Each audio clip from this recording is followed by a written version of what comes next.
All right, here we go. Canelo coming to the ring. Canelo coming to the ring. Charlo is already in the ring. National anthems are done. And we got a fight, ladies and gentlemen. Shout out to my sister Lisa Bell. She said Charlo looked like a blinged out Grim Reaper. I love it. I love it. I love it. Canelo coming to the ring looking like a boss. And they just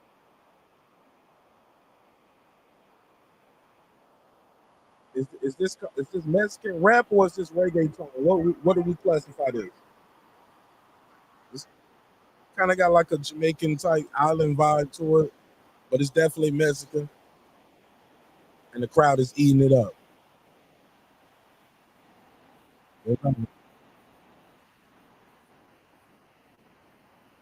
Okay, got some bars with it.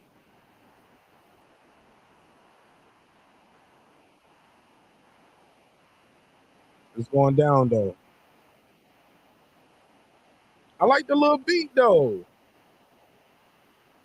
I like the beat though. Canelo coming into got like a little island vibe to it.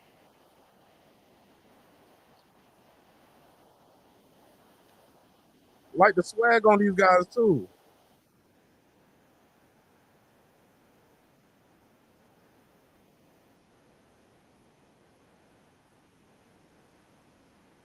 They going in though. I ain't even gonna hold you. They got good tone, melody.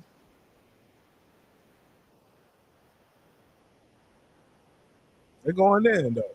I like the intro. Let's go, Nello. Yeah, he got some, and they some youngins too. He putting the youngins on. Yeah, Canelo gonna be around for a while, y'all. All the people say he's slowing down. Canelo gonna be around for a while. And the beat don't switch up. They don't turned up. The beat don't turned up. Oh man, the crowd is eating it up. The crowd is electric. They going crazy. And look at the belt Mauricio got in there for the winner. Oh, it's lit. It's lit. It's lit.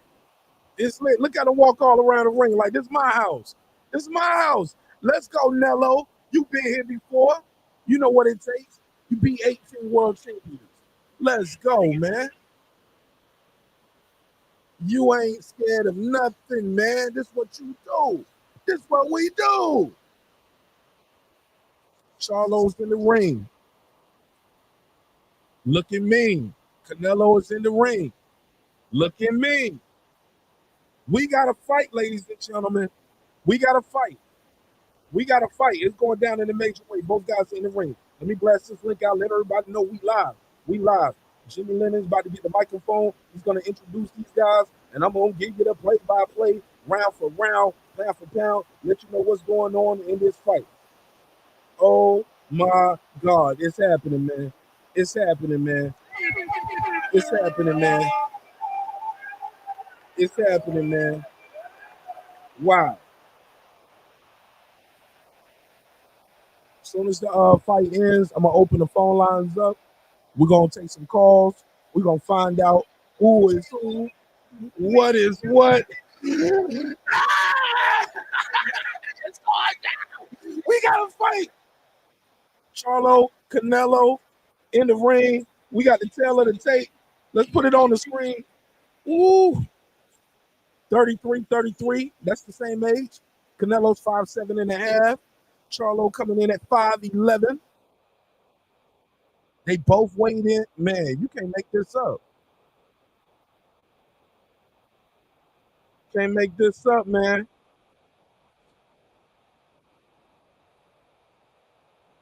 We gotta fight. We gotta fight. Both guys in the ring. Canelo's in the ring. Charlo's in the ring. Jimmy Lennon Jr. got the mic. It's going down. Let me share this out.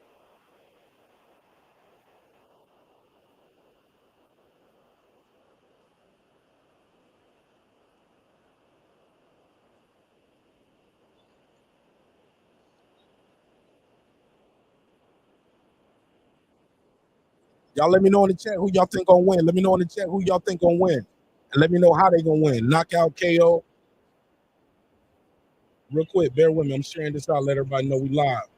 But they both fighters in the ring. Jimmy Lennon, shouting out the promotion, the tequila, everything. It's going down, yo.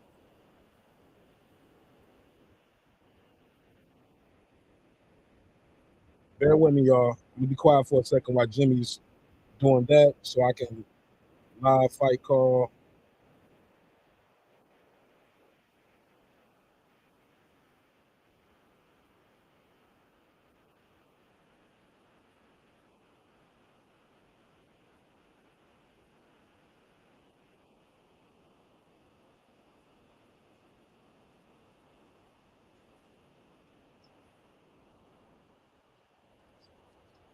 They introducing the judges.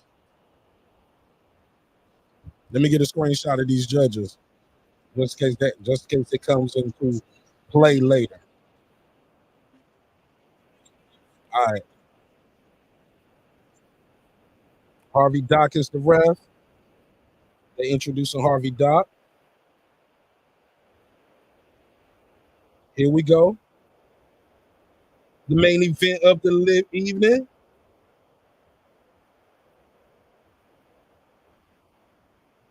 Undisputed is on the line. Let's get ready to rumble, baby.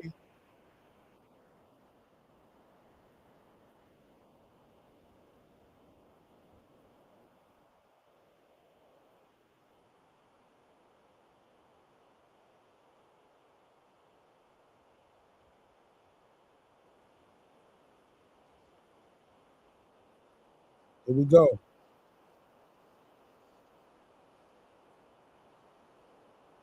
They introducing Jermell.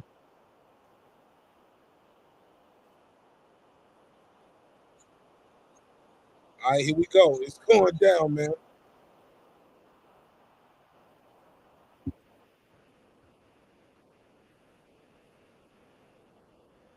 Oh, man. I have no money on this fight, but my heart beating fast. Because I know this fight matters to the division. This fight matters to the sport. Who wins this thing, man?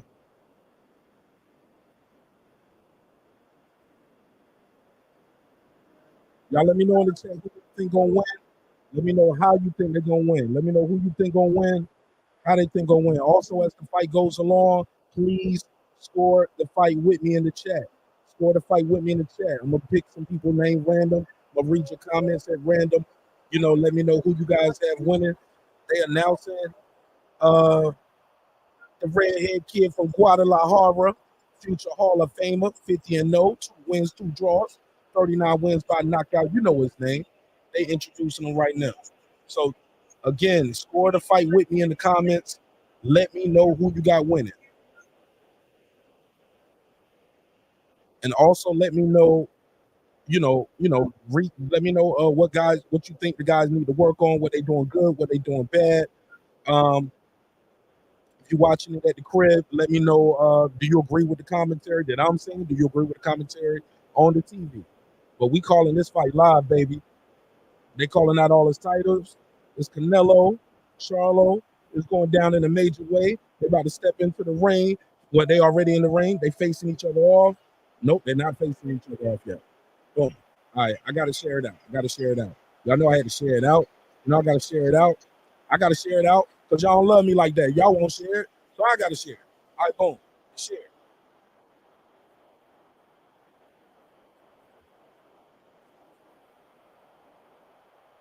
Woo! We got to fight, baby. Canelo versus Charlo. And it's packed. It's packed in there, baby. For the people said this fight won't go sell, it's selling, man. Canelo just looks so loose. He looks so loose. Charlo look wound up and tight right now. Look a little dry around the chest too, but we'll see if they got anything to do with anything. Round 1 starts now. Start off, they walking around, they looking around. Let's see who's gonna throw the first punch first. Charlo in the center of the ring, Canelo in the center of the ring. Canelo in the high guard. Charlo looking. Nobody looking. Everybody looking. Nobody throw a punch yet. Nobody throw a punch yet. Canelo stepping to his left. Stepping to his left. He's controlling Charlo's movement by his stepping to the left because he's stepping first. Feint from Canelo. 30 seconds going. Nobody throw a punch yet. Charlo throws a jab out there. Charlo's looking. 30 seconds going. Charlo throws another jab. Charlo's looking. He's looking. He's looking. Pumping a jab. Nope. He's not pumping a jab. Canelo's feinting with the jab. Charlo's looking. He's waiting. Nobody has thrown a punch yet other than Charlo. He threw 2 jabs out there. Canelo's just looking, trying to see what Charlo's going to give him. Okay, Charlo throws a jab. He lands a little jab in there. Canelo's looking. Charlo's looking. Both guys are looking. Charlo's looking. Charlo pumps the jab again. Canelo hasn't thrown a punch. A minute and 47 seconds to go. Canelo hasn't even thrown a jab. Canelo misses big with the left hook. Hits the ropes. Hits the ropes with the left hook. Canelo missed by half a city block right there. Charlo needs to be pumping that jab, though. Charlo's just moving to his left, moving to his right, doing a lot of movement. Burn a lot of energy for nothing. Burn a lot of energy, but nothing. No jab, no feints from Charlo. Just left and right movement. Then we'll go another jab. Pops another jab, but I don't think any guy landed a shot yet this fight. Left hook from Canelo. Left hook from Canelo. Canelo's trying to bob and weave his way in. Bob and weave way in, trying to pick the jab off. Charlo just standing there. Charlo got to move. Or if you're going to stand there, you better work. If not, you better move. He on his rope. Boom! Big right hand from Canelo. Sound like a shotgun. But it was partially blocked by Charlo, too. Was partially blocked. A lot of it blocked. Both guys jab at the same time. Canelo's stalking. Charlo got his back to the rope again. Charlo pops the jab. Pops the jab again. Goes to his left. He's walking around. Goes to his right. Goes to his left. Pops the jab again. Lingers on the rope. Canelo throws the left hook, right hook. Still looked like it was blocked, but every time Canelo just touched any piece of leather on Charlo's skin, the crowd is cheering. Charlo reaches with a right to the body. Got to be careful with that. Canelo feints, dips low, changing levels, going up and down. Boom! Big right hand from Canelo. Charlo clinches up.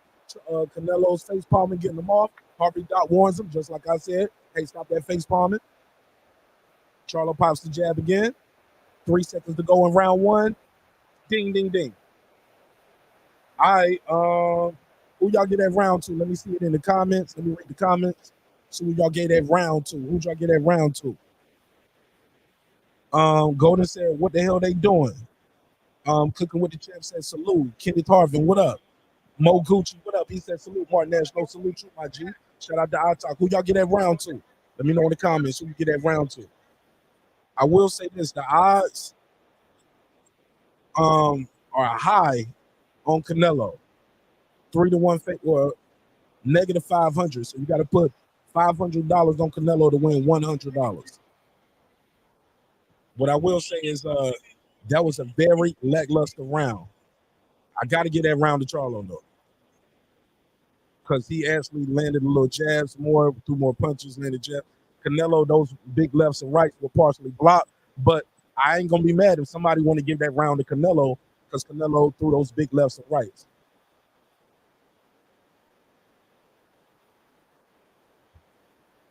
Okay, according to the officials, they got one punch landed piece. Now Charlo's pumping his jab now. Charlo's pumping the jab. He pumping the jab. Looking. He looking.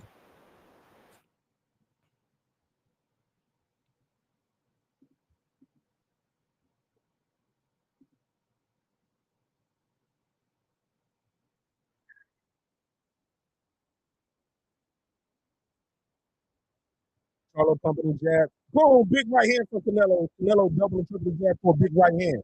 He landed. And Canelo is finding a way to keep Charlo moving or either resting on the rope. Charlo's not punching on the move. Oh, there you go. Charlo double jab, throws the left hook. Canelo blocks. Charlo pumps the left hand. Charlo fighting very timid in there. Doesn't seem so aggressive. I never seen Charlo fight so timidly before. But then again, He's never been in the ring with a future Hall of Famer like Canelo Alvarez. Big left hook to the body from Charlo, and he tries to grip after that. As soon as he does it, Canelo doesn't allow him to grab him. Harvey Dot warns Charlo again. Big right hand to the body from Canelo. Big right hand to the body. Charlo punches the jab. Charlo's jab doesn't look as fast or stiff. His jab looks slow and heavy so far. His jab looks slow and heavy to me. It's round 2, though, still early. Canelo's walking him down, though. Boom! Canelo throws a big left hook. He misses. Goes for a face headlock. He's looking. Canelo soft. He's walking him down, though. Charlo pops the jab. Charlo double jab. Double jab from Charlo. Oh, he tries to get down. Canelo times him with a nice check left hook. Lingering on the rope, he caught with a right hand, but the right hand and a big left hook to the body. Canelo, and then a jab from Canelo. Charlo is getting dominated right now. He has to be more aggressive. Has to be more aggressive. Canelo's just walking him down. Double jab right hand to the body from Canelo.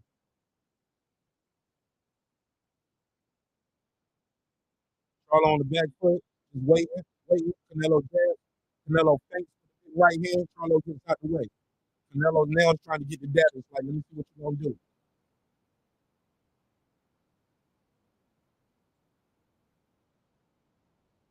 Charlo's looking here on the back foot, just moving around. Big round for Canelo. Big round for Canelo. Charlo can't afford to have a lot of more rounds like that. Floyd Money Mayweather's in the building with his young grandson.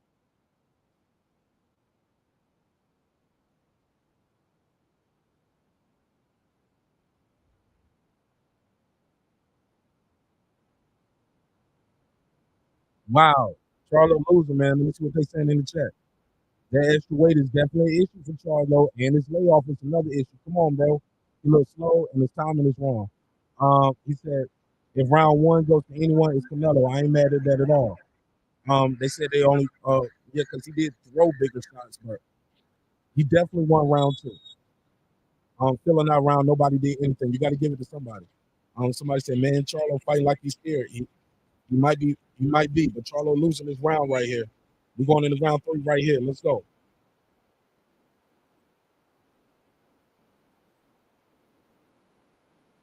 Where we at? Round 3. Charlo come out pumping the jab.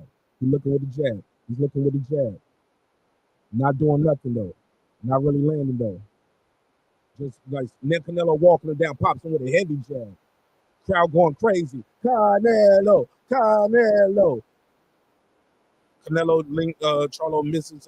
Canelo gets him in the front face. Like Harvey Dot breaks him up. Canelo's picking up the pace. He's making Charlo work hard. Charlo throws a one, and then a 2 out there. Doesn't land. Canelo throws a big right hand to the body. He's walking him down, double jab and a right hand, and that right hand might have hit him on the hip. He hit him on the hip. The referee tells him warm it up. Keep him up. Canelo feints and then hits Charlo with a nice little left hook. Misses with a second. Walks him down. Okay, now there we go. Charlo throws a big right hand and hits Canelo. Throws the left hook, but Canelo parries it. Charlo leaps in to hug him. It's round 3. He leaping in for the clinch already. Canelo looking like the faster guy right now. He's used to carrying the weight more than Charlo. Charlo's bouncing though well. Boom, Charlo throws a big right hand, but then Canelo catches him with a right afterward. Charlo kept his head on the line and got caught with a shot right after. But we got a little fight developing right here. Go ahead, Charlo. Show us your bad mother. Hey, boom, big right hand for Canelo. But it don't hit on the chin. It kind of hits like the back of the neck and the shoulder area. We're in round 4, baby. Canelo's walking him down. And Charlo just standing there. Double the jab. Canelo feints. Charlo gets out the way with the feint. Oh, nice little left hand. Boom. Canelo misses. Charlo reaches in for a clinch. Smart move by Charlo right there. Canelo definitely picking up the pace right here in round 3. Charlo's trying to keep it at a slow pace. Jab, jab, jab from Charlo. Canelo tried to, oh, nice little sneaky uppercut from Charlo. And a straight right from Charlo. Canelo's going to walk towards you. You better throw your hands. Nice little jab from Charlo. Charlo working well off the back foot right now. Oh, nice left to the chest from Canelo. And a big right hand. He caught Charlo clean with that shit. Charlo felt that one. He biting down, though. He throws the left hook. Jab from Charlo. Left hook to the body from Charlo. Another jab from Charlo. Canelo's just marching towards him. Canelo ain't respecting his power. Boom, Canelo walked towards him, punching him in the arm and the shoulder. He loves to punch that arm and shoulder. But Canelo's walking him down. Oh, Canelo throws a big left. I don't know if he hit the body, the elbow, or the hip for the camera angle, but he landed on something. Maybe Charlo blocked some of it. Oh, my goodness. Oh, my goodness. Oh, my God. Oh, my God, it's getting hot in Vegas, baby. It's getting hot in Vegas. Y'all let me know in the comment section. Who do y'all got winning? Who y'all got winning? What's the score? Who did y'all get that last round to? Who did y'all get that last round to? Charlo got to throw some more punches, baby. Charlo, you got to throw some more punches, baby. Lines only. He in there letting Canelo walk him down. Canelo is not respecting Charlo's power. He don't think this guy got nothing for him. Tyree said 3-0 Senator. Shout out to Zone. He said, what up, though? Shout out to Ken and Paris. He said Canelo pitching a shutout. Canelo doing whatever he want to do in that ring right now. Charlo has to do something different. He has to change up something different. Y'all let me know in the chat what y'all think Canelo needs or what Charlo needs to do. All right, we're going at the top of what's this round right here? Round 4. Again, Cinnamon is walking him down, popping the jab. Canelo's popping the jab now. Now Canelo's walking in behind his jab now. Canelo throws the left hook off the jab this time. Jab again from Canelo. Canelo's working his jab in round 4 and has a very stiff, heavy, fast jab. Charlo's fighting off the back foot. Charlo does a little head movement, pops the jab, working to his left, pops the jab off his left. Another jab. Canelo throws a right hand towards the body, kind of hits the elbow of Charlo, but he's right back on a nice left hook from Charlo. Still in the first minute of round 4. Right hand from Charlo. Charlo's doing good the first minute of this round 4. Reaches in for a clinch. Canelo is not allowing him to clinch it. Oh, big left hook to the body from Canelo. Left hook up top from Canelo. We still in the first minute of round 4. Canelo hits him with a right hand as Charlo dips low. Carlo's on the back foot. The crowd is going crazy. Charlo's right there in the kill zone, not letting his hands go as much as we would expect. Popping his jab though, double the jab right hand, double the jab, then the left uppercut, but then lands. But Canelo landed a nice left up to the body again on Charlo. Right hook to the body from Canelo. Charlo throws the left up top. Left hook to the top from Canelo. Left hook from Charlo. Jab, jab, jab, and hook off the jab from Charlo. Didn't land, but Canelo landed with that hook. And another jab from Canelo. Canelo's marching him down. Charlo pops the jab. Canelo misses with a little short right uppercut. 1 minute and 15 to go in round 4 on my clock. Jab, jab. Oh, big right hand from Canelo. Caught Charlo right on the button. Oh, Charlo felt that shit, but he got a hell of a poker face. Oh, my God. Jab from Canelo. Jab from, nice little uppercut from Canelo. Charlo goes for a clinch. Canelo is allowing him to clinch, and he took a look at the clock. That's the first time Canelo allowed him to clinch the whole fight so far, round 4. Jab from Charlo. Charlo looks slow, and them punches don't look heavy. They don't look sharp and fast like they normally do. Jab looked very slow. Charlo misses with the 1-2. Canelo goes for the front face lock. This time, Charlo glove touches the ground. Left hook from Canelo. Right hook from Canelo. And jab from Canelo. Snaps Charlo's head back. Uppercut from Charlo. Charlo throws the left hook. But it was like an arm punch. Charlo looks a little tired already. See, Canelo's jabs are fast. It's a pissing jab. And he's starting to snap Charlo's head back. Charlo's jab is more like gauging distance and trying to keep Canelo away. He's losing it, man. He's losing this one. He is definitely losing this one. But What did we expect? This was expected, right? But he's losing his fight. Shout out to Canelo. Canelo is putting in that work. Canelo's putting in that work. But the shots are clean though. These left these body work by Canelo, it's slowing Charlo down already. And he's starting to land clean, effective shots. He's starting to land some clean, effective shots on Charlo. Canelo ain't even did he sit down in the corner? I looked away. You see what they saying in the chat. He said that extra weight is making Charlo look slow. Y'all in the comment, let me know what y'all got.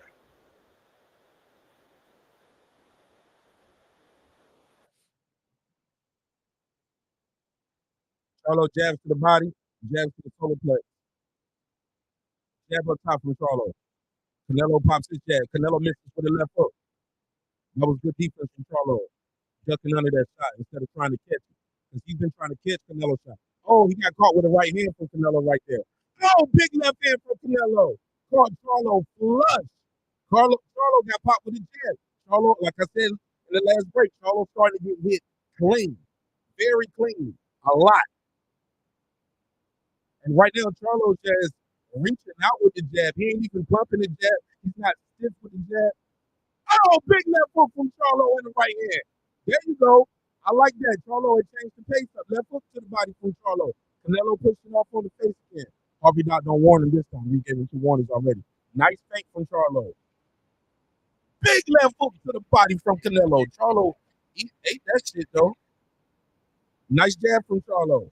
Charlo goes to his right, goes to his left. Nice movement from Charlo. Jab from Charlo. That was a stiff jab from Charlo finally. Canelo was trying to get him on the ropes. They had that body. Charlo got up off of that. He was able to get off that rope. He didn't link on the ropes trying to jab from Charlo. 1, 2, 3 from Charlo. All of that shit blocked on the gloves of Canelo. Canelo lands a right hand.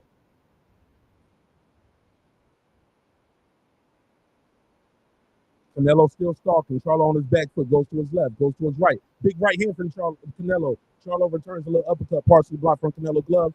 Canelo misses with the jab. Canelo's starting to get frustrated walking Charlo down now. He's getting tired of doing this shit. He's going to pick it up. But good left hook from Charlo. Charlo's doing good fighting off the back foot this round right here. Oh, nice jab from Canelo. Charlo misses big to the left to the body. Goes to his left, goes to his right. Charlo's doing good in this round. Might be still in this round. Charlo can't be on the ropes like this, though.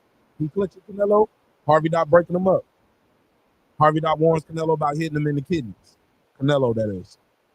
Big left hook to the body and a right hook up top from Canelo.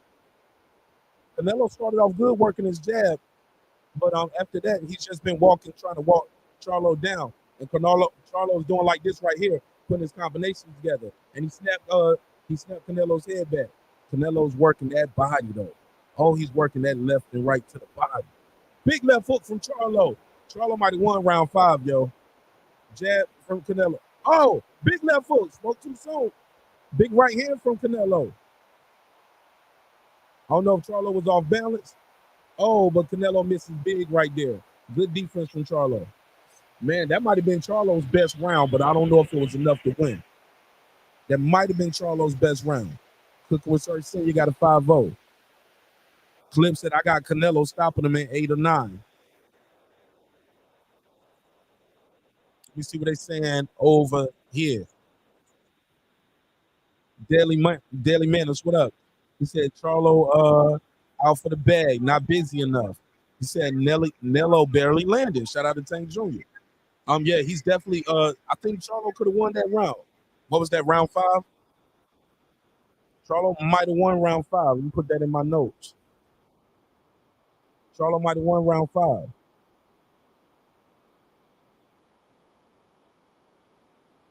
He might have won round 5. Let's put that in the notes.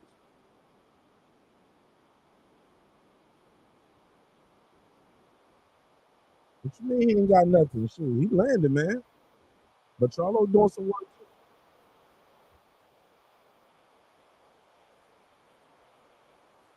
Let's see. Top of round 6. Let's go. Canelo's walking towards him. Good head movement. Charlo pops the jab. Charlo's popping the jab. Actually, he's not popping the jab. He's stiff arming, trying to measure with the jab. Canelo pops the jab. Canelo's looking. Dipping low, changing levels. Walking towards Charlo. Charlo pops the jab. Canelo pops a heavier jab. It's in round 6. Charlo probably had his best round in round 5. But Canelo could have took that round off. Nice little check left coming in. Charlo's looking, pops the jab, hits Canelo on the forearm, goes to his left. Jabs to the body, straight right to the body. Canelo misses with the left.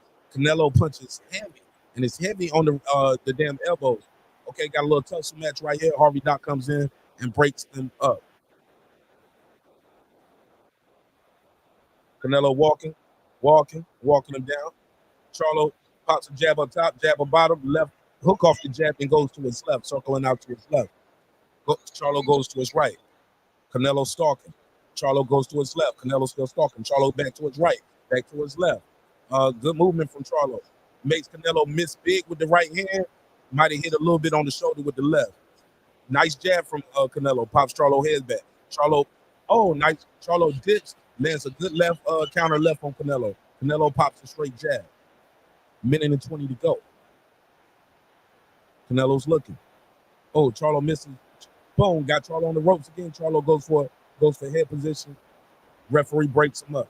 Referee might be breaking him up too soon. You need to let him work in there a little bit. You need to give Canelo a chance to get free to work. Big miss from Canelo.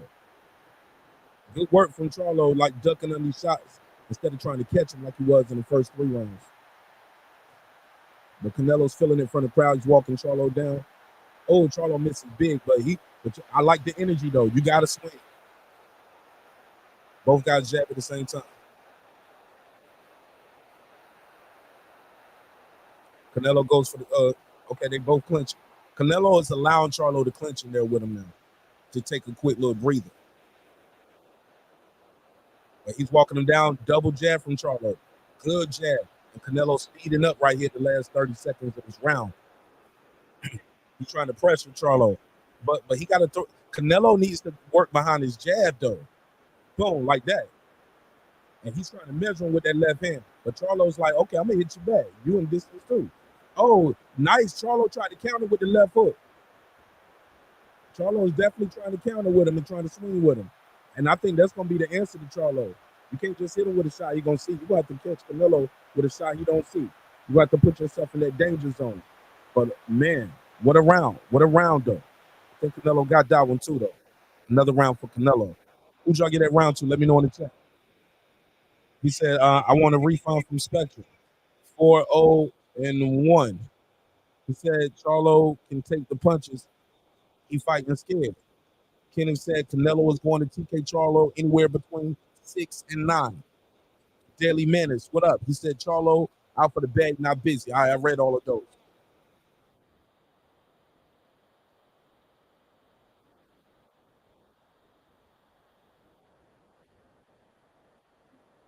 And look, and I'm looking at this punches on replay.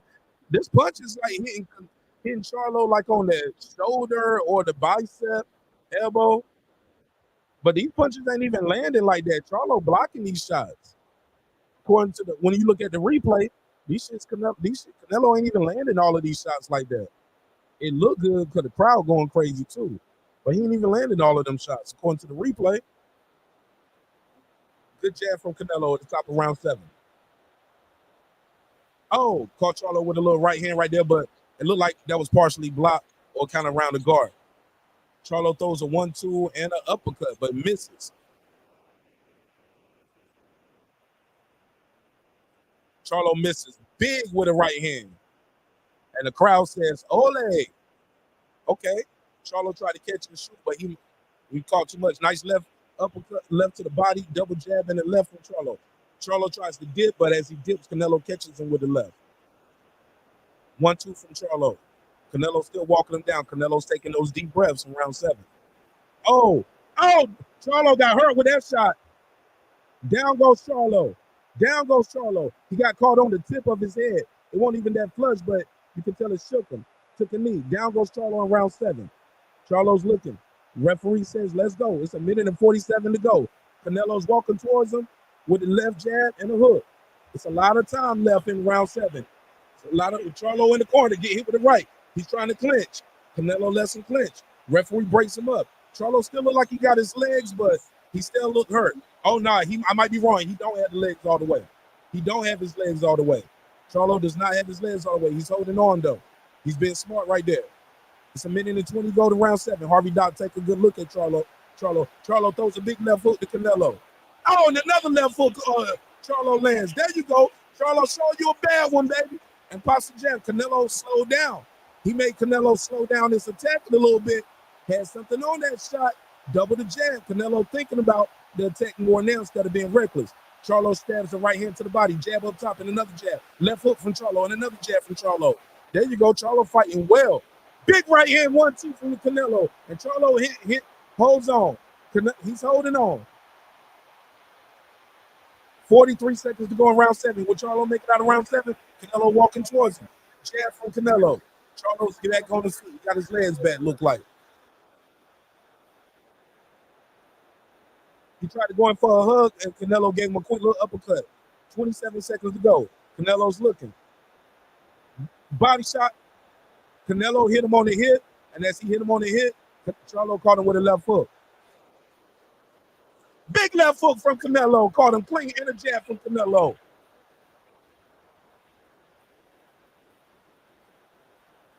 Another jab from Canelo. 5 seconds to go in round 7. It appears Charlo going to make it out of round 7. Oh, my God. That's first time Charlo been down in his career, ain't it? First time Charlo been down in his career. Adam Kelly, what up? Shout out to Australia. He said, I'm disappointed. Let me get this.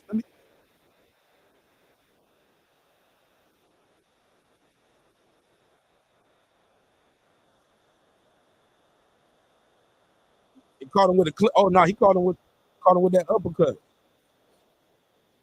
Shout out to Charlo taking that knee. Shout out to Charlo taking that knee.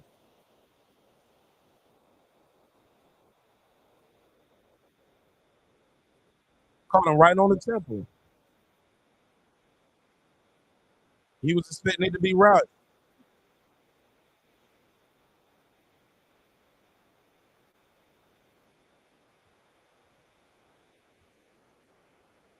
Yeah, he thought it was going to be wide. Yeah, because the shot's been wide. A lot of those shots been wide. He probably anticipated it was going to be wide. It wasn't.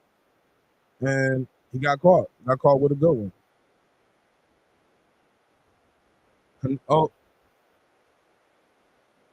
Canelo's coming in with some heavy shots at the beginning of round 8. Charlo's popping his jab, landing some shots in between. He's lucky. Popping the jab. Good shit right here so far from both guys. Crowd is screaming, Canelo, Canelo. They want him to finish him. But Charlo's still alive, dogging up, popping his jab. Misses big with the right hand. Charlo leaps big and misses with a big left hand. Kind of lands a little bit on the left right now. We got to fight right now in round 8. Charlo's popped his jab, going to his left, going to his right, going to his left, goes to his right. Canelo still has a problem with guys with good movement, though. Like, the movement bothers Canelo. He just walk you down. Because he ain't even trying to cut the ring off now behind the jab. No, there you go. There you go. You working behind the jab right there. Gets in there, and Charlo hits him with some shots back. Canelo fighting, hitting behind the back again.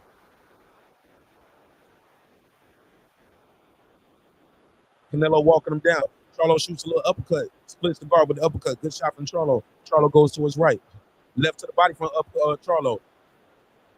Charlo goes to his right. Makes Canelo miss big with the left hook. Goes in for a clinch. Harvey Doc comes in and break him up. Back in his to the right corner right here. Charlo got his back to the rope. Pops the jab. Charlo's going to his left. Canelo's stalking. Oh, big left hand to the body from Canelo. And you can hear these shots, man, clean. It sounds like a shotgun blast. Boom, nice little left hook from Charlo and a jab from Charlo. Canelo is unfazed, still walking it down. Throws a 4-piece combination. Walks Charlo down. Oh, Charlo throws the jab in the right hand. Canelo puts his hands down, walk towards Charlo. Canelo's trying to stop him, man. Canelo wants to stop it. And I ain't mad at him. But Charlo said, I won't be denied, man. I'm still in the fight. Nice little feint from Charlo. Pops the jab. Nice little uppercut. Goes in for the clinch. Harvey Dot breaks him up. Jab from Charlo. Stiff arm from Charlo. Big right hand from Canelo. Canelo jab to the body from Charlo. Canelo misses with the left hook, but don't miss with that next left hook to the body. Big left hook to the body. Canelo told us it was going to be a lot of body shots tonight. He said it was going to be a lot of body shots, and it's a lot of body shots. Oh, my God.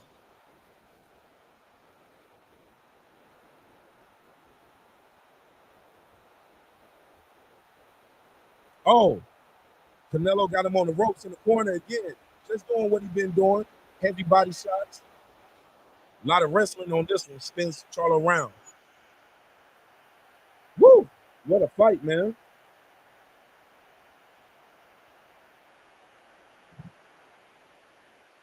You almost get that the feeling that at some point Canelo gonna catch him with something and get him out of there. You almost get that feeling that at some point Canelo's gonna catch him with something really bad.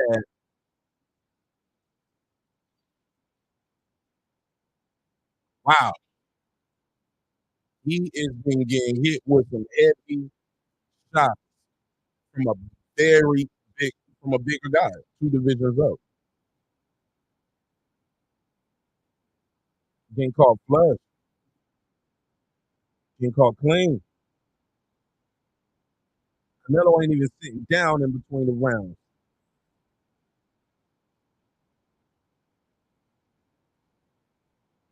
Canelo don't respect this guy's power. What we doing? They don't call time. They call time. Okay, they got some water spilled in the corner over there. Canelo pacing back and forth like a bull in China. Harvey Doc, Harvey Doc over there doing all that cleaning, man. Man, get that shit out the ring, man. Just cleaned up enough. Let's go. Back in the center of the ring, round 9. Who thought we would be here? Left hook from Canelo. Jab from Canelo. Hook to the body. Left hook to the body from Canelo. Charlo goes in for a hug. Charlo pumps the jab, misses with the second one. Hits Canelo. Nice left hook to the body. Nice left hook up top. Makes Canelo miss. Canelo tries to frame him with the head, but Charlo backs out. Right hand to the body from Canelo. Left hand up top from Canelo. Charlo's taking a lot of clean punches. Okay, there you go. Nice flurry from Charlo with a right, left, and a right again. But you get the feeling he can't hurt Canelo. He's landing some clean shots, but he's not really hurting Canelo. Double the jab up from Charlo.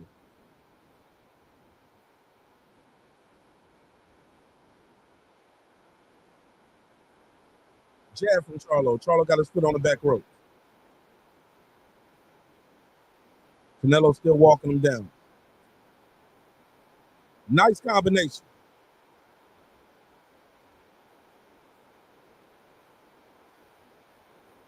Canelo still walking him down.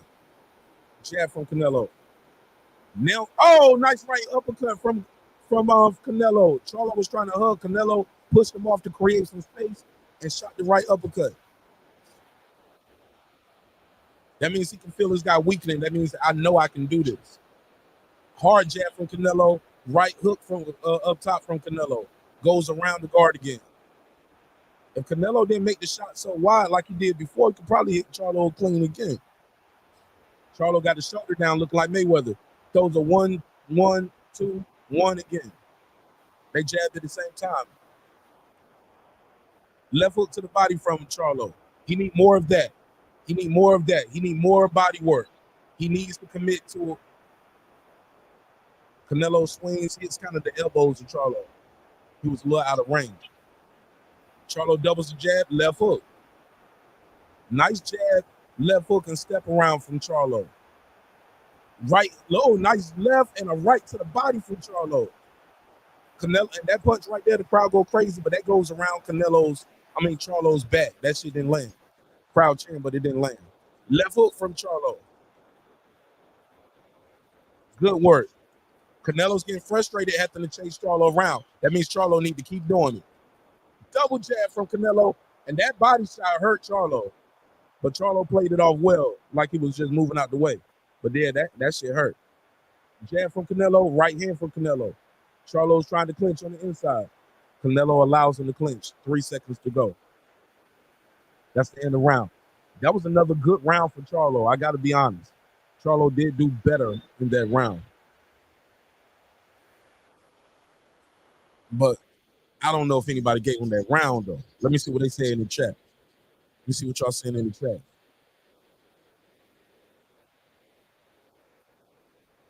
Let me see what they saying in the comments. Who y'all get that round to? Teresa Tyson said, Canelo. Golden said, I'm glad I didn't pay for this fight. Juan Davila said, he said, thought Charlo was going to do more, but the power in Canelo is clearly there this time. He's fighting a guy 2 weight divisions smaller, too, though. Charlo is looking to go the distance. I thought he was daring to be great. That was the second time he's been down in his career. Okay, the second time. Matter of fact, yeah, because he was down real early in his career. Appreciate y'all. Shout out to the fact checkers. All right, we're going into the next round, man. It's round 10. Scheduled 12. Undisputed is on the line.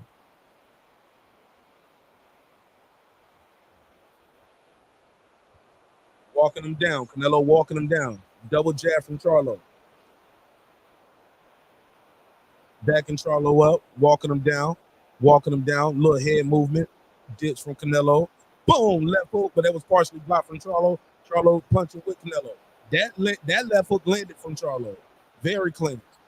And the jab, he misses with the right, but caught him with the left, and Weech goes in for a hug. Harvey Dot breaks him up. Canelo throws the left to the body, tried to do a chopping right over the top. Charlo rolls with it. Big left, right hand to the body. I'm sorry, from Canelo. Canelo stepping with Charlo. And as Charlo goes to the left now, Canelo steps with him and catches him with a left, right, double uppercut. Look like he's doing a damn combination on the Nintendo. Left, right at select star AB. Canelo's starting to get that timing and that distance down to Charlo. Big right hand to the body from Canelo.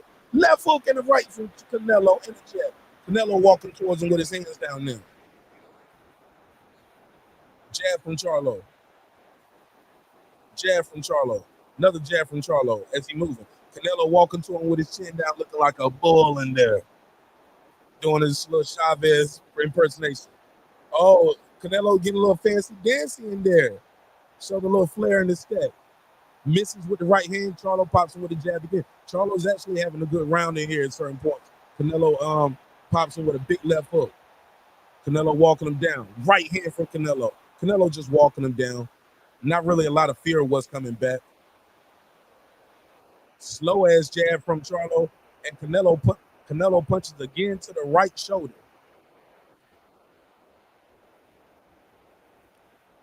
Left and a jab to the body, straight right to the body from Canelo. Charlo goes to his left, goes to his right. Jab from Charlo, goes to his left. 1-2 from Charlo. The 2 didn't land, but the 1 did. Canelo throws a left hook to the elbow, shoulder area of Charlo. Got him on the rope, throws an uppercut this time. But this time, Charlo makes him miss and makes him pay with a left and a jab. Nice move from Charlo. Nice combination from Charlo with the jab 1-2. Go ahead, little Charlo. Show him what you made of in there. When the crowd is quiet, that means Charlo's doing good. And the crowd has been pretty quiet these last minute of this fight right here. Charlo misses with the right hand. Canelo's just walking, looking, not trying to burn a lot of energy, but he's trying to stalk this guy. But he's stalking with his hands down. Charlo looks like he knows he's losing, but he ain't getting beat up, though, neither.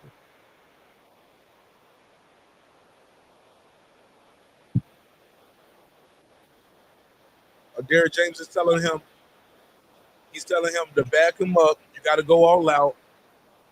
He said, you're doing too much time watching. So Derrick James is trying to, he said, you got to go get it. You got to do something. You can't, you're losing the fight. Derrick James is not lying to him. Derrick James ain't lying to him. He said, you can see everything he's throwing. You're losing this fight. Derrick James is not lying to him. He's losing this fight. And Derrick James is saying he's tired now. I don't know how tired Canelo is. And Derrick James is also saying you're moving too much. You're moving too much. He said you got to go get him. You're moving too much. Go said Canelo is schooling Charlo 10-0. He said Charlo got to back Canelo up. He losing. Absolutely. He definitely losing. He said Charlo winning. Nah, he losing, fam. All right, if you got a winning, though, what's your score? All right, let me get back to calling. This ain't Malik Scott. This is Derrick James.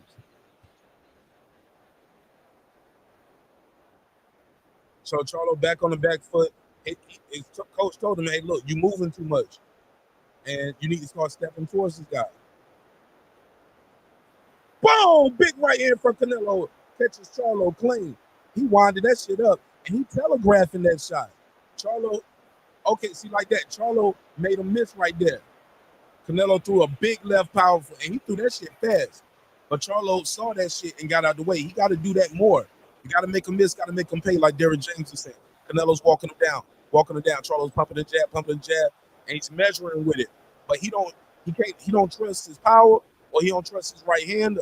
I don't know if the nice left hook to the body from Charlo.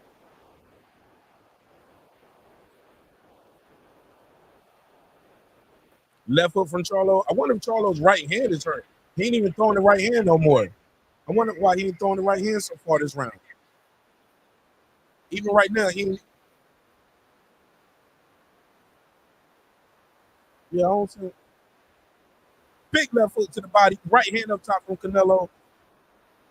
Charlo got to unleash his right hand too. But there you go. He missed though, but you got to throw that shit again. Oh, Canelo almost hit him with a deadly uppercut. He barely missed that. Canelo gonna land that shit before the fight over. He throw that 3-4 more times. He gonna land it one of the times. Because Charlo right there for it. Okay, there you go, Charlo. He measuring with the right. It's like he looked left and he's looking for the perfect right hand. It's not gonna be no perfect shot. You got to throw your hands, Charlo. Let's go, Canelo. Get him out of there. If you don't want to be in there, get him out of there. Canelo got his hands down to his waist. Looking. Both guys waiting. Canelo's like, oh, you don't want to do nothing? Canelo walking with his hands down when he walks towards Charlo. Walking with his hand down. Canelo got him on the ropes. Hits Charlo with a right hand up top. Boom! Caught Charlo with a big right hand. Nice feint from Canelo to set up that right hand. That feint right there, see, Canelo could have been doing that earlier. Charlo, where his feint? Said, there you go. Got feinted, and then he popped with the jab.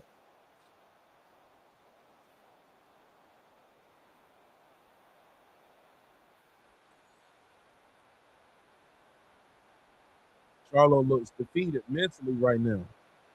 Charlo looks defeated mentally. Shout out to my boy Wanda Villa, the real Epoxy Magic. Thanks for the support with the super chat. Let me give you the drop. I'll give you the $2. You give him the $2. All right, pay him the $2. Oh, pay the $2. He said Charlo hasn't won a single moment of the fight. He said, I was asking. Oh, nah, he losing. He said the weight is affecting Charlo. You think? And the layoff. It's 16 months. Ring rust is a real thing. I didn't make ring rust up when this fight was announced to pick on Charlo. Affects your time and your reflexes. You don't get that in sparring.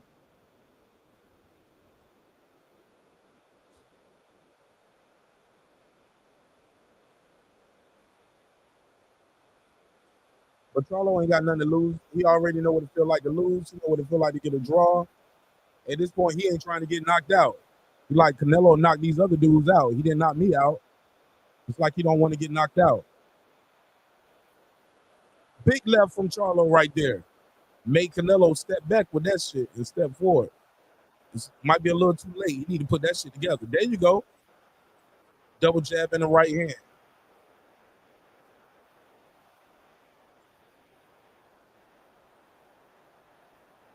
Charlo's walking to his left. Walking to his right.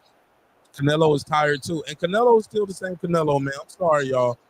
Canelo is still getting tired. Big right hand from Canelo. Charlo misses big with the left hook. He looks slow as fuck, man. Left hook from Canelo. Canelo misses right there. But Canelo is still getting tired. It's just in there with a smaller guy, blown up in weight. So he can do whatever he wants to. He can take a break whenever he wants to in there. I don't like this style of Canelo keep punching guys in the shoulder. Like at this point, like in round 12, we still punching in the elbow and the shoulder area.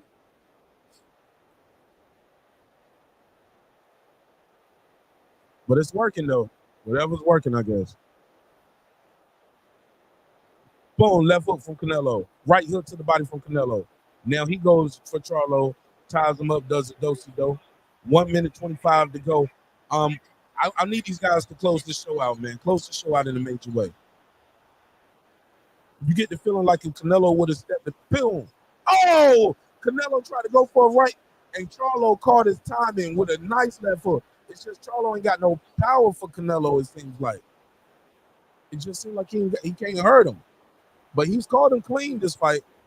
He just ain't got the power for Canelo. And Canelo looking like, bro, you did all that talking shit, and this what you gonna do this fight? You ain't even gonna try to fight me back? There you go. Charlo throws some 1-2s on the right and the left. Canelo walking towards him like, come on, man, let's fight. Canelo made him, looked at him, kept his hands down. Boom! Big right hand from Canelo. Canelo got his hands down right in front of Charlo. Left hook to the body from Canelo.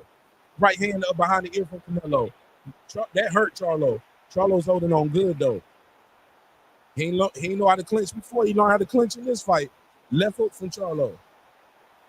Back on his bike. Crowd is on his feet, cheering in admiration of what they just saw. They cheering for their guy. I love it. The crowd loves it. Charlo misses big with a left hook, and the fight is over. And Charlo goes in and gives Canelo a hug and say, thanks for the opportunity. Man, thanks for not knocking me out in front of my family. Thanks for letting me live, bro. That's what I saw. Seems like Charlo was just happy to make. Oh shit! I got this on the wrong screen. Oh shit. Okay, no, that's them.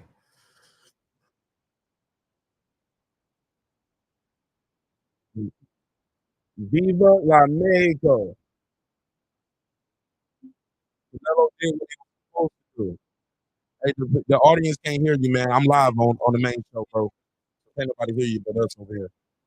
All right, let me see what they're saying in the chat. Yeah, they can't hear you. Gotta click the other link. All right, Tyson Garcia said Charlo, aka the Moonwalker. He said easy 300. He said Charlo jumped 2 weight classes. Not much chance to defeat Canelo. Crawford will beat Canelo if they ever meet. You think? I don't think he did. He wasn't working that hard at times though. He fought too timid. Charlo fought way too timid. He fought way too timid. But then again, I'm not in there feeling those punches from Saul Canelo Alvarez neither. So I'm gonna show some respect, but I'm just saying. Let me get a picture of the punch stats.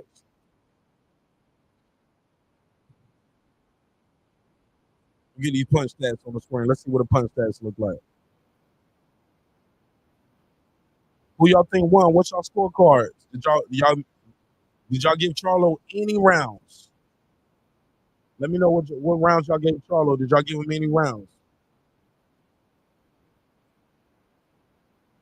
I told y'all that ring walk is a real thing. I'm sorry, that not ring walk, ring rust. They got the score already. It didn't even take them that long to add this up. It's a whole bunch of tens. They added that shit up quick. 10, 10, 10, 10, 10, 10, 10. Unanimous decision. Steve Weisfield, 119.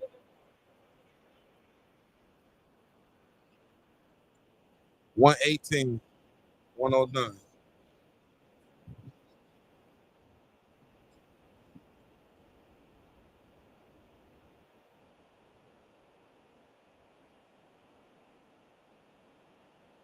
Charlo looking at the jumbotron, clapping, happy to be here. He just happy to be there. I went 12 rounds, Canelo. Billy Joe Saunders, Caleb Plant, all them other dudes got knocked out. I went 12 rounds. All right. If that's what you're gonna go with, but that's definitely what the fans are gonna say. They're gonna say, hey, well, he went 12 rounds. All right, let's open this phone line up. He said Charlo is buns. Charlo won 0 rounds. Too small. And that ring rust. Canelo's telling everybody thank you for coming.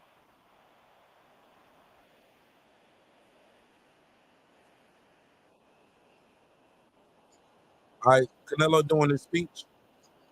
Let's see if they're gonna let Terrence Crawford jump in the ring.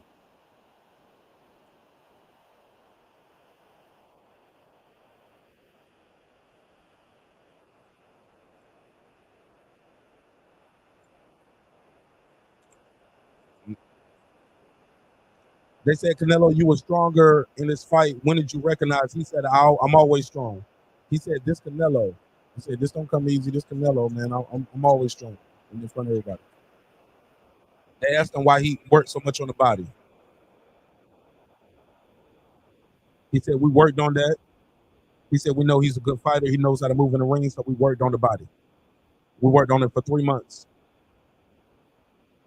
He said, for 3 months without my family. He said, I love boxing. I love boxing so fucking much.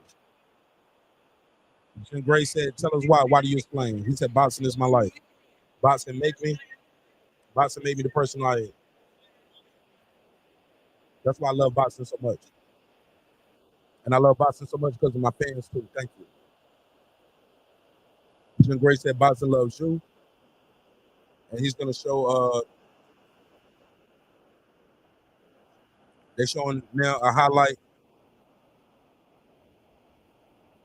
They showed the clip. They're showing the highlight now of when he knocked Jermell Charlo down and made Jermell Charlo take that knee.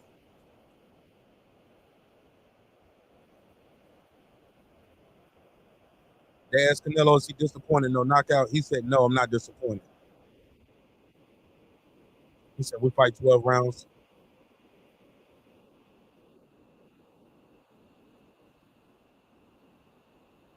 He said, if I don't get a knockout, it's cool. I get 12 rounds to show him the better fighter.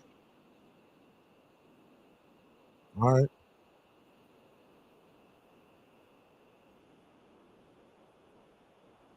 They said, you want yourself tonight. He said, the Canelo we just saw right there, nobody can beat this Canelo.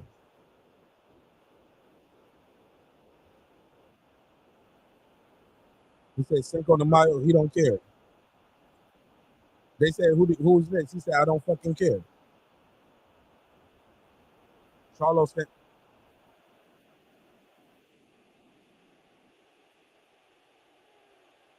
Viva man, he's gonna cry around ass. Hey, Mauricio Suleiman, he didn't even put Mauricio Suleiman belt on. Mauricio Suleiman standing there waiting to present that belt. Canelo ain't even took it. And Canelo just told Charlo, said, hey, you're a great fighter.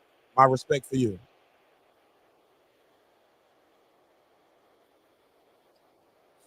Charlo said, I wasn't me in there. He said, I wasn't me in there. He said, it's boxing. Sometimes you win some, you lose some. They said, Charlo, you showed a lot of respect to Canelo. He said, why did you show so much respect?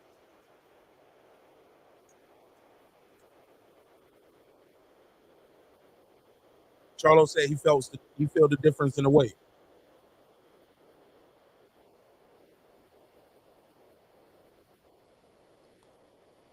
He said, my road don't stop right there. They said, you going back to 154? He said, absolutely.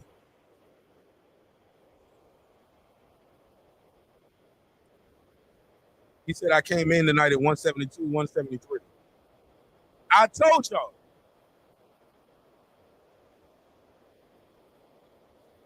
He said he ain't knocked me out. He knocked them other guys out. I told y'all.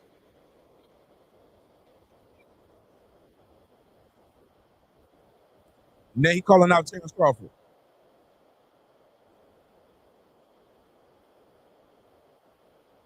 Now he calling out Terrence Crawford. Now he said I fight Errol Spence.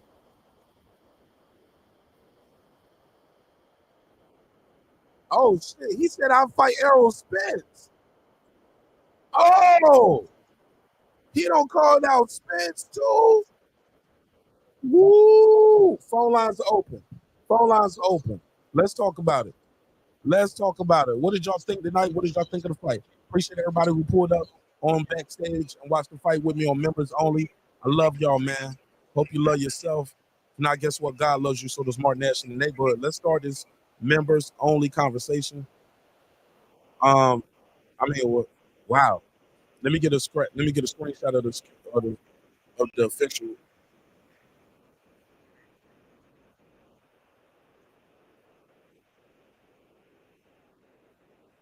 Okay. So we got two.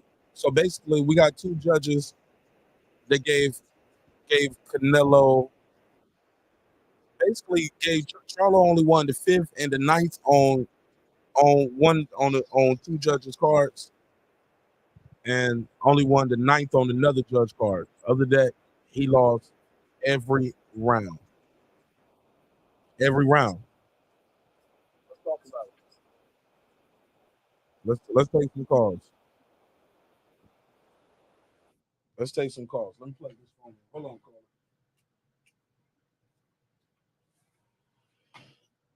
All right, let's take some calls, man. Wow. That fight pretty much went like some of us expected it to go. I ain't gonna lie, I expected Charlo to throw his hands more. 912, what it do? Tell them your name, where you from, family. Let's go on the baby boy. I'm calling from the SAV. Seaport, baby. Talk to me. What'd you think of the fight? First of all, he didn't call out Spence. He said, let Crawford fight Spence and he next. In here fight. I didn't hear that. Yeah, that's what he said. He said, let Crawford fight Spence. And let's Bennett with Spence and he'll fight Crawford next. I need to hear that again. But, yeah, man, but it's, man, that fight went out exactly like I planned for it to go. To me, Charlo fought like he was scared. He was more intimidated. He was scared of Canelo power. But I got to give it to him. Your boy got a good chin. Charlo got a good chin. He took some licks, man. I mean, he took some good licks. You know, it was a pretty decent fight. But I felt like he could have did more. Cause when he threw his hands, he gave Canelo some problems. I mean, he was tagging Canelo. He didn't get Canelo no problem. He didn't get Canelo no problem. No, I'm saying, no, not really a problem. What I'm saying is he scored when he threw his hand on him. He threw his hand. One time when he hit Canelo leaned back like he was off bottom. He should have jumped on him then, followed it up, but he didn't. It sound good. So, you know, yeah, it sound good, but hey, I couldn't find nobody to bet me. I wanted to find me a bet so bad I couldn't find none, boy. Mm-hmm. But that's what it is. But Canelo looked good. He knew he had a smaller man in front of him. He knew Charlo power wasn't gonna do nothing to him. So, you know, that's why he handled the way he did. Yeah. Mm-hmm. Yeah. Yeah, man. Hey, real quick, let me get your take on that other fight. Who did you think Lubin won or got robbed? Man, Lubin lost that fight. I'm sorry. Oh, Ramos got robbed. So it was a robbery. Yeah, it's a robbery. Lubin. I mean, you know, I think Ramos won that fight. They gave it to him. But to me, the best fight of the night was the first fight. Did you catch the first fight? With Elijah Garcia. Elijah Garcia, that was totally good that fight. I liked that fight there. That was a pretty decent fight. Elijah Garcia too young to be getting hit that much, man. He need. Yeah, that's true though. He did that his last fight. Took all them punches. Ended up stopping the guy, but he get hit way too much for him to be that young and that talented. Can't just rely on your power, man. Can't just keep relying on power. Yeah. Shit, I thought Bud. I was looking for Bud to jump in the ring and challenge either one of the motherfuckers, man. That's what I was hoping for. You got to be allowed to get in that ring. They don't just let you just jump in the ring. Yeah, I know. I say that. I said probably gonna let, especially when Charlo went to call him Bud. I thought, where Bud at? I thought Bud could come in the ring on that nigga ass, but they didn't do it. Mm-hmm. Nah, So who you think Canelo gonna fight next? I have no idea because I didn't expect him to fight Charlo. So I have no idea, bro. Mm-hmm. Yeah, man. I'm gonna fall back, man. Let somebody else grab the mic, man, and I just say, just get in here, man. Like, hey, man. I was trying to stay woke at one point, but it's a pretty good fight, though. You know? Right. Well, shit, hit me up on the next one, man. All right. Let me take some more calls. Yeah. All right. All right, bro. My man. Shout out Mr. Gold.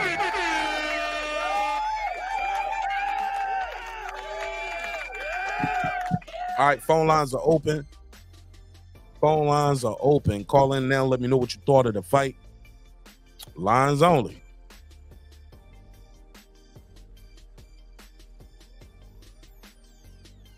I don't know, man. I called that before the fight was over. I said, yo, watch his claim to fame be where he knocked those other guys out. He didn't knock me out. Because that's why it seemed like he was fighting for at certain points. He was fighting not to get knocked out. Let me see what they're saying in the chat. Lodger said maybe Canelo ignored Suleiman because WBC says Benavidez was next. Uh-oh. He did not let him come over there and present that belt to him, did he? It was no talk about what that belt. Like, man, whatever. Said, how much did Charlo make for this fight? I have no idea. I know he made more than I got to do this live stream. Charlo was trash-astic. What did y'all expect, though? Been out the ring 16 months. 2 weight classes. Coming off a hand injury. Phone lines are open. 404. Don't type. Call in. 44692-1766. 44692-1766. Said Charlo was scared. He said this was similar to Spence, Mikey Garcia. Weight classes matter. He said Charlo looked good when he threw, but I get it. It's 14 pounds more. It's more than that when they come in. More than that when they weighed in, right? I think Charlo said he rehydrated up to 172, 173. Too much weight, bro. The jab was not strong. Viva la Mexico. Cabrones. So, yeah, this guy. 330, you got the flow. What's your name? Where you from? Yo, you already know what it is. This is the incomparable, the indomitable, that guy, broadcasted live from 330. Shout out to Mark Nash in the neighborhood, the best neighborhood on these YouTube streets. Let's go. Holy cow, what a show. What a show, wasn't it? Yeah, man. That was a great show. Shout out to Canelo. Shout out to Charlo showing a good shit. Was it a great show? I mean, I like some of the stuff, but that Barrios. Yeah, the Barrios Ugas fight was good. Lubin got robbed.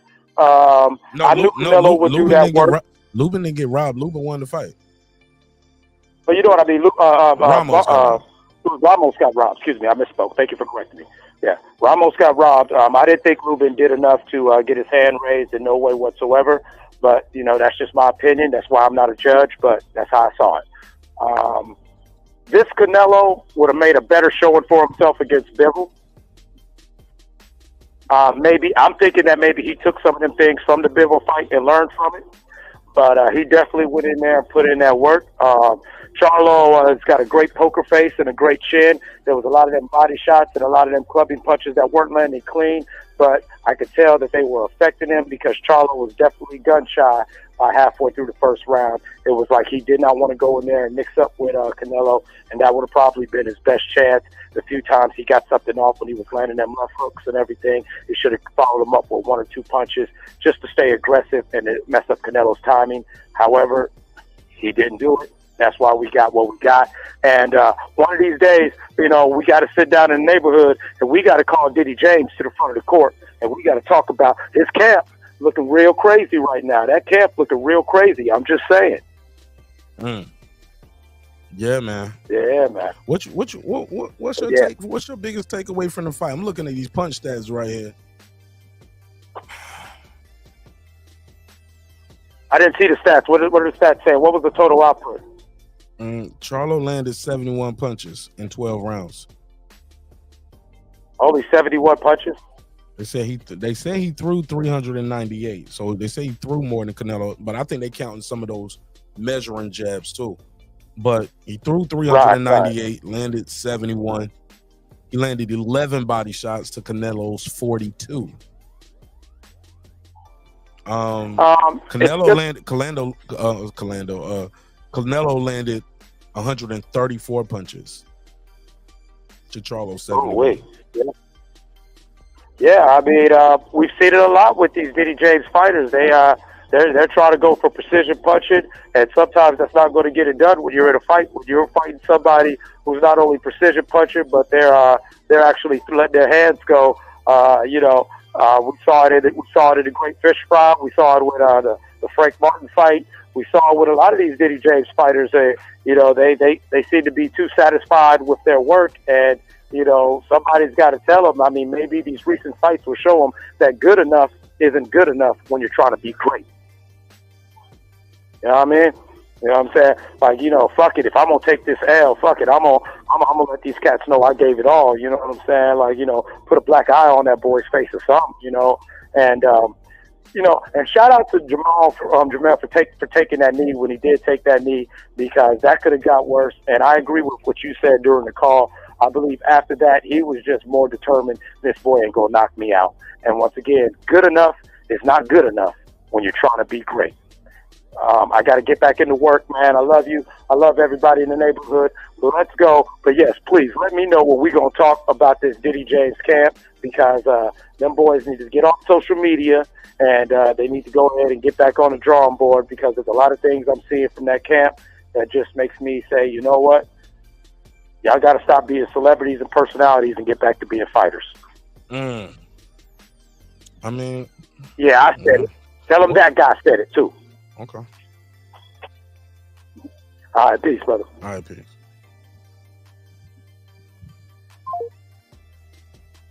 Let me ask y'all something. What y'all think of him calling out Terrence Crawford after a loss, and seemed like he was so happy with just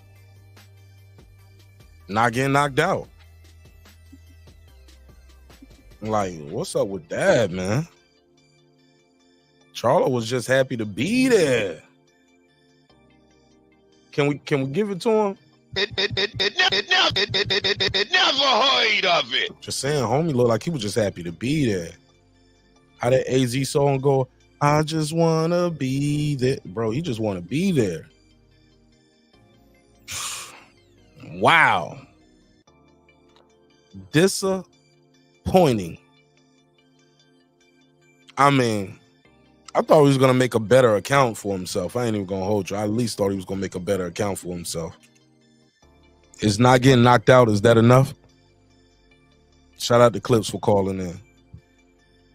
Let's see what everybody else saying out there. KP said he ain't got what Errol got. What you mean? What you mean he ain't got what Errol got? Let's open it up. Let's open it up and see what people talking about out there.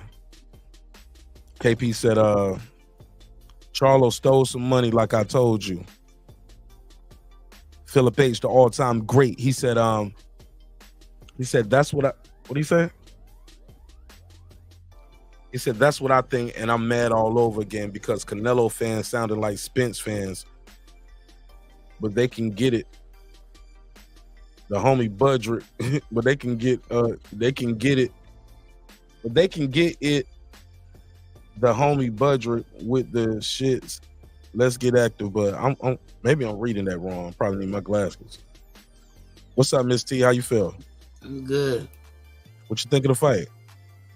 I'm good. Like said, that was a good. Oh, can you hear me? Yeah, I can hear you. I said, what did you think of the fight? Oh yeah, that was a crazy fight. Like, I think they had some messages to send out. Shout out to everybody in the chat. I think Canelo's message was, y'all better watch yourself trying to come up here. I think he sent that message to Bud, to Spence, to all of them. Somebody I heard said it was a money grab for Charlo, and I think that was a money grab for Charlo. Charlo tried to save face in the end, talking about something. Yeah, I fight Bud.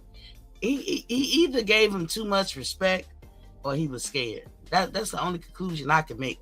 He was scared because the hesitation of it all, you know, and it just was crazy. I thought he would give a good fight. I thought he would revert back to himself, like when he just really go balls to wall. He didn't. I gave Charlo like a 30% chance to win because I know he liked to be a dog in there, but man, he was, to me, scared the whole night. It was a one-sided ass whooping. It's a replica of July 29th. That's what I thought. Nah, it wasn't that bad. That's how I saw it. Nah, it wasn't that bad. Because Canelo was playing with him, shawty. You ain't see Canelo playing with him. Nah, he didn't beat him like Bud beat Spence. Canelo was playing He won with 3 him. times, dropped. Charlo took a knee. He wasn't stopped in the 9th. Nah. Charlo was surviving. Who said that? Yeah, he was surviving, but Canelo allowed him to.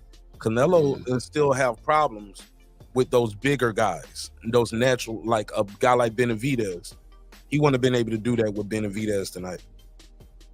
You know, I actually thought that Charlo, if he made Canelo pick his feet up, because, you know, I'm very critical of Canelo with his feet and leg works. I don't think he has the best at all, but from the waist up, he's a powerhouse.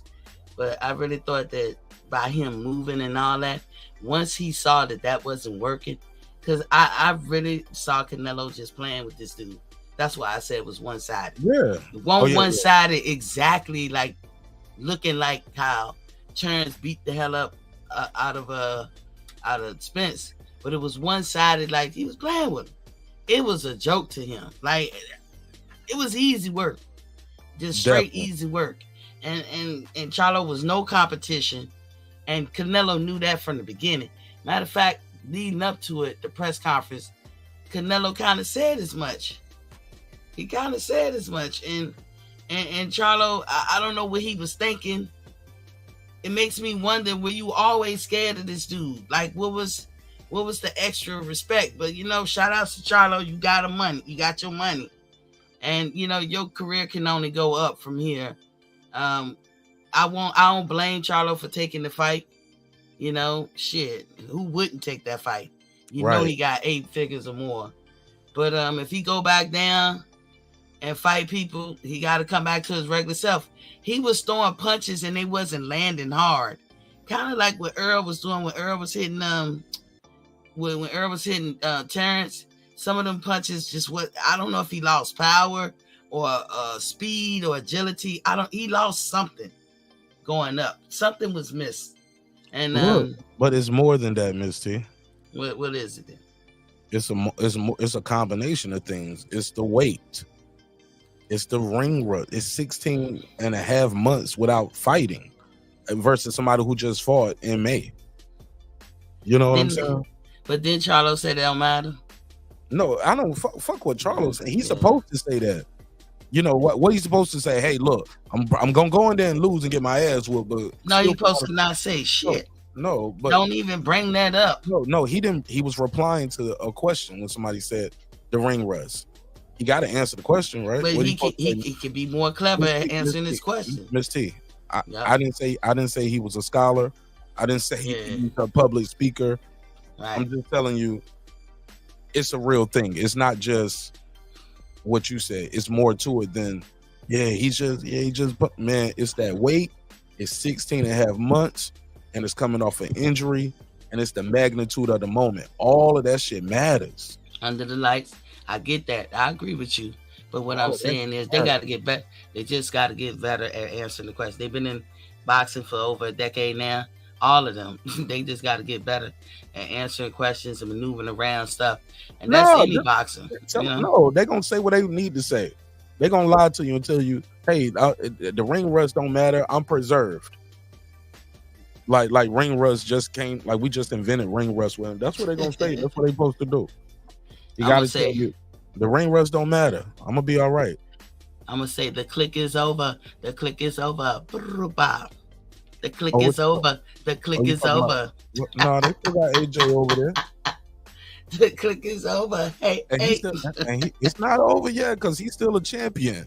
Who? Charlo is still a champion. The click is over. I get you, man. I get you. We see it a little different. I get you. I don't totally disagree with you, but that click was bound to come down. You know what I'm saying? And it was some fugazi advice over there. It was some fugazi information given over there about that whole clique. And they just got there. Hey, look at Frank Martin and the mess he talking about. You know, like it was bound to happen. It was bound to happen. But I actually betted for Charlo to win because I was like, I did. I did. Because I gave him 30%. I know he wanted to. And that could have got you some wings or something with that. What you I definitely lost $50 for real. Oh my God, man! Let's see. You could have got you some wings. I mean, when they got you some Olive Garden or something. He was a serious underdog, right? I had to try. It was that dog in him that I've seen him have that made me say maybe, just maybe. But I always knew Canelo. That sounds crazy. I always knew Canelo was gonna win. I just knew it. I knew it. On if you put $50 on Charlie. I mean, you just take a chance, man. You just take a chance. That's all. All right. What's up, Sheldon Moore? What you think of the fight? Man, the redhead Mexican went to the body, man. Broke that boy down.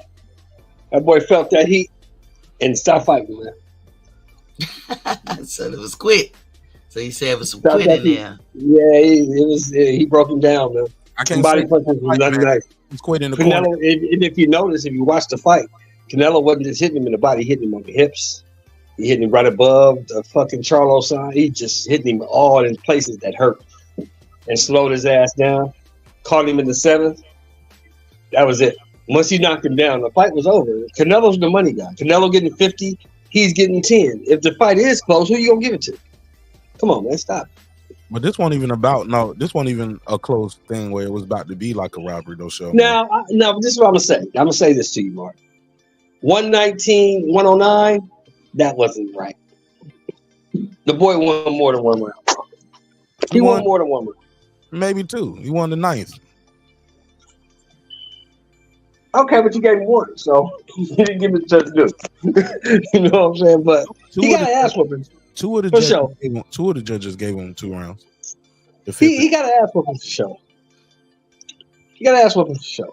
But, you know, I mean, once he felt the power, that's what we were saying the whole build-up, though, fellas. We all said the same thing. Can he take Canelo's power? Obviously, the answer is no. All right, let me take this call. That's why I said one-sided. Hold on one second. Let me take this call. Caller, 817. Tell them your name, where you from. My brother, Champion. All right, man. Cooking with the champ. What's happening, brother? What's up, Champion? All right, how you feel? Talk to me. What you think of the fight? Oh, man. We are new. Champ, what up, bro? I can't hear him. Yo, what's up, Joe? Hold up. I can't hear him. Hey, fix your audio, bro. You can't hear me, brother? Let me adjust that. Wait a minute. Hold up. There you go. Let me turn you down a little bit. It was almost so loud it's distorted over here. Go ahead. Okay, can you hear me now? Go for it. Okay, yeah. We already knew how that was going to turn out. Well, anybody that really, got real boxing knowledge knew how that was going to turn out. You know, I wish Miss T had sent me that $50. I could have used that. Right. But yeah, man. Of course, Canelo was supposed to win. That's what he does. You said yourself. You know what I'm saying? He's not gonna fight those guys in his weight class. He's gonna make guys come up 2 or 3 weight classes. So that he wins. He thought, when he went up and thought he was picking the weakest out of those guys, like everywhere he ended up losing the Bivol. He thought he was picking the weakest. And it didn't happen for him. That's why he didn't rematch him, because he knew he was gonna lose. Well, that's not all the way true. As in the reason, Bivol, from what I remember, Bivol wanted to fight Canelo at 168. because he said, "Look, you guys didn't treat me, or if we're gonna fight again at 175, treat me like the champion." You get what I'm saying? He wanted to be the A side. He's not about to be the A side of Canelo though. You know, he's not about to get that A side treatment. I'm gonna just keep it a buck. He ain't gonna fill up the ring like that. And that's the business of boxing, unfortunately. But so and Canelo's like, if I fight you at 68 and I beat you, I'm not gonna get credit for it. He was gonna say I drained you down. So it was a lot of shit with that. Also, Eddie had Eddie got two guys, like the guy that Bivol's mandatory, that was the Eddie guy, and the guy who's the mandatory for what's the other guy who got the other belts? Beterbiev. That mandatory was an Eddie Hearn guy, so Eddie Hearn was gonna get paid regardless. Yeah, but that's cap, bro. You know what I'm saying? You're gonna say that about Bivol. What are they saying about Charlo? He was supposed to win. Look, he get this little bitty dude come up through weight classes. They got weight classes for a reason. I agree. So he won't credit for. Yeah, exactly. He won't credit for Charlo, but talking about he wouldn't get credit for Bivol. Come on now, that's cap, man. I agree with you on that. That's what I said too. I'm just telling you the reason why, though. Yeah. Those were the reasons. Yeah, that was cap, man. You know, like I said, he knew better not to rematch, so he had to come up with some bullshit. You know, but why not Bill just fight him again at 175 though? Right. Because for he's not gonna do that. For Canelo, it was about getting that belt up there, not, you know, it wasn't about a defense, right? Right. So here's my question to both of y'all: who's next? Who knows? That same question tonight. You see, when they asked him about Benavidez, he said, "I don't know." I heard him say, "I don't care. I'll fight anybody." He said, "I don't give a fuck." He said, "I don't know." He said, "I don't know" first. Then he came back with that. Yeah, he did say, but champ, he did say any fucking body. I don't care. Anybody. Yeah. He said, "I don't know" first. You know, he can fight David Morrell. I mean, he just got finished fighting 12 rounds, bro. Like, I mean, he might not be perfect. English isn't his first language. You know what I'm saying? Like I was telling you. I hear people, champ. I hear people, Mark. I hear people, champ. I hear people, Mark, talking about David Morrell. But you're talking about a guy who got 10 fights. I do not see that guy. I see him getting stopped, bro. A 10-fight guy with Canelo Alvarez. I just don't see it, bro. I just don't see it. David Morrell, man, that kid is on point, man. You see him getting stopped, I can't agree with that. Champ, he's on point against the guys he's been fighting. Now, you know, as a professional fighter, you know that dude ain't been fighting nothing but forklift drivers and warehouse workers. You know that. Okay, you may have a point. You know, you may have a point. But you know, I want to see it. I mean, you know, at some point, you know, he's got to get his shot. You know what I'm saying? You know, at some point, it's time. I 100% agree. I 100% agree. He's the WBA regular champion. Give him a shot. Send him up in there. Put his ass in there. That's what I say. Put his ass in there. Exactly. Misty, what you think? You know, I feel this. Oh, go ahead, champ. Sorry, go ahead. No, go ahead. Finish up. Go ahead. You got the floor. I lost my train of thought. Go ahead. My bad. Miss T, we was talking about what's next. Miss T, what do you like to see next? They was trying to say David Morrell was gonna get stopped if he faced Canelo. What you think of that? Miss T, you still there? All right. She gone. Nah, she's still up here. She just might have stepped away for a second. Her mic is muted though. Okay, y'all hear me now? There you go. Somebody muted me. Yeah, I'll be muting people mic while other people talking, so I don't get the background noise. So what I was asking is this video that you playing, and y'all see both of them at their best. I did not see Charlo aggression in this ring tonight. This Charlo that we always see wasn't there tonight. But to answer y'all question, I want to see KeAndrae. KeAndrae. Okay. Okay. That's a good fight. That's a good fight. Hold up, Miss T. Don't just stop right there. Elaborate. It's a live show. Keep going. Well, KeAndrae and so Canelo made the point. He been talking that he was kind of perturbed, and rightly so, that they had a lot to say about him in their early career, talking down to him, probably, feeling like Golden Boy was, sprucing him up more than Charlo. And Canelo said he had to listen to all that. He had to swallow that. He had to eat that all these years.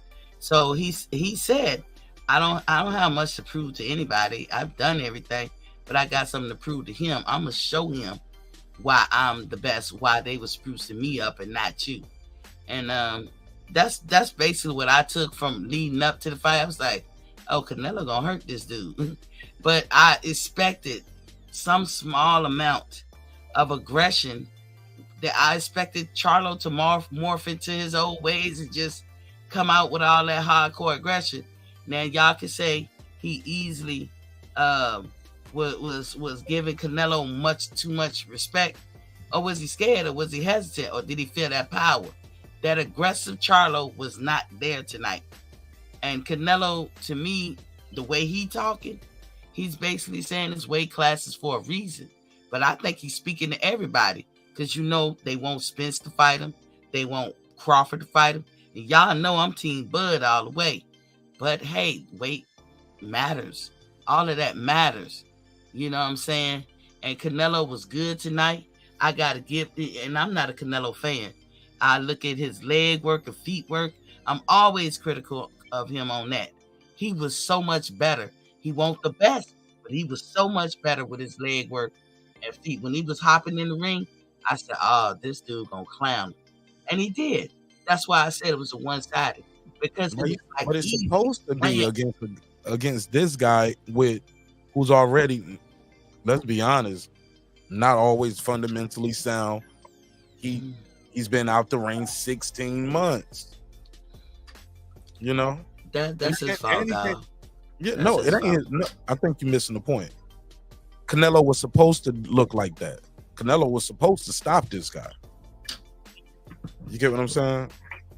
It wasn't like Canelo was in there bouncing on his feet and all of that, and he's about to fight Andre or Benavidez.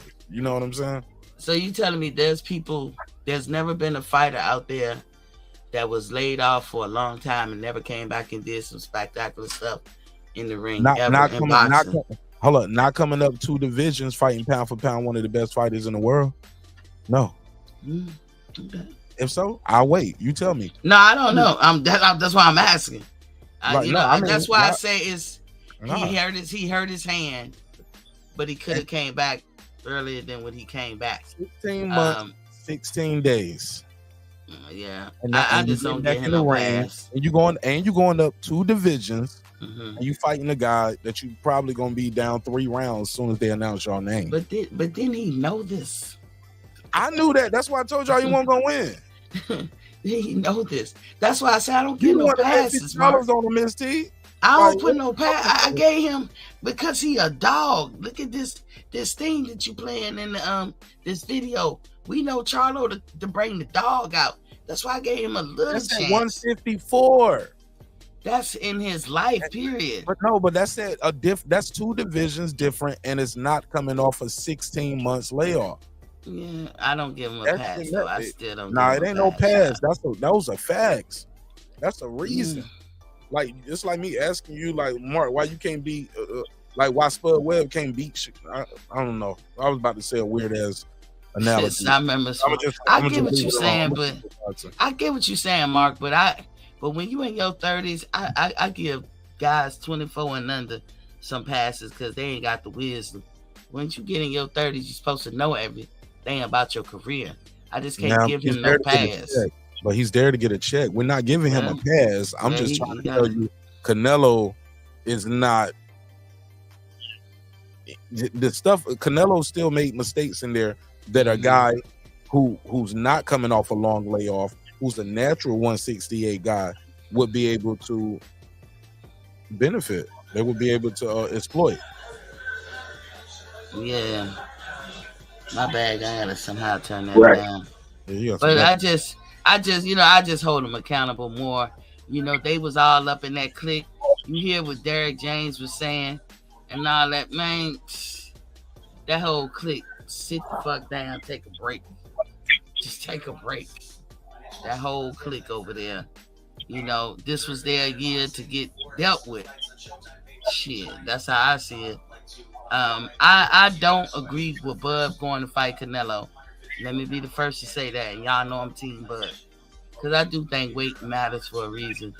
But at the same time, if you think you could do it and you want to do it and you come up short, that's your own fucking fault.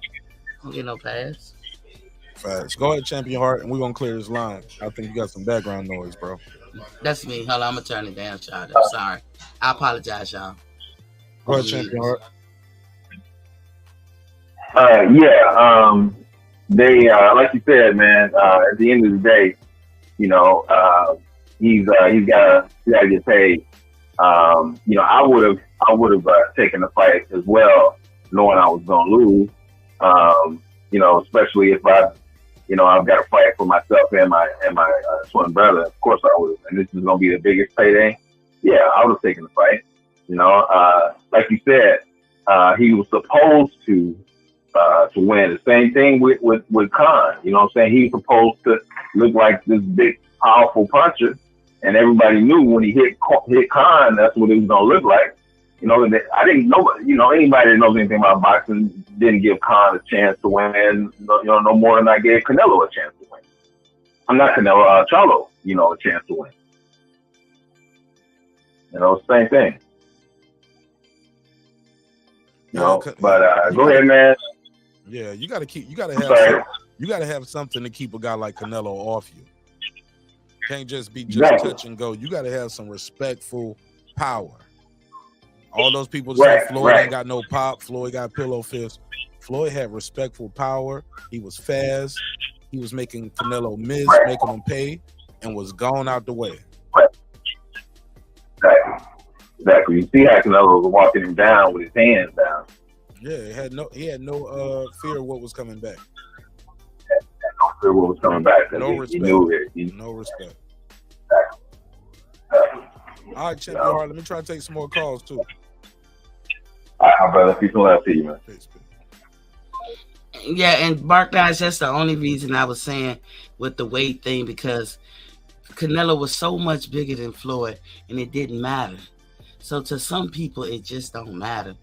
But I mean, I guess that go back to your skills. And I know that you said there's mitigating factors with the rust and all that. That's a big ass difference. Yeah, it wasn't a lot of rust. It wasn't no rust there, but also too, Floyd and Canelo wasn't two divisions apart. Right. You know what I'm saying? Right. And Floyd already fought at 154 before. He'd already fought Oscar De La Hoya at 154. You know what I'm saying? Won't Canelo like 170 when he came, about almost 170? 163. 163. I was watching the old fight today, and they said what he came in at 163. Yeah, and Floyd said he woke up at 146 that morning. Had to call the chef. I can't remember. I thought that was the Oscar fight where he woke up and he was still underweight.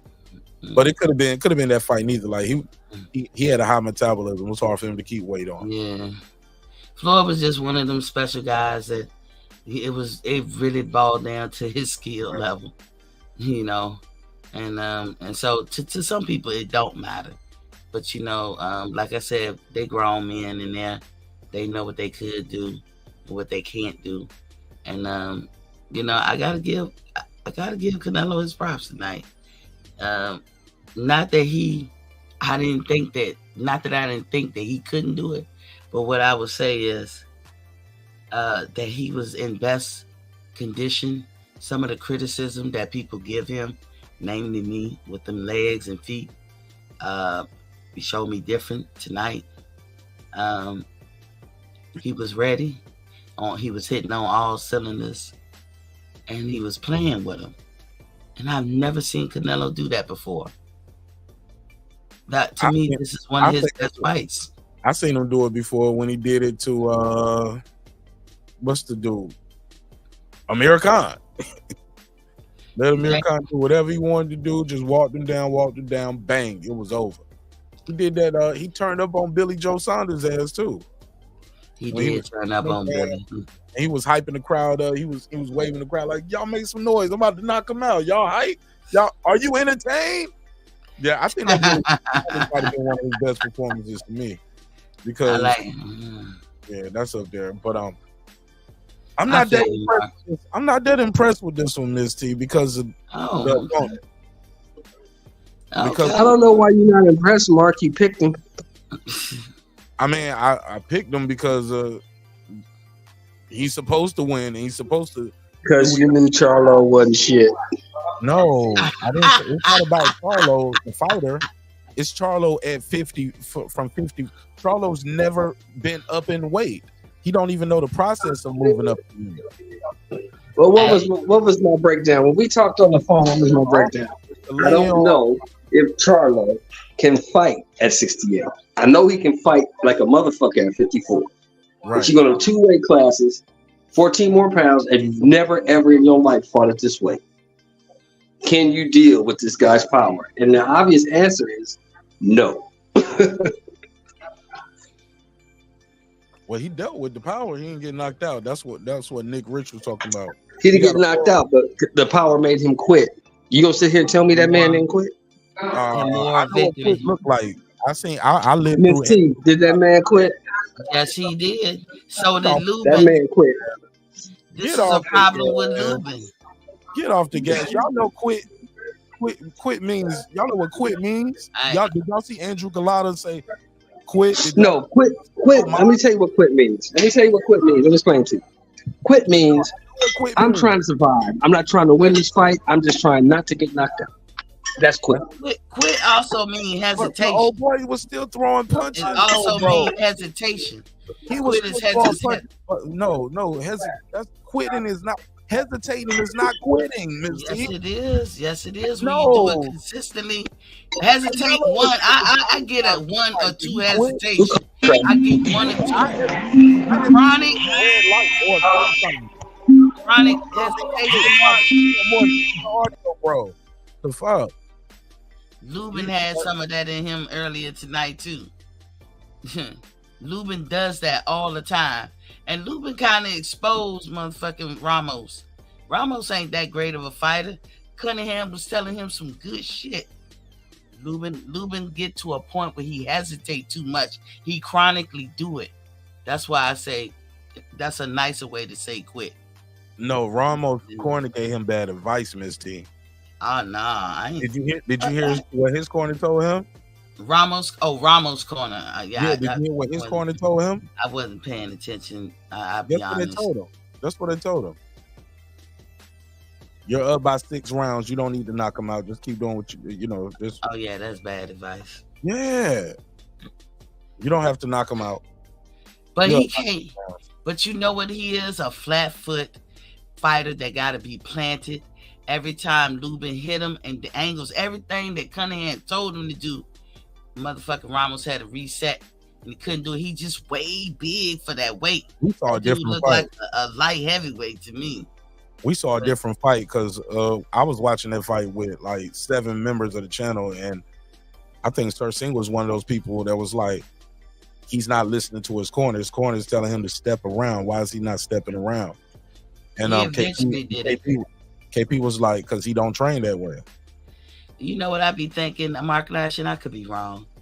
I think Lubin is one of them star pupils in the gym. Like he just all that in the gym. But when he get under them lights or in that ring, he don't execute all the way. That's why I say he chronically hesitates. And it's his hesitation, call it quit hesitation, is what brings him problems when he have fights that he lose. It's that hesitation. And I see it all the time. Gausha has this problem too. If they had no hesitation in their repertoire, those two would be some top elite fighters right there. Gausha and him. But they got quit in them. All right, let me. I'm gonna play some audio of this. I'm gonna jump back into the conversation. I want to hear this press conference real quick, see what Jermell Charlo got to say. But I'm telling you, I'm about. Thanks for having me on, man. I won't have it no other way. Yeah, you do a good show. Y'all shout out, hit that like, subscribe button. It's the man right here. I appreciate you, Stats. For real. Right. Plug your channel. Yeah, y'all come on over to Boxing Fans Talk TV. I put in the chat. I'll put it in again. AskMeT51.com. Go over there and get your merch. Go get some gadgets and gadgets. Shop till your job, have some fun. It's Libra season up in this piece. Go get your Libra shirt. And around the 5th, I'm gonna be making the Scorpion shirts. Every 5th of the month, I'm gonna make the next month for your zodiac sign. It's Libra season right now. Go score one. Get your Christmas gifts. Shop at AskMeT51.com. Thank y'all. Appreciate you. Okay. All right, let me play this right here. Let's hear what Charlo got to say after the fight. Shit, what a night, I'm proud of myself, took a chance, jumped out there strong, right off a hand. Turn up. Up there with one of the best guys. Are they gonna turn him up? Turn his mic up. Y'all know he talk with his head leaning. Maybe I felt that more because like I said, I felt. All right, let me play it from over here. Can't even hear him.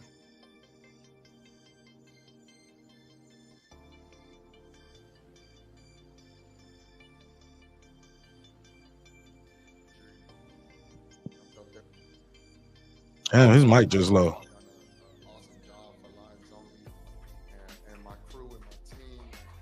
And I love boxing, so I'm not going nowhere. And just jump right into it. And Canelo's a motherfucking. Damn, his mic low. Turn his mic up. I felt that more because of the fact that this is my first time at that weight division.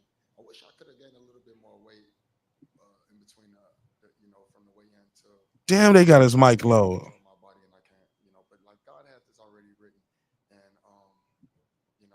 I'm glad that I was in there with you, to put on the performance for. I got everything loud as fuck. I can't even turn nothing up. Questions? Hey, Jermell. Listen how loud their mic is. You feel like that's his mic. Strength was an issue. Like he was able to kind of back you up a lot throughout the fight. Was that an issue? I feel like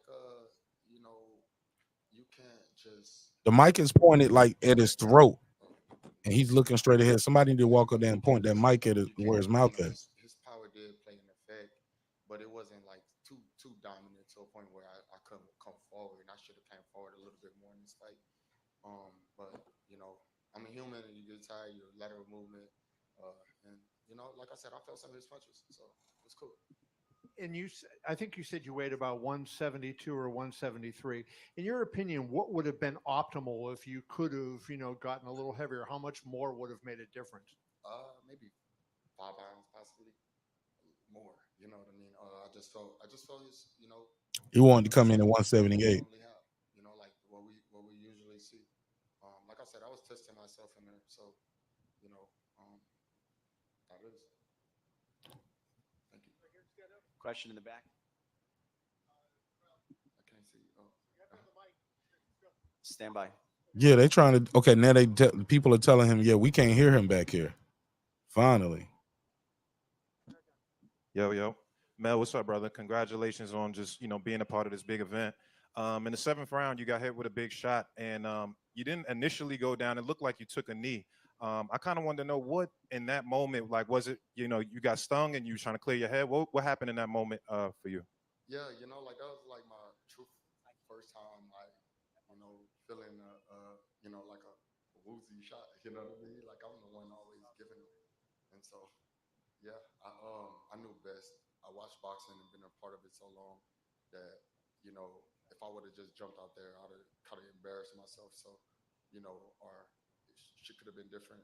But I was smart enough to recover, and I recovered really fast. Probably could have stayed up or whatever, but I'd have just been fighting, trying to clear my head and still be getting head shots. Were you really hurting that moment? You came back and you threw a hook right after that seemed to land pretty good. You feel like you were still in the moment, like you were fine after that moment? Yeah, I was good. I get back up. Nothing. Showtime, y'all are trash for this, man. Somebody turned his mic up, man, or adjust the mic. Jermell, right here in the front row. Can hear it. Willard Ramirez Report with is the Associated clear. Press. You mentioned to Kevin that he's not the type of opponent that you just charge at, that you come out. Throughout the fight, it looked as if you were trying to sort of get into your groove, but he was controlling the tempo. Was there ever a point in the fight you felt comfortable, that you felt that you were in control or at your pace, your tempo, or did you feel that you were having to adapt and fight his fight? I really don't know what round it was, but it was like within some of the later rounds. I felt like I hit him with a solid 1-2 that was kind of like effective. He didn't see some, I also hit him with a good hook that was kind of blinding. He didn't possibly see, but I felt like I never got to a real point to I can get into my bag like I wanted to, truthfully. Jermell, how did you feel about this experience in the super middleweight division? And after your rest, who's next? I'm going back down to 154, so that's going to be major. I can do it. I can make the weight easy. And the experience was amazing. It was cool. I appreciate fans of boxing, period. But you got to get your hats off to the Mexican fans that support boxing and come out to shows like this. Never want to leave out my... They don't turn them up now when he said, they turned his mic up good when he said, but you got to shout out the Mexican fans. But you got to get your hats off to the Mexican fans that support boxing and come out to shows like this. Never want to leave out my African American fans, because my American fans, period. I just want to say you can't leave them out, because they come out. My man said Black Lives Matter, then said All Lives Matter. I caught that. Just as well as the Mexican fans. It's just one is crazier than the other. Jermell. Yeah. Back here. Keith Heidig from BoxingScene.com. Jermell, at the higher weight that you were tonight, did you feel sluggish or anything, or how did you feel when you were moving around the ring? A little tad bit. I'm used to moving around much lighter, of course, but it was fine. I moved around. I was just trying to follow my game plan of my coaches, and a part of that was really coming forward, but moving around was a part of the game plan too. But I didn't, I felt the weight, of course. Jermell, over here. Congratulations on your effort. Given you've said you're going back to 154, you've got 3 of the belts in that division. Is the obvious fight to make the winner of Tim Tszyu and Brian Mendoza? I just follow the plans and I fight whoever. Obviously, we can see. It's about being great, and I'm already a legend in boxing. Hopefully, y'all put me in the Hall of Fame. I don't know who the hell controls that, but I deserve it. And possibly I'll come back to 154. Or bro, asking to be in the Hall of Fame after a loss on the podium, bro. Who does that? Never heard of it. My man at the podium after a loss, and he deserved to be in the Hall of Fame. For losing? For the try? Y'all put me in the Hall of Fame. I don't know who the hell controls whatever. Obviously, we can see. It's about being great, and I'm already a legend in boxing. Hopefully, y'all put me in the Hall of Fame. I don't know who the hell controls that, but I deserve it. And possibly I'll come back to 154, or I'll just... Bro, you lost almost every round talking about being in the Hall of Fame. And I'm on it. Would you like to become undisputed again, though, at 154? Of course, but it's about fighting the best fights and making the most money at this point in my life and career. So fighting Brian Mendoza or Tszyu, who got an Australian fan base. You know, it's just not as satisfying to me sometimes. But like I said, I listen to my coaches, follow the plans of my management, and go from there. Bruh, he sound like he already ducking. Jermell, Ernesto Amador from No Puedes Jugar Boxeo, and the same question. Bruh, did y'all hear that? Bruh, man, Tim Tszyu, man, you'll make a lot of money fighting Tim Tszyu, but you probably have to fight him in Australia, though. Let's hear this again. Satisfying to me sometimes, but like I said, I listen to my coaches, follow the plans of my management. You said it's not satisfying to him right now. And go from there. Jermell, Ernesto Amador from No Puedes Jugar Boxeo, and the same question, please, for Johan Guzman. You mentioned that you can beat Canelo, that you are ready to beat his skills. Canelo's skills surprise you? Because Canelo mentioned it's different when you talk about me, but in the ring it's gonna be different. So Canelo's skills surprise you? Personally, I don't want to say it surprised me.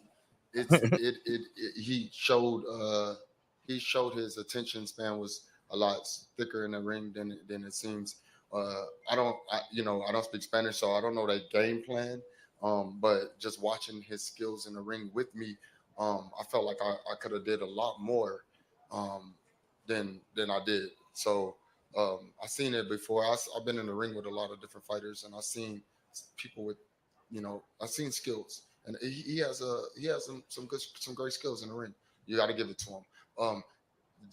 I don't even know when the last time I even talked about his skills. Like, that's just something that he needed to motivate himself. And well be it. We're here to fight, and I got in there to fight.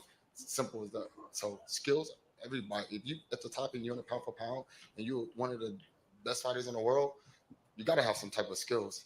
So did I not believe in his skills? Shit, I don't know when I didn't believe in his skills. I don't care about that. Like, I don't believe in nobody's skills. I think I'm the best fighter in the world. I still think that right now. So I'm cool. I'm cool with that. Hey, Jermell, right here. KeAndrae, if you over to the side. Hey, how you doing? I'm good. Thank you.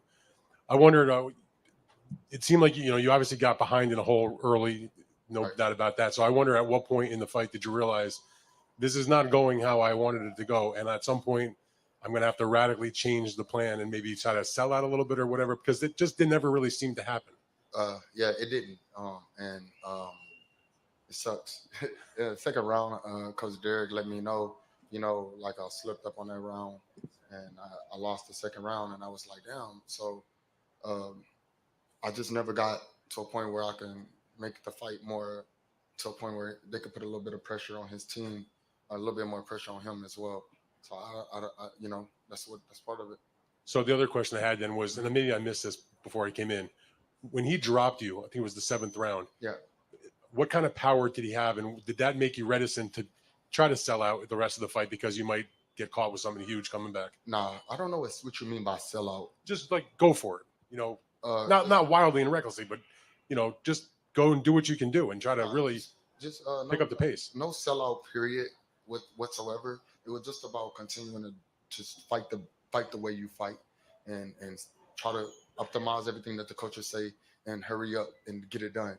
And so it was a flash. It was like a shot I didn't see, and I regrouped myself. I gave myself a chance to regroup, but I thought, like, okay, now we got to go back and win the next few rounds, because I know when it's an 8-10 round. Thank you. Jermell, over here. I came from Mohammed Mubarak with EURweb.com. Hello, Mohammed. Throughout the fight, it seemed to be a habit that he had of putting you in a headlock and trying to get rough with you. Oh my God, bruh. Did it bother you anytime? Any of those tactics? No, not at all. I don't think so. Not that. I do remember the headlock a few times. Matter of fact, every time I kind of got it in that position, I felt that he's a clever fighter. Do you think that maybe if you were a little more aggressive throughout the fight, I could steal that from him in the future? What do you think that if you could have been more aggressive than you were throughout the fight? I could have, yeah. I could have been more aggressive, honestly. Jermell, You said that already. to your right. You wasted your question. Yeah. Francisco Salazar, Ring Magazine. One of the game plans that Al Bernstein focused on for Canelo was cutting off the ring. Do you think that maybe that was one component that maybe worked against you, that he cut off the ring more quicker, more sooner than you expected him to do? No, I actually thought that. I mean, you're from Ring Magazine, you know, boxing. When you're in a square circle, I felt like I was rotating pretty well, getting around, and I was able to catch a lot of shots with my gloves. Sure. So I did rotate well. It was just about, you know, my attack when it came down to after I rotated and got out of the shot, you know, or blocked the shot. My return was my issue, and in my aggressiveness of going forward. Thank you. Yeah. Time for just 2 more, then we'll let Jermell. Jermell Charlo, Stephen Cordeño, KO the Sportsman. Congratulations on a great performance, great effort. Could you clarify what's going on with the WBO? I know you were going to be undisputed for this fight. They said they were going to ship you afterwards. Just what's going on? Is the WBO in the room at all? Is there any representative for the WBO? They're not going to say it. They are. I mean, they have to. What's right? that? They got a helicopter going by? This is, I don't know. What was that truthfully, noise? You know, I would like to talk with somebody from the WBO, and see what kind of issues they can resolve. I don't know if WBO they ain't rocking with already you, dog. made their decision or whatever they made, but you know, Damn. that was already taken from the beginning before the fight, you know, and that sucks. You know, part of life and a part of I gotta just continue to roll with the punches. But you know, Jermell Charlo never get the fair end of the stick. I gotta go and fight for mine. But Nah, bro, you know, it was I a fair believe fight, that, bro. You lost, bro. Two-way classes to fight for undisputed. And continue to stay active. And of course, I wasn't active for a year because I was off with a hand injury. And you know, from the moment that my hand got injured, the fight got canceled or whatever happened. The But WBO even now, sent though, me hold up. letters from Pause, 30 pause, letters pause. and had me going back. Pause. Even now, though, you're still not talking about fighting Tim Tszyu, though. So you can't say the hand injury and the fight got canceled, rescheduled. Even now, your hand is better, and you chose to fight Canelo. I get it. And it's 2 weight classes up, but it's a lot of money. But even now, going back in 154, you're talking about fighting Tim Tszyu or Brian Mendoza. Like, it doesn't interest you. It doesn't bring a lot of money. You don't know. They haven't even fought yet. You haven't even been into negotiations with him now as the challenger. How much they gonna pay you to come over there to fight? You got 3 belts. He got that 1 belt you just had. You trying to be 2-time undisputed? You can be 2-time undisputed. I don't know, man. I don't know. What's up with To the Jermell? doctor randomly just having to prove to them that MRIs and CAT scans and CT scans and X-rays and any time that they wanted to, they must really you know, like got a relationship with the people in Australia. So and that's okay. And they with me. call it for And I just conspiracy. gotta continue Damn. to be a champion and Bro continue said to it's a fight. conspiracy. And you know, bars none. Put my heart on the line every time I get in there. Yeah. Jermell. He said they got a Lance relationship with Buckmeyer, somebody over there. He PTV.com. said they I wanted to set ask up. you, I know you talked about this in the Damn, ring. homie. Terrence Crawford, does that make all the sense in the world for your next fight? It's Terrence Crawford. Yeah, you know, Terrence Crawford could be on a radar. Terrence Crawford. I think he already probably been on Twitter, you know, like lip wrestling with the internet. Yeah, he on Twitter already. Yeah, Terrence Crawford on Twitter talking about your ass. We got the files already. Look, he mad at Terrence Crawford clowning him on This Twitter. in the ring. Terrence Crawford, does that make all the sense in the world for your next fight? Yeah, you know. Look, it makes sense now, Nick Rich. He ain't too busy for old Bud now. I'm busy. Bro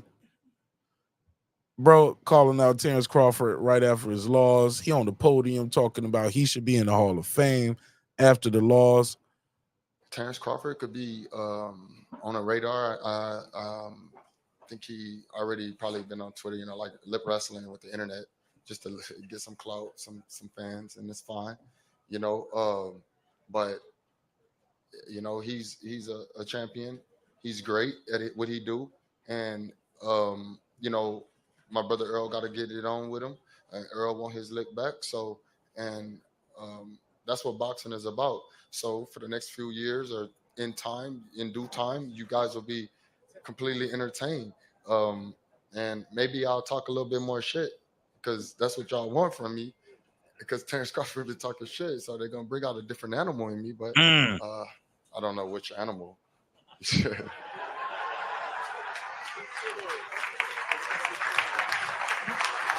But yeah, man, I can fight Terrence That was Crawford, goody. man. That was well played. Crowd ate that up, huh? They ate that shit up. Because that's what Canelo told them. That's what they call in comedy a callback. He said Terrence Crawford will bring out a different animal in me. He said, I don't know what animal, but that's what Canelo had told him. All right. Charlo still got his wits together. Charlo still got his wits together. But what you guys think of him calling out Terrence Crawford? And what you guys think about what Terrence Crawford just put on Twitter? Charlo just spoke on it. He said he's lip wrestling. He said, Ed Twin Charlo, you went out sad. Didn't even try to win. All you did was try to survive. You should be ashamed of yourself.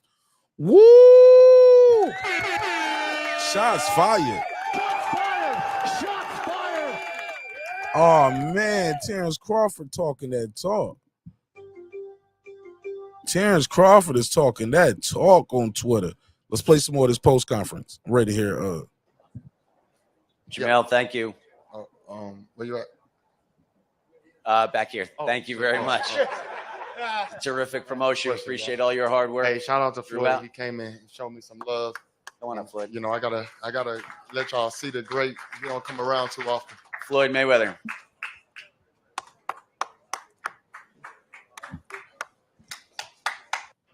Oh, Let Floyd, y'all see the great. You know, Floyd don't came on stage while Charlo's on stage. and show me some love. Come on up, Floyd. You know, I gotta let y'all see the great. You don't come around too often. Floyd Mayweather. Stage. Floyd, why are you walking up to the podium to shake the man's hand and give him a hug? Like you couldn't did it any other time. Damn, Floyd. Floyd looking at him, talking to him. You should listen to my game plan. You didn't watch my fight? Floyd talking to Charlo at the podium while Charlo having a one-on-one conversation. All right, I guess I'm out. Lines only for life. Floyd, I said, hey, walk up and talk to me. I got some shit I want to tell you. He's like, well, I guess I'm out. And then he over there talking to Floyd. They taking some pictures together. Or the crowd is taking pictures. They laughing and joking. Like, they laughing and smiling. And look like Floyd talking to him about some shit. But bruh smiling because he getting paid. He definitely don't look like he went in there and just lost Undisputed. You know what I'm saying? Face don't look like it. Attitude ain't like it because it won't his to lose, you know? And his attitude is definitely like that. It won't mind to lose. All right. But yeah, they just got Charlo and Floyd talking off to the side right there. What y'all think of Bud telling this dude, you see, yo, you ain't do nothing. Let me put this on the screen. Let me see this other, put this other Okay, clip on ladies and gentlemen, Floyd Mayweather, undefeated, TBE. I'd like you to take to the podium. Tell us. What the hell Floyd coming to the podium for?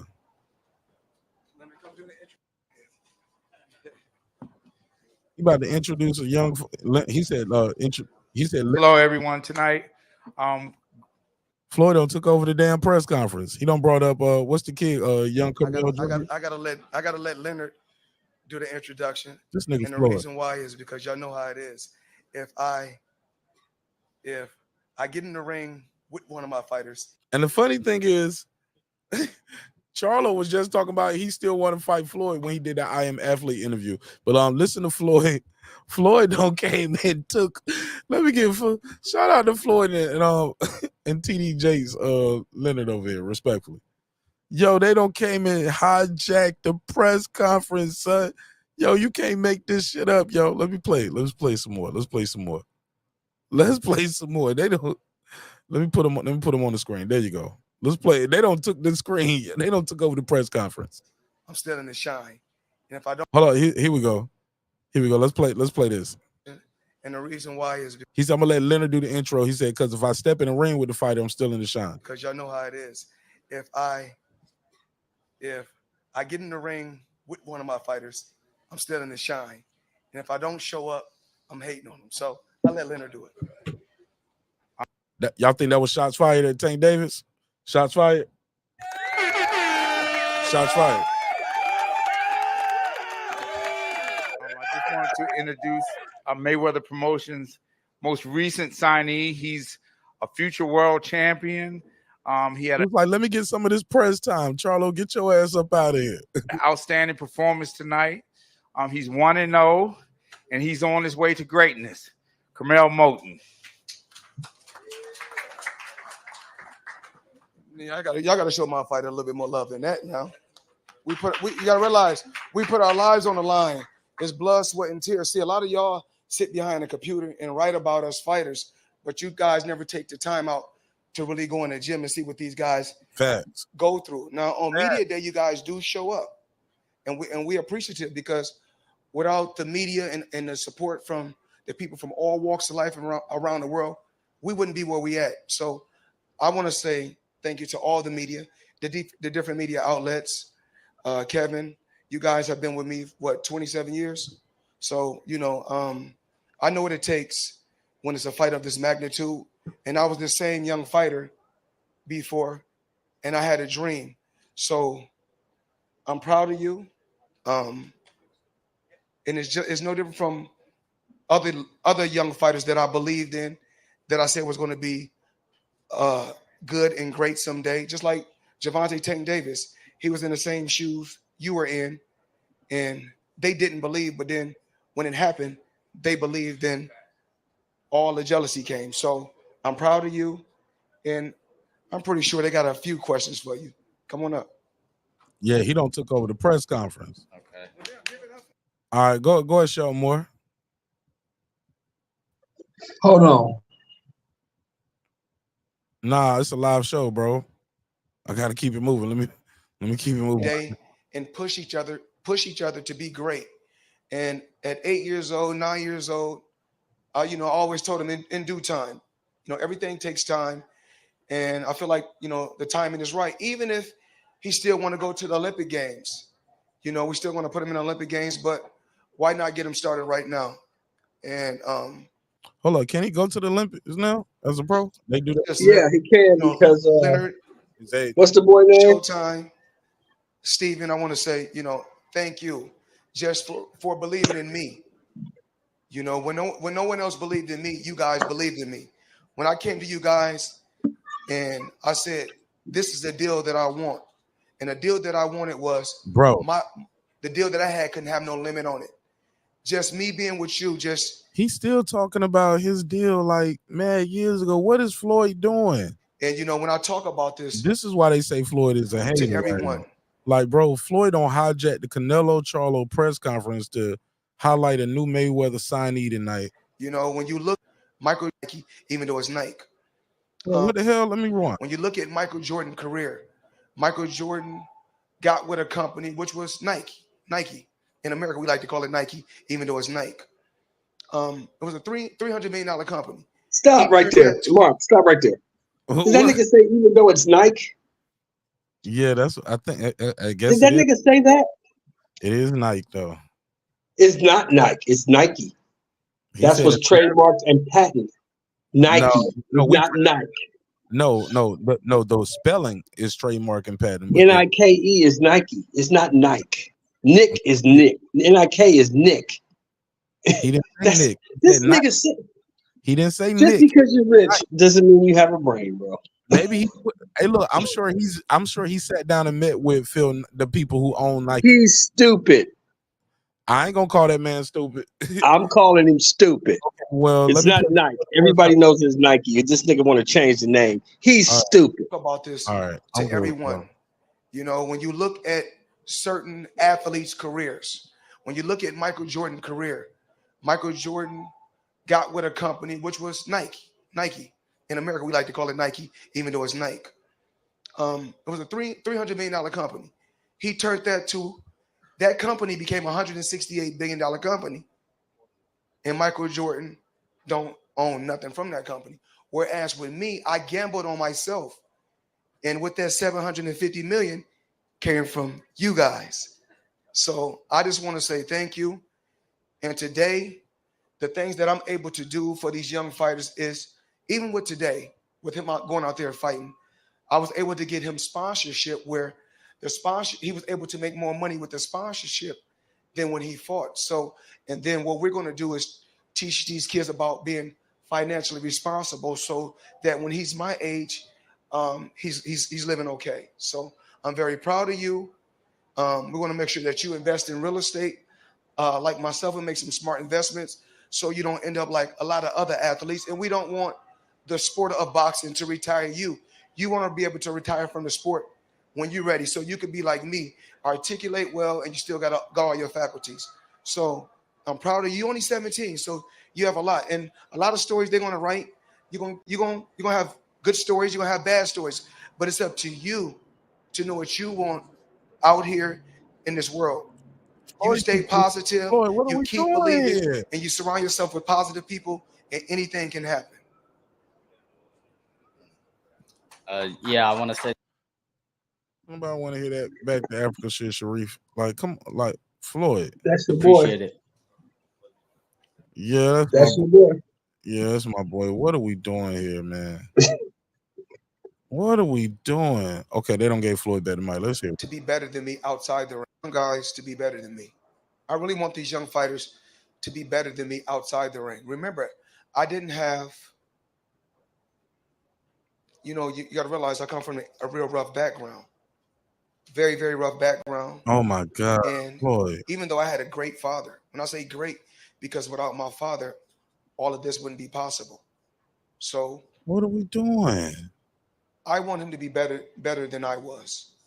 It's All not the about certain you mistakes or that I made, Canelo. I didn't have a This ain't Floyd so- Mayweather to be there for me, to teach me certain things. But I want everyone to know, my children, every day I wake up, I'm happy that God has blessed me with healthy children. A lot of things that we take for granted, and those are the things that I don't take for granted. Yes, I had a great career. Yes, I made a bunch of money. Yo, Floyd, we know this already. Why did he hijack the man? Charlo could still be up here answering questions, man. Like, but one of the that's why Charlo said, "Oh, I guess I'm gone." I thought he was about to leave with Mayweather. Mayweather was like, must have said, "Hey, look, when you finish doing what you're doing, you're gonna wrap that shit up. You know what I'm saying? Come and use some of this time right here to introduce my young fighter right here, man. Leonard, we about to take over this shit. So go on in the back, get your check. I'm gonna meet you at the strip club later. Meet you at Girls Collection. You know what I'm saying? We're gonna take care of you. But I need you to get the fuck up out of here. I need this press conference, baby. I need this TV time." He can't go to Girls Collection. He married. things about my Go with his wife to Girls Collection. What are you talking about? career was Yeah, my she defense. beating bitches up. She ain't going to no Girls You know, Collection. it's just like when you guys look at guys like Sugar Ray Robinson, and you guys look at certain fighters like Muhammad Ali. There's nothing great about taking punishment. Oh my God, this is not the time. This is not the time.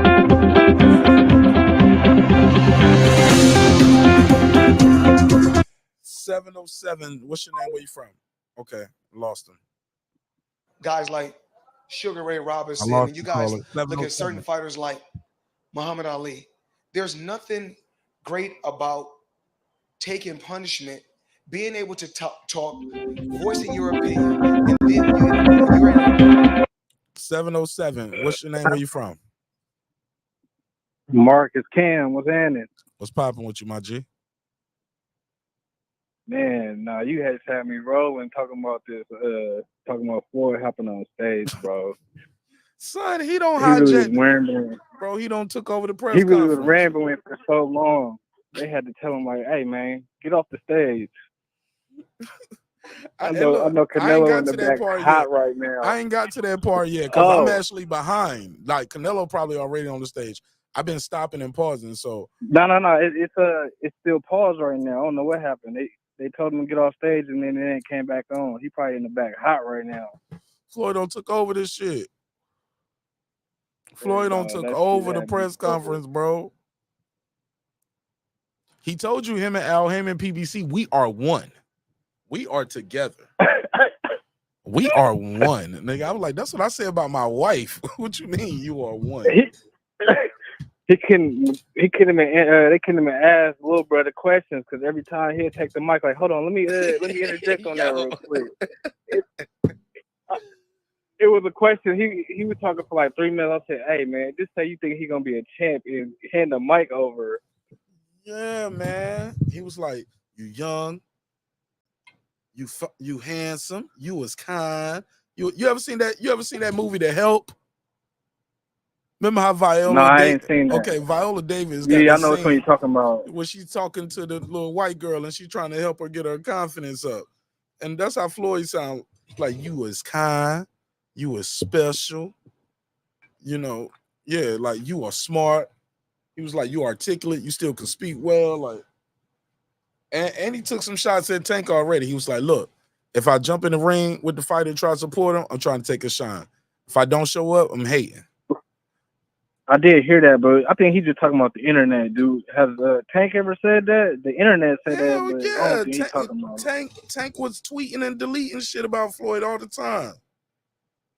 Remember, he was like, man, got to fight the same day as me. He was talking about how they put him in there with they had set him up to lose with Pedraza. He wasn't ready for that fight. They set him up to lose, but shit, you ended up winning. They was right.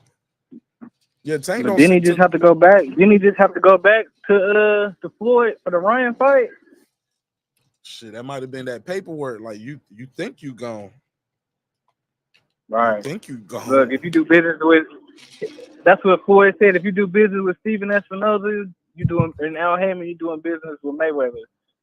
Yeah, but also too, that fight could have been like, yo, who knows how that paperwork? It's all about the paperwork, baby. It's all about the paperwork. Right. I can't believe Floyd just came in and hijacked Canelo's press conference like that. Where's Canelo's team at? I hope somebody they gone, man. They gone. They at the club. Nah, they about to take this podium. They just probably OG Shelton, what's the deal, baby? It's supposed to be Canelo. Supposed to be Charlo up there. What's up, youngster? He took over the press conference, got his young fighter up here for Mayweather Promotions. Y'all name ain't nowhere on the banner. He just took over Canelo's shit. But let me play some. You know the cold part is, what's up? They kept asking them questions though. That's the funny part. Like, I'm up there cringe watching, and they keep asking Floyd, hold on, I got a question for both of you. Like, dude, cut the mic. Nah, but see, some of these reporters too, though, if you got a chance to talk to Floyd Mayweather, you need to get these questions in, man. I ain't even mad at the reporters. That's what it looked like. That's really what it looked like. They like, man, we happy to see him up here. They enamored. They are so. Talk to Floyd Mayweather about what? Carmel Moten? Talk to him about whatever. You ask him. I ask him a question. I always wanted to ask him about I his. ain't gonna ask that nigga shit. Did Carmel win? Sheldon. Let me answer the question, bro. Without that stuff. Like, I know how you feel. You don't give a fuck. But me as a journalist or a reporter or somebody or a content creator, if I get the chance to ask Floyd Mayweather a question, even if it's at a Canelo Charlo event, he at that podium. I might ask him a question about shit. I might ask him a question about the Diego Corrales fight that I always wanted to know. You know what I'm saying? I ask him about when he fought Shane or Oscar, or what did he think of the Charlo fight. I'm about to ask Floyd a question, bro, and get that on my highlight reel. I asked Floyd Mayweather a question. Okay, I got you. Did Carmel win though? Of course. Yeah, knockout. Of course he won, bro. Of course he won. Floyd wouldn't be up there doing all this. Let's hear some more Floyd. Yo, why did Floyd always bring up Ali, man? Like, he got to let that man live, bro. Because he's a hater. He hates Ali. He can't stand Ali because everybody tells him that Ali's greater than him. That's why he always goes to, it's nothing great about taking punishment. But he's right, though. But I think he wants people to look at his career differently. And a lot of people think Ali is the GOAT. You know, Mayweather does have a documentary. It's going to come out. It's going to be similar to the Last Dance type style. And it's called GOAT, and it's going to be about his career. Damn, man, why he doing this? One of the most important things about my career was my defense. You know, it's just like when you guys Low key, young Carmel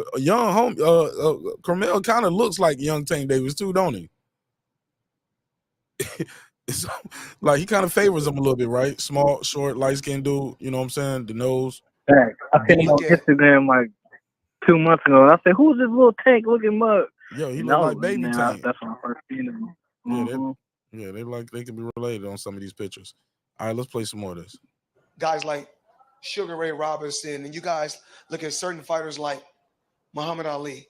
There's nothing great about taking punishment, being able to talk, voicing your opinion, and then when you're in a position where you can't talk and you can barely walk, the world want to say that, oh, you're the greatest. If I got to be put in that position to be great, then that's not for me. You know. Why did he have to say that? Like, Floyd, you said that before. You don't have to keep saying As you guys can see, I have my grandson there with me today. And that's a great thing that I'm able to play with him. You know, I'm still able to do exhibitions, travel the world. And like I said before, I didn't do this all by myself. You guys, the stories that you guys wrote helped. Whether it was a negative story, a positive story, you guys kept my name out there. And I will put him in a position You keep your to name keep out his there, name too. out there in a more positive light. So I'm Love proud of Floyd. you. Fuck it. Leonard's proud of you. Mayweather Promotions is proud of you. Just let him do what And he a lot of these media guys, I want you to look at them because you got to turn the non-believers into believers. Because all these guys for many, many years said, "Oh, this is the guy that's going to beat Floyd, and this is the guy that's going to beat Floyd," and I proved them all wrong. So it's about self-preservation as a law of the land. You have to believe in yourself. Now he's not even talking to the audience no more. He's looking at the fighter, and they've turned sideways, and now he's just talking to the fighter, giving him words of encouragement. You can do this off stage Before anyone else can believe in you. Floyd turns everything into a conversation about himself. And he don't grab some of Charlo water. He don't grab the bottle of water. Like, give me this water. This nigga don't took the water. Tell me that's not hilarious. He be like, you don't need this water. Get your ass up out of here, man. Yo, Floyd is the coldest, man. Golly. Charlo been Bingo. Charlo don't took a shower, got his after clothes on. Like, he don't took his medical, got his check. He's probably out the building. He might be backstage somewhere taking a picture with Canelo. He's definitely one of those. He's definitely backstage with Canelo taking a picture after the fight. Look for that online. He gonna be like this. The cool part is Go ahead. My bad. No. No, when Jermell Charlo seen him, he was like, "Oh, Floyd came up here to show me love. I appreciate him." Yeah, right. Get your ass off the stage. Look, man, check this out. Yo, because remember Floyd, he was just talking about fighting Floyd on the I Am Athlete episode that he did with his twin. When his twin started crying in the interview, he was like, I be trying to tell him Floyd retired. He cool. He was like, he still want to fight Floyd. Floyd come up. But here's the thing, Mike. Here's the thing. You just said it. You hear how Floyd got up there and hijacked that press conference? And now he wonders why people don't like him. This is why. This is why people don't like you, Floyd. Because everything is about Floyd. You damn near, look at the comment. It's a comment in the chat. He's right. Nigga, you damn near 50. And you still talking about your career that was over 10 fucking years ago.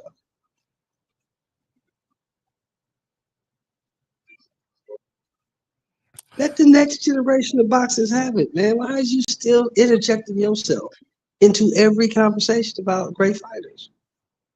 Kick back, nigga. You did what you did. Your legacy is set in concrete, and the cement is dry. It's done. But you still, this is why people don't like you. You wonder why people love Ali and don't like you? One of the reasons people love Ali is because Ali fought the fights everybody wants to see him fight.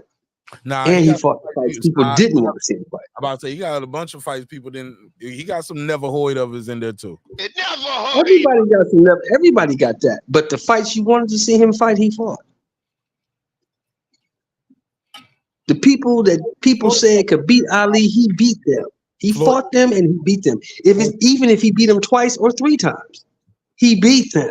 And Floyd didn't do that. Stop it. Stop it. Floyd never fought Paul. Floyd never fought Paul Williams. Floyd never fought Antonio Margarito. Oh, you got to keep winning. That ain't Floyd. No. They said, look, Ali didn't give a fuck if you won or lost. If somebody said that dude can beat me, Ali fought.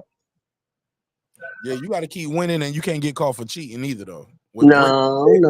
Antonio Margarito hadn't got for cheating until like 5-6 years after Floyd. I won't know 6 After years. that Floyd was around. After that Floyd fight was talked about. 6 years, man. Stop it. It was. That was way in fucking 2000. They were talking about Margarito fighting Floyd in like 2005 or 6. Right after 2010, 11 when he fought Mosley. Stop it, bro. You trying to rewrite? Yeah. All right, bro. Yeah, man. I ain't letting you get away with that Floyd bullshit. I ain't letting you get away with that. Get off the gas. Did he fight me? You get off the gas, nigga. Floyd is nowhere comparable to Muhammad Ali. No way, shape, form, or fashion. And the guy, and I'm gonna be honest, the guy they wanted to see him fight the most, it wasn't Paul Williams and the fucking Margaritas. It was the guy. Who was it? It was the De La Hoyas. It was the Manny Pacquiao's.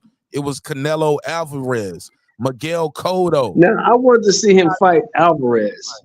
I didn't give a fuck about him fighting Pacquiao or motherfucking Oscar, because they was all past by that time. I didn't give a fuck about them fights, but I did want to see him fight Canelo. I did want to see that fight. Bro, that's Cab. And he gave me that. And he gave me the motherfucking Miguel Cotto fight. He gave me that. So I got to give him credit for that. But look, before I go into a full debate with you, I still got somebody on the phone line, and I got people trying. Yeah, go ahead, bro. Handle your business. No. You good? You part of the business right now. Cam. It's all good, Mark. Go ahead, Yeah. Cam. Go ahead.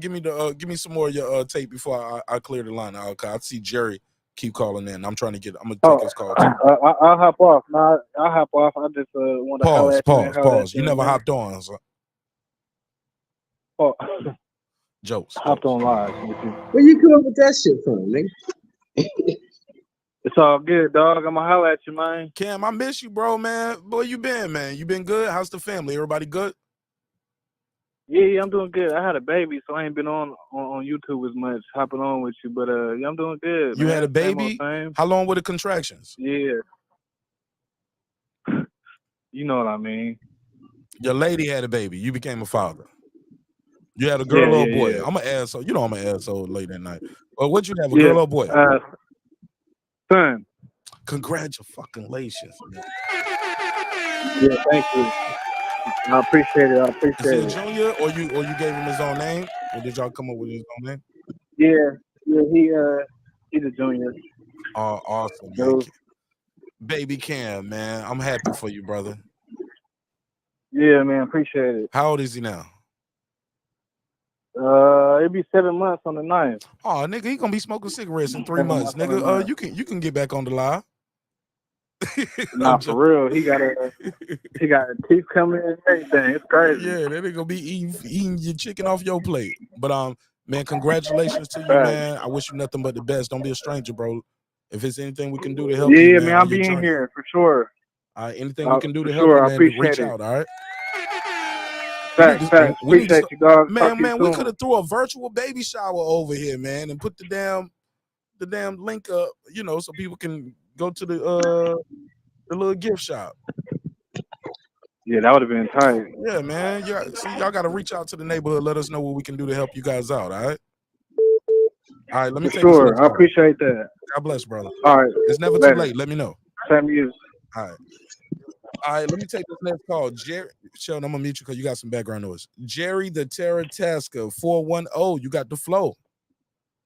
Silence. What's happening, baby? Nah, silence was what Jermell Charlo did in the ring tonight. I want to hear that. Before I talk about that, I'll say this.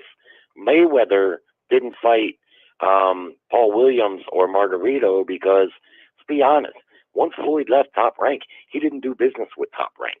He didn't fight no Top Rank fighters, and those guys were I mean we know what happened there. He was crazy pissed off at Bob Arum and still can't stand Bob Arum to this day, and so he didn't do business. And he Mosley, when Mosley finally got the Pacquiao fight, he left Top Rank, and his very next fight, Mayweather fought him in his very next fight. Same thing with Cotto. Cotto hung around with Top Rank until he finally got the Pacquiao fight. And his very next fight, he left Top Rank, and Mayweather made a fight with him right away. He would have fought them guys at any point, but he wasn't going to fight them while they were with Top Rank. Look what they had to go through just to make that Pacquiao fight for $500 million. You see what I mean? He didn't duck Margarito. He would have beat the balls. He would have beat the brakes off of Margarito, just like Shane Mosley did. And he also would have beat Paul Williams. I'm sorry, Paul was a good fighter and tragic accident that he was in, but Mayweather would have beat him in my opinion. And Regarding the fight one, tonight, real quick, Jerry, you talking and run on sentences. You got to let us interact a little bit with you. I know you like, nah, I gotta go. Nah, we here now, nigga. Hey, look, we met Paul Williams, and I'm actually disappointed in Shelton for saying that because I met Paul Williams with Shelton Moore, and Paul Williams even told Shelton Moore that same day, that man never ducked me. And Shelton Moore said he was gonna stop saying That's what he told me. He said Floyd never ducked me. The money just wasn't right. That's what Paul Williams himself told me. out his own mouth, right here in Atlanta, Georgia. I was there. But the crazy thing is, Shelton Moore, he was like, fuck that. He ducked him. Fuck Floyd, man. Floyd is a narcissist. Floyd turns every conversation into something about Floyd. That's what I don't like about Floyd. Carmel Moulton fought tonight, not Floyd. I don't think he's a narcissist, but he does do that. He can have tendencies. He's narcissistic, bro. You gonna tell me that man ain't narcissistic? No. I think having I think you got to know the DSM-5 and look through the particulars. Does he have characteristics of narcissism? Yes. But if something was to happen to his grandchild or his kids or something like that, or does he care about what happened to other people? Oh, his people that related to him, of course. Yeah, you see what he did with his daughter, of course. Like, I seen him pay for funerals for fighters that he beat up. Right, he did do that. He paid for Gennaro Hernandez's funeral. He paid for Diego Corrales' funeral. You're right. And Arturo Gotti. Like the Arturo Gotti is also. You're right. Yeah, he did do that. George Floyd, the people he don't even know George Floyd. You get what I'm saying? I said all that to say a narcissist doesn't have empathy and wouldn't be able to do something like that. They're like, fuck that. I ain't giving these niggas my money. I'm rich, bitch. You know? But to have a characteristic of narcissism, I think to be great at that level, you got to have a characteristic of narcissism. And you got to think. Oh, I agree. I agree 100%. I agree with that. Yeah, but I might be getting too deep right now. It's the weed. But go ahead, Jerry. No, but guess who else had a big ego and made things about himself in every conversation? Muhammad Ali. Muhammad Ali. Yeah, he did the same thing. When you've whooped all that ass and he made all that niggas money, ugly. And he used to he be like, everything. He too ugly to be the champion. But they was ugly, Mark. But they was ugly. Look, that's the definition. That is definitely some narcissism right there. He's ugly. Like, bro, that ain't nothing to do with where was the lie in that statement, Mark? Where was the lie at? See, you taking up for him because that's your goal. Not get it. I get it, but you gotta keep it a buck, homie. Like, that has nothing to do with skills. Even to this day, don't no fighter get in there and be talking about that. Like, that was shit. He said the man was ugly and he beat him twice. Dude beat him once. Dude beat him once, he beat him twice. He did Frazier dirty, man. He did Frazier he called dirty. Sonny Liston ugly too. He calling everybody ugly. And he beat him twice. Sonny Liston never beat him. He beat him twice. He took it a step further with Frazier. Sonny Liston was ugly too. He was ugly. Personal problem. Yeah, he called him gorilla. I don't like what he did there, man. I know that whole story. But Mark, let me talk a little bit about the go ahead. fight Let me mute myself and Sheldon. Go ahead. I thought it was underwhelming by both fighters. Charlo, you were right and others were right. He just wasn't confident, and he never showed enough confidence in his offense to give himself a chance. He looked good at the weight, if you ask me. I didn't see a problem there, And at times you could see. I'm sorry, Jared. He where looked good was at the weight. What you mean when you say he looked good at the weight? You talking about on the scale, or you talking about how he looked in the fight and his performance? Well, in the ring, I didn't think the weight really hampered him that much. I mean, He said it did. yeah, I think it was a lack of confidence more than anything, because at times he would muster up some confidence, and his offense would flow a little bit, and you kind of got the impression that if he felt more confident, I mean, perhaps that was the weight, maybe the weight, but I didn't see the weight. But also at the same time, Canelo Alvarez, for all that pressure that he put on and all that power punching, if you looked at Charlo at the end of the fight, he didn't look like he had a scratch on him. He was far from beat up. He took that knee in the 5th or 6th round, whatever it was. But beyond that, I mean, the guy didn't have a scratch on him. Because he fought to survive it a lot of times in that fight. Yeah, you ain't gonna but a lot of guys you ain't gonna get your, like, I think that's what he fought for too. To survive, not get beat up, not to get knocked out. It was times he looked like that. Sheldon Moore said that was quitting. Do you think he was quitting by doing that? No, I don't think I don't think he quit. He could have quit when he got knocked down. If You he agree really with wanted you to quit, agree he with could have me? quit. You agree with me? He didn't quit. No, he could have quit when he got knocked down. He could have just stayed down like Ryan Garcia did and said, "I'm not getting back up." But he didn't. I think, all things considered, and we talked about this prior to the fight, the 16-month layoff, the 2-weight division jump, the hand injury, all things considered, if you ask me, if Canelo was everything he was, say, 4 years ago, he probably would have beat Charlo up and stopped him in the late rounds, like what was the most common pick. Right. But instead, yeah, Charlo didn't have a scratch on him. He had a one little knockdown, and Canelo was smothering his happy own letting work. him go to the 12 too. I don't know. Canelo was I content. think he wanted If it to was stop there- him. Yeah, but he wasn't. He couldn't though, bro. He couldn't. He couldn't. He couldn't. No, he couldn't because he was loading up. Yep. Go ahead. He was Jerry. loading up too much. He was smothering his own work. You could see it constantly occurring. Even when he knocked Charlo down, when he got up, he tried to move in on him, but he was loading up. And even though Charlo was a little buzzed, he was able to avoid those punches because he's a pro enough to see, look, this guy's loading up. He's a bit one-dimensional. And I can't say, I was mostly impressed with Canelo's stamina in this fight. I think this is the best I've seen him stamina-wise. He needs to continue to train in those mountains. But I've seen a one-dimension, and all things together, he probably should have really worked Charlo over, because not only did he have those advantages, the long layoff, the weight jump, everything like that, he's also far more experienced than Jermell Charlo. So, it's disappointing Charlo didn't make a better effort, but he probably was thinking, look, I'd rather not get knocked out here. I'm going to get some life-changing money. I'm still the champion at 54, and if I don't get destroyed here, it probably, means I can go back to 54 and still have a career.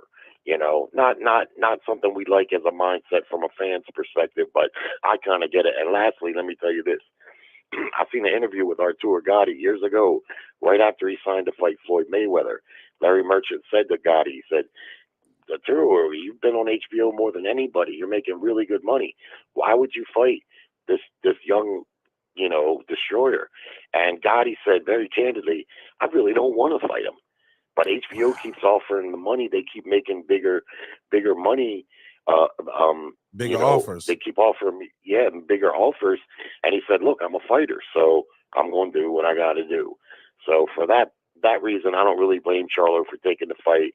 He probably should get a little bit more credit than what he's getting, but people are disappointed with that lack of full effort, and I get that. But anyway, the rest of the card I thought was pretty good. So what you thanks think? for letting me get that off. Hold on. What you think about Ugas? Is it over for Ugas? I like Ugas. I've told you before. I've always thought Ugas was a slightly better fight. I thought he beat Porter in that fight, but Ugas is 37.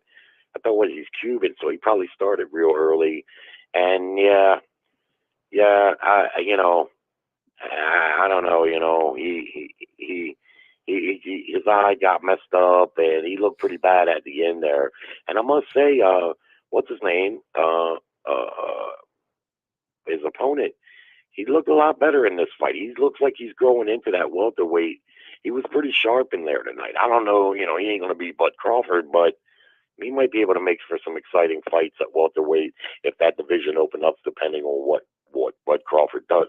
But let me ask you this, Mark. Yes, sir. What do you think of Crawford's chances tonight after seeing Canelo tonight against Charlo? I'm glad you asked, but I'm kind of mad that you asked because I had a question for you about Lubin, but that's actually my Monday morning topic, or my Monday night topic. That's my Monday night topic. Based off what you saw All right, well, tonight. I'll be in the check. Well, we can discuss it real quick though. What do you think? Let me ask you, what do you think? I'll start with this. Bud Crawford, I think he's a better fighter than Jermell Charlo. I also believe Bud Crawford, unlike Jermell Charlo, has experience in going up in weight.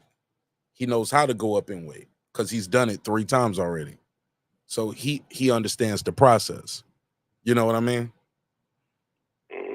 I think he's more skilled. I don't think he's gonna come into the fight like Jermell Charlo came in at 163. He said, I wish I would have came in heavier. I don't think Crawford is going to be trying to come in necessarily super heavy.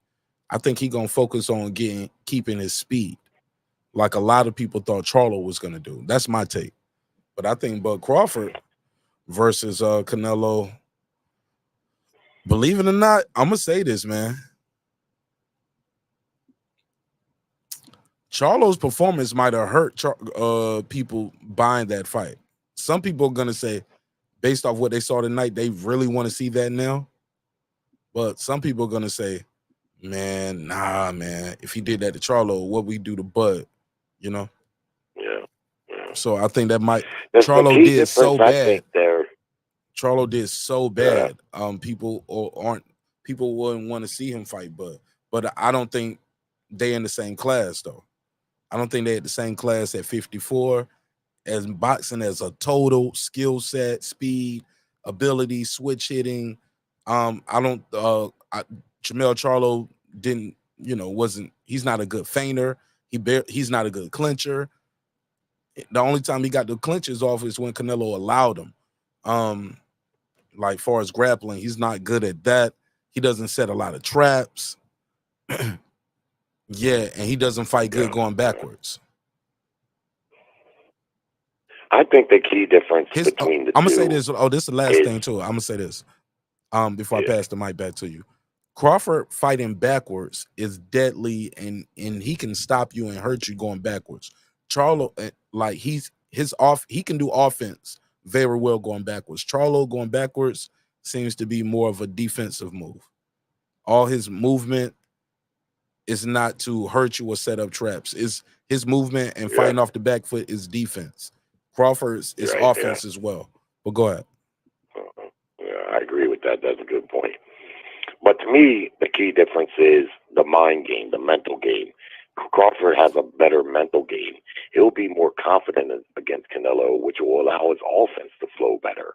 And yeah, he has more tricks in the bag. I think Jermell had enough, but he just didn't have the mindset to let his offense flow. He was too worried about getting countered. And I kind of got the sense as the fight went on, and I hoped it wouldn't be the case, but it kind of became clear to me that he seemed to be content to just go the distance in the fight and get his money. And then, you heard him say, you're going to go back to 54, whereas Crawford's going to let it all hang out. And he's got the tools to make it interesting. I do think Charlo, even coming up too, is a better physical match for Canelo because the weight gain seemed to suit his frame, whereas Crawford seems like a smaller guy to me, a little shorter. And I don't know, if the weight, but see, I don't think the weight necessarily is what's going to win the fight. And when I seen Charlo come in at 167, I was like, or in 3/4, I was like, man, that's kind of heavy. Because he's going to put on 8 to 10 pounds afterwards. And I'm like, why try to get big like that? Stay closer to 160, which is what I think Bud Crawford would do. Right, because he's not used to moving up in weight. He's never moved up in weight. You don't know what it's like. You don't know. And he's trying to use the same means and methods that he did with 54, as in, okay, I make the weight and then I blow up.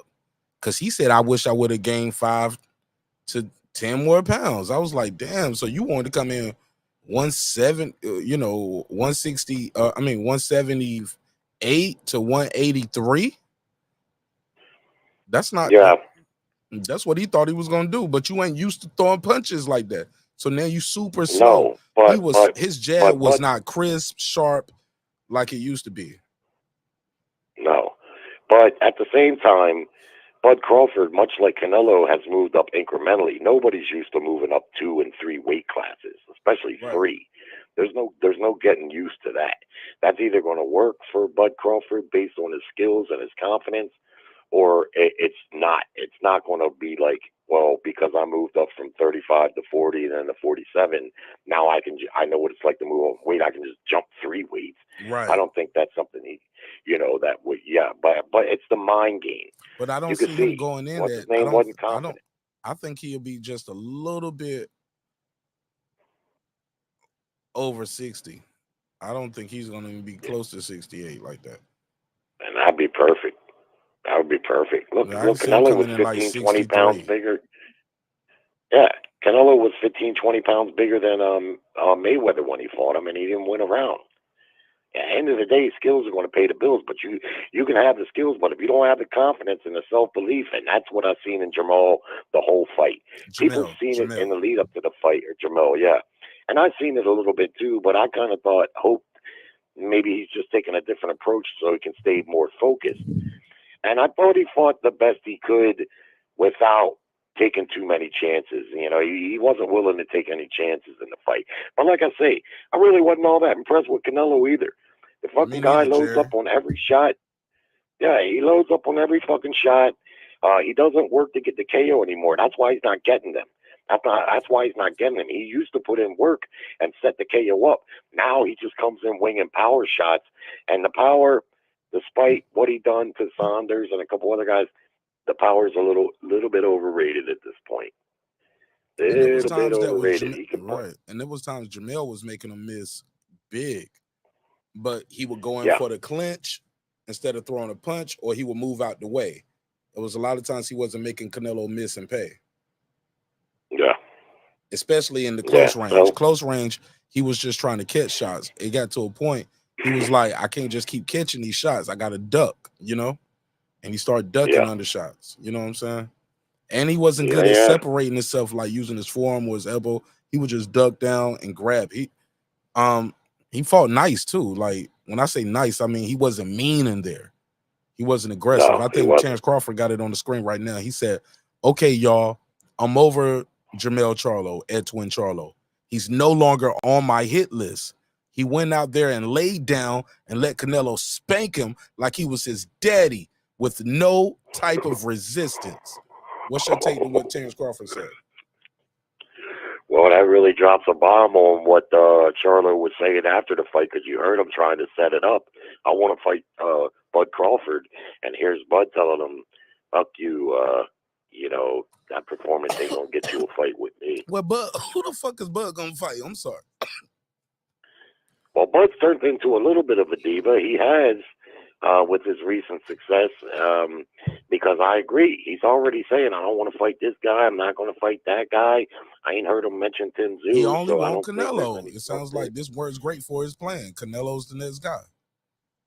I know. And I told you. But if you're not going to get the Canelo fight, you're going to keep chasing his white whale.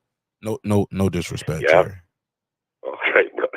Well, I told you I don't have a lot of faith in that fight happening, but I'll tell you something. I seen Espinoza talking about it the other day, and when you got the head executive of the network talking about it and giving it some attention, kind of making me feel a little bit differently, man. For all we know, they might have that fight in the works. That fight may be in the works, man, because like you said, who's Crawford going to fight, number one, but number two, who's Canelo going to fight? Who's he going to fight in these 3 fights? I don't think Canelo's the guy that Doug's... Benavidez, Andre winner. Well, yeah, but here's the problem with that. I've never thought Canelo is the type of guy to duck a fighter, but the reality is he has not shown much initiative to fight Benavidez. He's been the number one contender for him He on for about PBC 2 right. years He now. on PBC right now. He Yeah, could but have I'm made it saying real hard not to fight him by re-signing with he DAZN. could have fought him tonight instead of fighting a guy moving up 2 weight divisions off of a long layoff. And that's the fight that people wanted to see. Nobody was asking for this fight here tonight, but I understand if they want to put it to the third fight. I'm just saying, I don't hear him talking about Benavidez much. Benavidez, for the longest time, that's all he did was call Canelo out. There's not that many good fighters in the super middleweight division. This is the top guy. He's been the number one contender for 2 years. And let's face it, man, Canelo is not in a hurry to fight him. So that's good news for Bud Crawford, really, because maybe that third fight is Bud Crawford. I just hope the second one isn't Jermell Charlo, because I don't think he'll do even as good as his brother did at this point. Nah, I don't know who it could be. Yeah.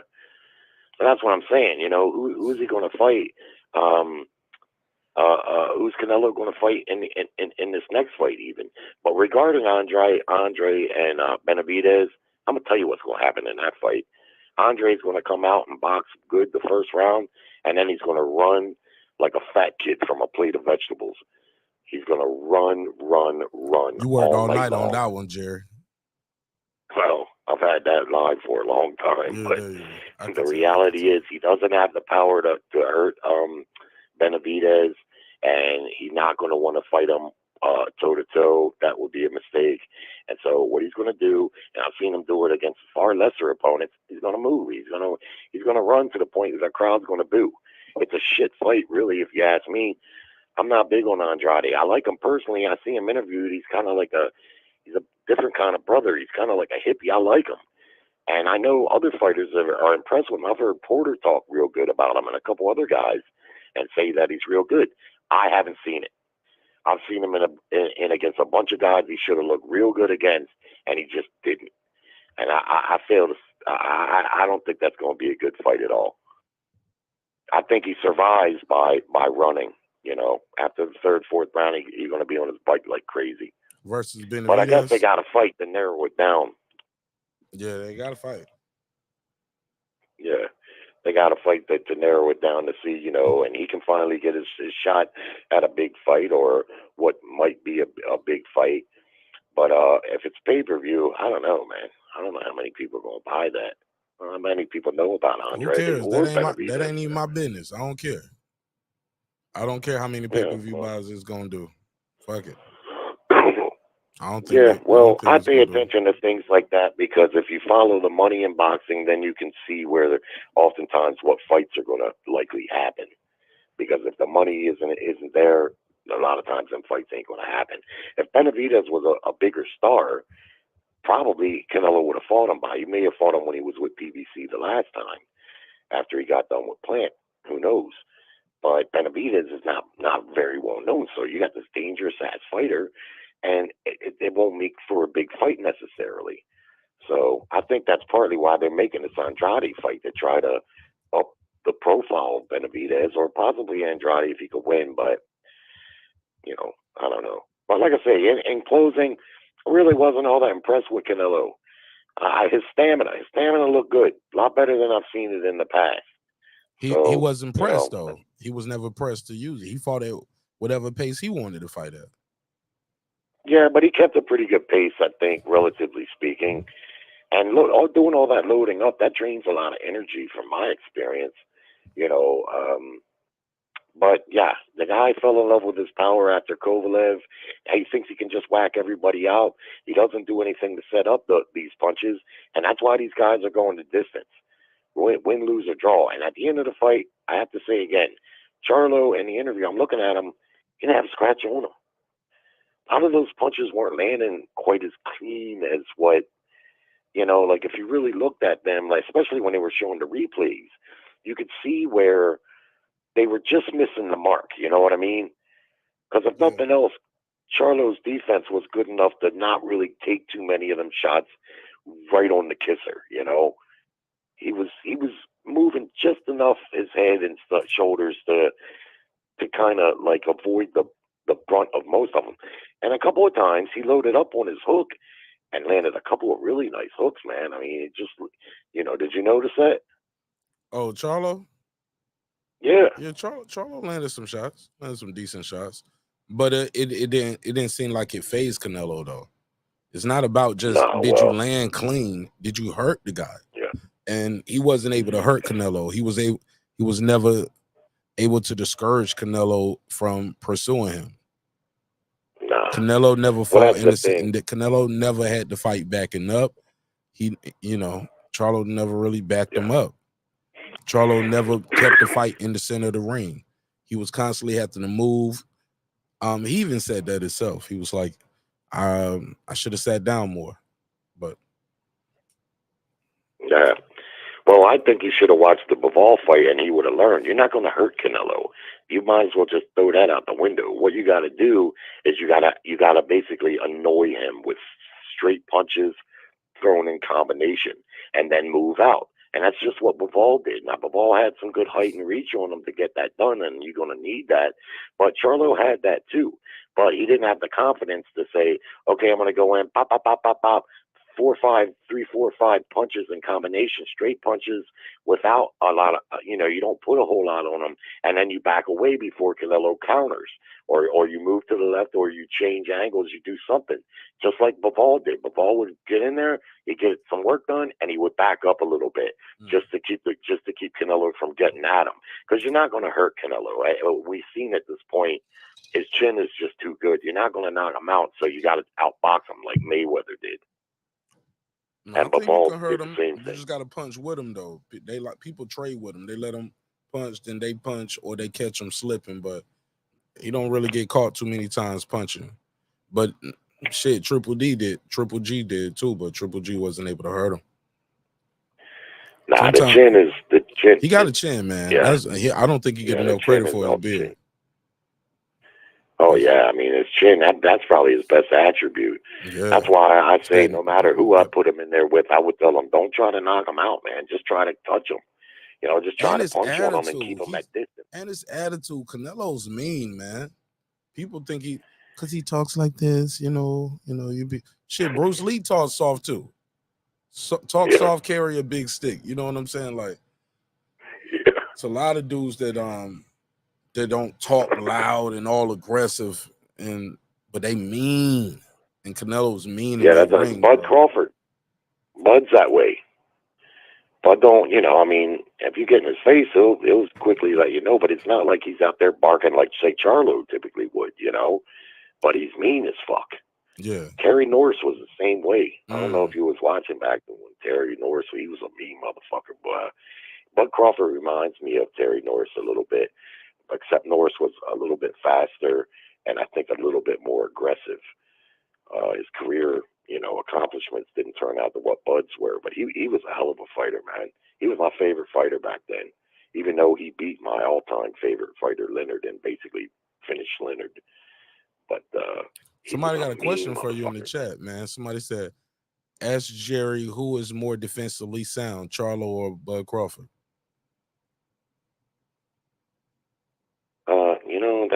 That's a good question, man, because I've watched all of Bud's fights. Bud gets hit in fights.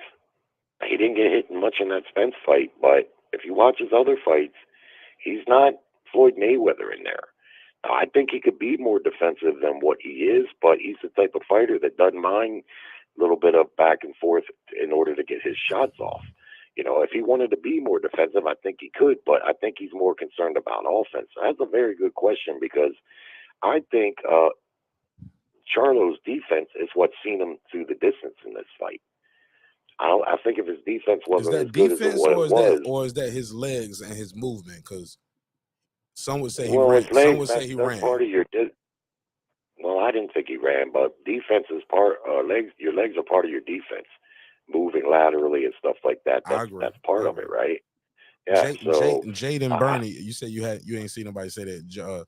Somebody said Jerry, he ran. Yeah, I didn't think that he ran. I've seen running before.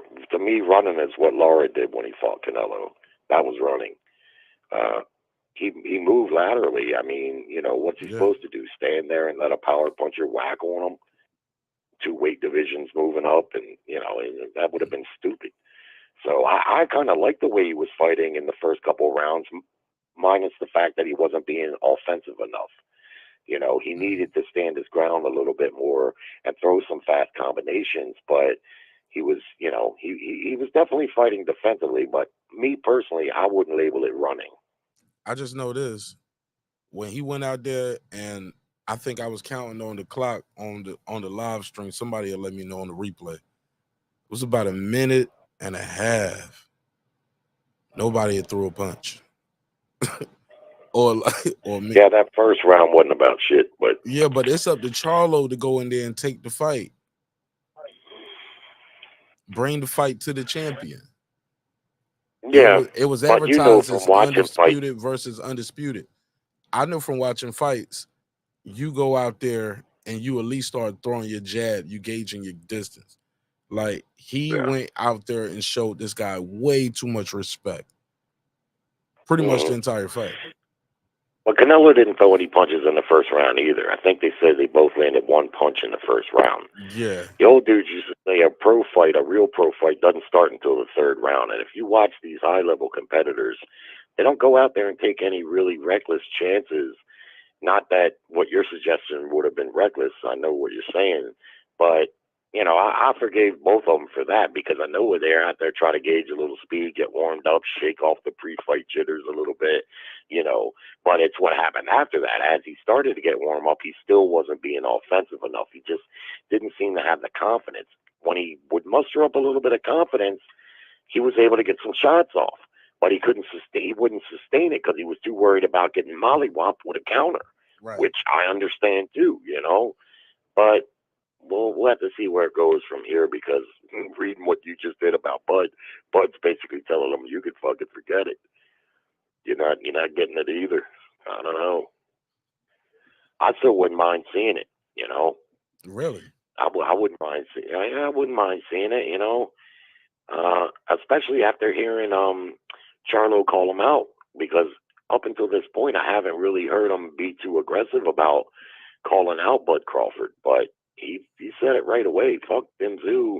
I want to fight Bud Crawford. Now he's still got 3 of those 4 titles. Yeah. So I wouldn't be mad at Bud. I'm actually I wouldn't mind, but I'm kind of disappointed Bud just shut the water off on it so quick. Like, okay, y'all, I'm over Charlo. He's no longer on my hit list. He went out there and laid down. I would have liked them to say, okay,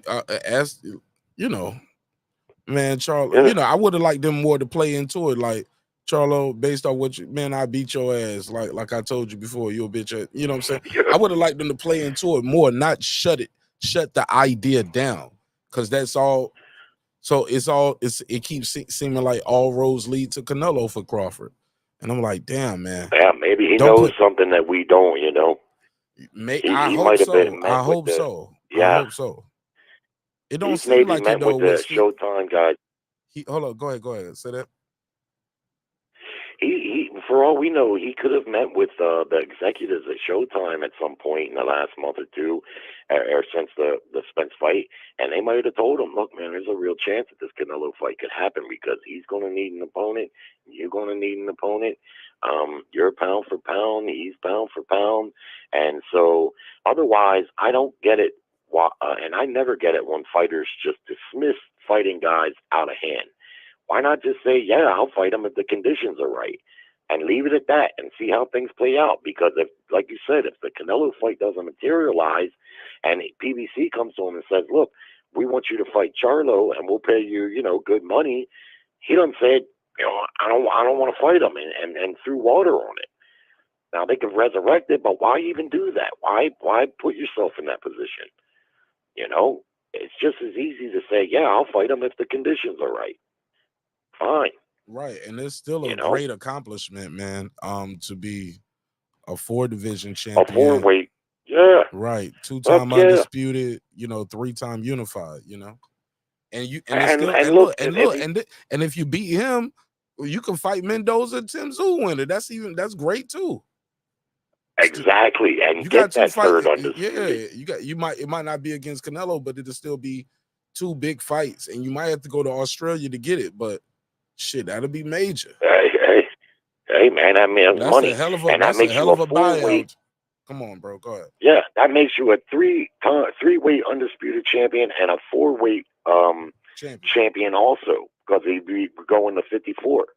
So I don't get it, but sometimes fighters, even ones we like Bud, sometimes they get a little devious, man. I mean, Mayweather ain't the only one. That's a common thread Hold on, among hold on. You fighters. can't Once have they it both whoop a lot ways of now. ass- Hold up, Jerry. You can't have it both ways. You can't say in one breath. What do you mean? In one breath, you can't say maybe he knows something we don't know, and then say he's being a diva. Which one is it? Does he know something? I'm just assuming. Yeah, which one is it? Well, for me, it could be either, because I'm just assuming on both ends. I don't know that he's talked to anyone there and knows something I don't. I'm just saying that could be the case. Fair enough. And it could also be the case that he's being a little devious, a little bit of diva type thing. I don't know. I'm just assuming on both ends. So, right. As we conversate on it, but I don't understand the dismissing fights out of hand. Just like, no, I'm not fighting him. Well, why not? I mean, what the fuck? But so that's why I assume that he may know something that we don't. But well, shit. Fighting Charlo after coming off a Canelo loss like this, will it be the big money fight that Crawford was looking for?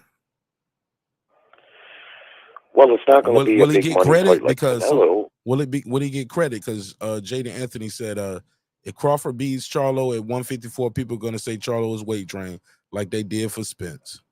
He's weight drained. He's coming back down some 2 people are going divisions. to say that. Yeah, some people are going to say that. But listen, I don't think these fighters fight fights based on what some fans are going to say.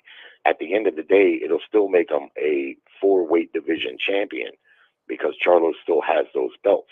And like we just discussed, if he gets those 3, he can fight the winner of that. You said Yeah, but you could put an asterisk on anybody's fights, right? And then Crawford said himself out his own mouth. He said, "I don't know if I will fight Charlo." I remember at first it was, "I don't know if I will fight Charlo. If he lose," he was like, "Because I never fought anybody in my career coming off a loss. Look at all of my fights. I've never fought anybody coming off a loss." Now, granted, to your point, he will be fighting a guy coming off a loss, but that guy is still a 3-belt champion. Never lost the There's something undisputed. still at stake there. Yeah, it's a lot. Right. Yeah, there's still a lot that hangs in the balance there. And it's a lot of leverage over that division. Right. You can make Tim Tszyu come to Vegas. Bring your ass to Vegas. Yeah. For this undisputed. Let's go. You're damn right about that. If he gets those 3 belts, that gives him all the leverage right there. Well, it gives him a good bit of leverage anyway. You're going to have 3 of the 4 belts. And he will have that mandatory status from 47 that he could enforce to get Tszyu, to make Tszyu fight him. You see what I mean? I don't think he will still have that if he goes up to 54. Well, yeah, I guess he wouldn't. But nonetheless, like you said, he'd still have the leverage. And he'd still be the pound-for-pound guy. And like I say, fucking 4-weight division champion, even if he can't get Tszyu or the winner of that fight, I still want to. he's I'm still with you, unified Jerry. Fuck it, Jerry. Jerry, I'm with you. I still want to see Crawford fight Charlo. I don't care that he just lost today. I still want to see Crawford fight Charlo. Cause I expected Charlo to go in there and lose to Canelo anyway. You know what I'm saying? Yeah. Yeah, and I agree with you. He still got 3 belts, man. Well, nobody picked Charlo in this fight. I tried to have his back and explain how he possibly could win, in my opinion, but I didn't hear anyone pick him. Not even me. I picked Canelo by decision. But only one I heard pick Charlo was your good friend Nanito. My good friend, absolutely. Yeah. Well, and good friend of the show and 10-time world champion and future Hall of Famer. 9 times. 9, yeah. He surprised me the other night when he picked Charlo, and I've heard a couple fans here and there, kind of just fangirling a little bit, picking him. I don't think they really believed it. You know who they are. You know who they are. You know why they picked them. Well, I mean, I get that, I guess, We ain't gotta but say it, but it is what it is, Jerry. I know and you know. But in a backhanded kind of way, going the distance with Canelo may actually give Charlo confidence. Yeah, I get it, but like you heard him say at the end of the fight, look, them other guys got knocked out. I didn't get knocked out. Because they was trying to win, and they had something to lose. They was fighting for their world title. They was trying to get a world title. You knew no matter what happened, shit, I still got all these titles and all that leverage at 154. I'm going back home. Yeah. You know what I'm saying? And that's just how he fought, yeah. Damn shame though, man, because I don't know if he would have won anyway, but I think if his mind game would have been better, he would have made a much better showing. If his confidence was better, that would have opened up the offense a little bit. I don't know if it would have been enough, but it would have been a better showing and probably saved him from as much criticism as he's going to get, because even the brothers are on him. They're disappointed. The brothers really bad. What? Hold on, Jerry. What are the brothers telling me? What are they saying? I've been live, so I don't know what the brothers are saying. What are they saying? They don't turn. They disappointed in his. I don't think they liked him anyway, though. They didn't like him because he went against Wilder. They haven't liked him for a couple years now, since Wilder Fury 2. Oh no. Yeah, they was boycotting his pay-per-views and stuff.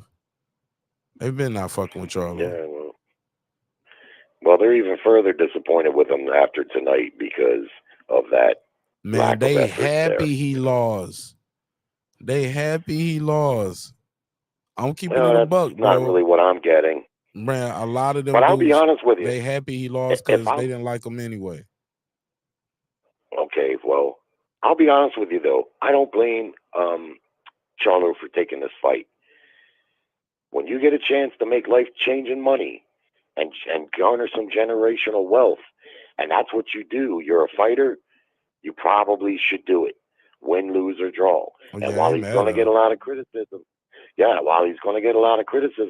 if you put yourself in that man's shoes and they told you, look, man, here's this fucking $6-7 million, you know, you got to fight this bad motherfucker, but hey, you're a fighter, what you want to do? Hey, I heard him say a long time ago, when he called his brother out for turning down a Canelo fight years ago, he said, I would never turn down a fight against Canelo. And when he got his opportunity, he didn't turn it down. Didn't really show up to fight, but still. You said he did good. Hold on, Jerry. You said he did good, though, and made a good account of himself. No, I never said that. I never said that he made a good account of himself. I said that he could have made a good account of himself if he was more confident in his and his offense could have opened up a little bit. What I said was, he had great defense. That's what you said. He had great defense. No, I said his defense is what took him to the distance. His defense was good enough to keep Canelo from those shots landing with full impact and clean. He got a couple good ones. And there, Charlo, he did show a good chin because Canelo did whack him a few, at least probably a half dozen to a dozen good times. I've seen him land on him pretty clean. And Charlo's chin held up pretty good, other than that where he took the knee. But yeah, I mean, between his movement and little bit of shoulder roll, little bit of defense, like I say, you know, Canelo's become very predictable. He loads up on every shot, and even though he can punch, I think the punching power is a tiny bit overrated at this point, and that you couple that with the predictability and the fighters seeing these punches coming, and that's why these knockouts have stopped. Because he, like I say, he had a guy move up 2 weight divisions and coming off a long layoff, and to me, he probably should have really whooped his ass bad. I didn't think Charlo was running that much that Canelo couldn't catch him. He was able to catch him and get to him, but he just, you know, the power, she's a little bit overrated right now, at least in my opinion. I'm just saying, man. What he was moving a lot, Jerry. Well, he was moving. I mean, what you corner an injured puppy, they gonna fight you back. Yeah, well, you think if Bud Crawford fights Canelo, he's going to stand in front of Canelo? I guarantee you he won't do that. You'll see him move way more than he ever I think Bud moved. is a better fighter too, though. I think he's going to let his hands go, and I think he's going to let his hands go too. He's going to dare to be great. Yeah. And like, this wasn't daring to be great. Just signing the contract and getting in the ring isn't enough, because I would sign the contract and get in the ring. You get what I'm saying? You will sign it. Hey, look, I don't even know how I'm gonna even make 168.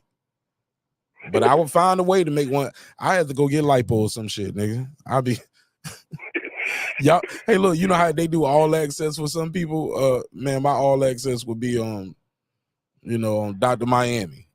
Like that nigga going to get his body right. Suck the fat out, doc. Look, I'm gonna be in the ring looking like I got cheek fillers, and face gonna be sucked in like looking like a goldfish. But I wasn't even gonna buy this fucking fight tonight, man, because boxing's getting too expensive for me. Bruh. I ain't bullshitting, man. Yeah, I'm getting tired of this shit, man. Hey, look, John members Canelo, only. You could have watched Crawford, it with us. No, yeah. Canelo Crawford, yeah, I buy that. Canelo Benavidez, I buy that. I bought this one Hey, tonight. I'm buying Usyk and Fury. because- I'm gonna buy that. Undisputed heavyweight. I'm buying that shit. Yeah, I mean that's probably pay-per-view worthy, but goddamn, man, getting tired. See, I got my whole kit and caboodle with Verizon, so all three, my wife, my cell phone, my daughter's cell phone, the TV, the internet. I got a home phone still that's on there, and then of course the Verizon cable, and then when you had to pay per view to that motherfucker, fuck me, man. That bill shows up here looking like a mortgage, like a small mortgage.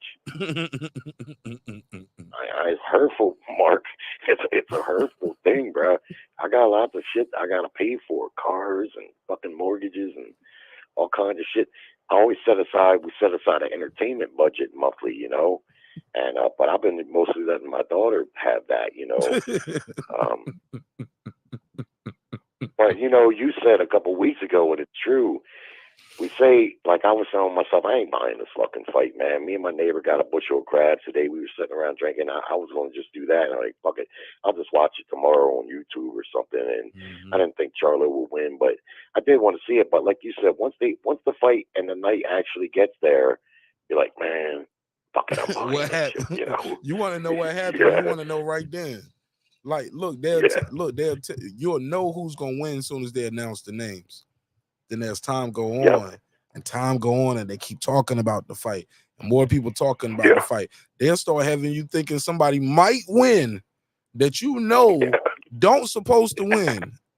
You'll be like, fuck yeah. Well, what if he do? I don't want to miss it. I'm gonna buy the shit. I swipe the card, or you ordered on your cable, and which adds to $100 on your bill. Because when you order it that way, like you paying all kind of fees and taxes on it. Yeah. What I did like Now, about the regarding Showtime Fury and app, though, Usyk- if you buy it on Showtime app, though, they didn't charge tax. It was like $84.99. It was $84.99. I see. Fury Usyk. I'm surprised that they announced that fight with Fury not having fought this UFC guy yet, because to me that would affect maybe the sales of that fight, because it just doesn't seem like a good business move. Seems like he'd get that out of the way, then they would announce it. But nonetheless, It doesn't I've said change all anything. along, He and could go in there and get knocked out. He'll still be the WBC champion. yeah, but to me, I think that his overall pay-per-view traction appeal will lessen if he gets knocked out by a UFC fighter. I think I that'll don't know. hurt it I a think little some bit. people would think it was fake. They'd be like, it was set up. Like, trust me. Like, fans are weird. Or more people will some buy people- it. They'd be like, well, I guess, we got to watch it now. Was that just a fluke? Because Usyk isn't as big as that guy. That's a bigger guy, bigger puncher. Yeah. Can he I beat get it. Usyk? It'll still be those storylines tied into it. What did Fury lose? People will buy it. I'm telling you, people gonna buy it. To me, it just doesn't seem like the best business move, and it's rarely done anyway. It's rare that that one fight is signed before another fight is finished. That hardly ever happens. And here they're doing it anyway, even though some people are looking at this fight with the UFC guy as farcical anyway. And him signing and them letting it be known that he's already signed to fight in a unification fight in boxing, kind of, to me, it makes it even more farcical. It's like they just know he's just going to whip that guy, so save your money. Which I'm not buying it. I got a theory though, and my boy KP from KC5 would disagree with you. Excuse me. This is his theory. He said, Mark Nash, they announcing this fight right here, so people will buy the Fury and Ngannou fight. That's his theory. Now here's another theory I'll throw at you. They announced the fight now to get some eyeballs on that fight and get people, which is the Undisputed fight, because Canelo and Charlo Canelo's a guy. He's that guy in America, right? He's that guy in Mexico and America. How about that? He got 2 countries on lock. What you got a lot of eyeballs on the sport. ESPN, like the world is going to be watching the sport of boxing because Canelo's fighting. So why not announce our fight now and get some of that thunder? You know, that's another theory. So one theory is they using that to buy the fight. The other theory is they using this to blah blah blah to get some eyeballs on the name. Here's something else, and this is just my theory. Another one of my theories. Is it possible? Just asking, is it possible that they don't give a fuck about what happens with Fury and Ngannou? Because no matter what happens, Fury's still gonna be the world champion. So we don't give a fuck. We gonna announce this fight. We gonna announce this fight and get people. Hold on, hear me out.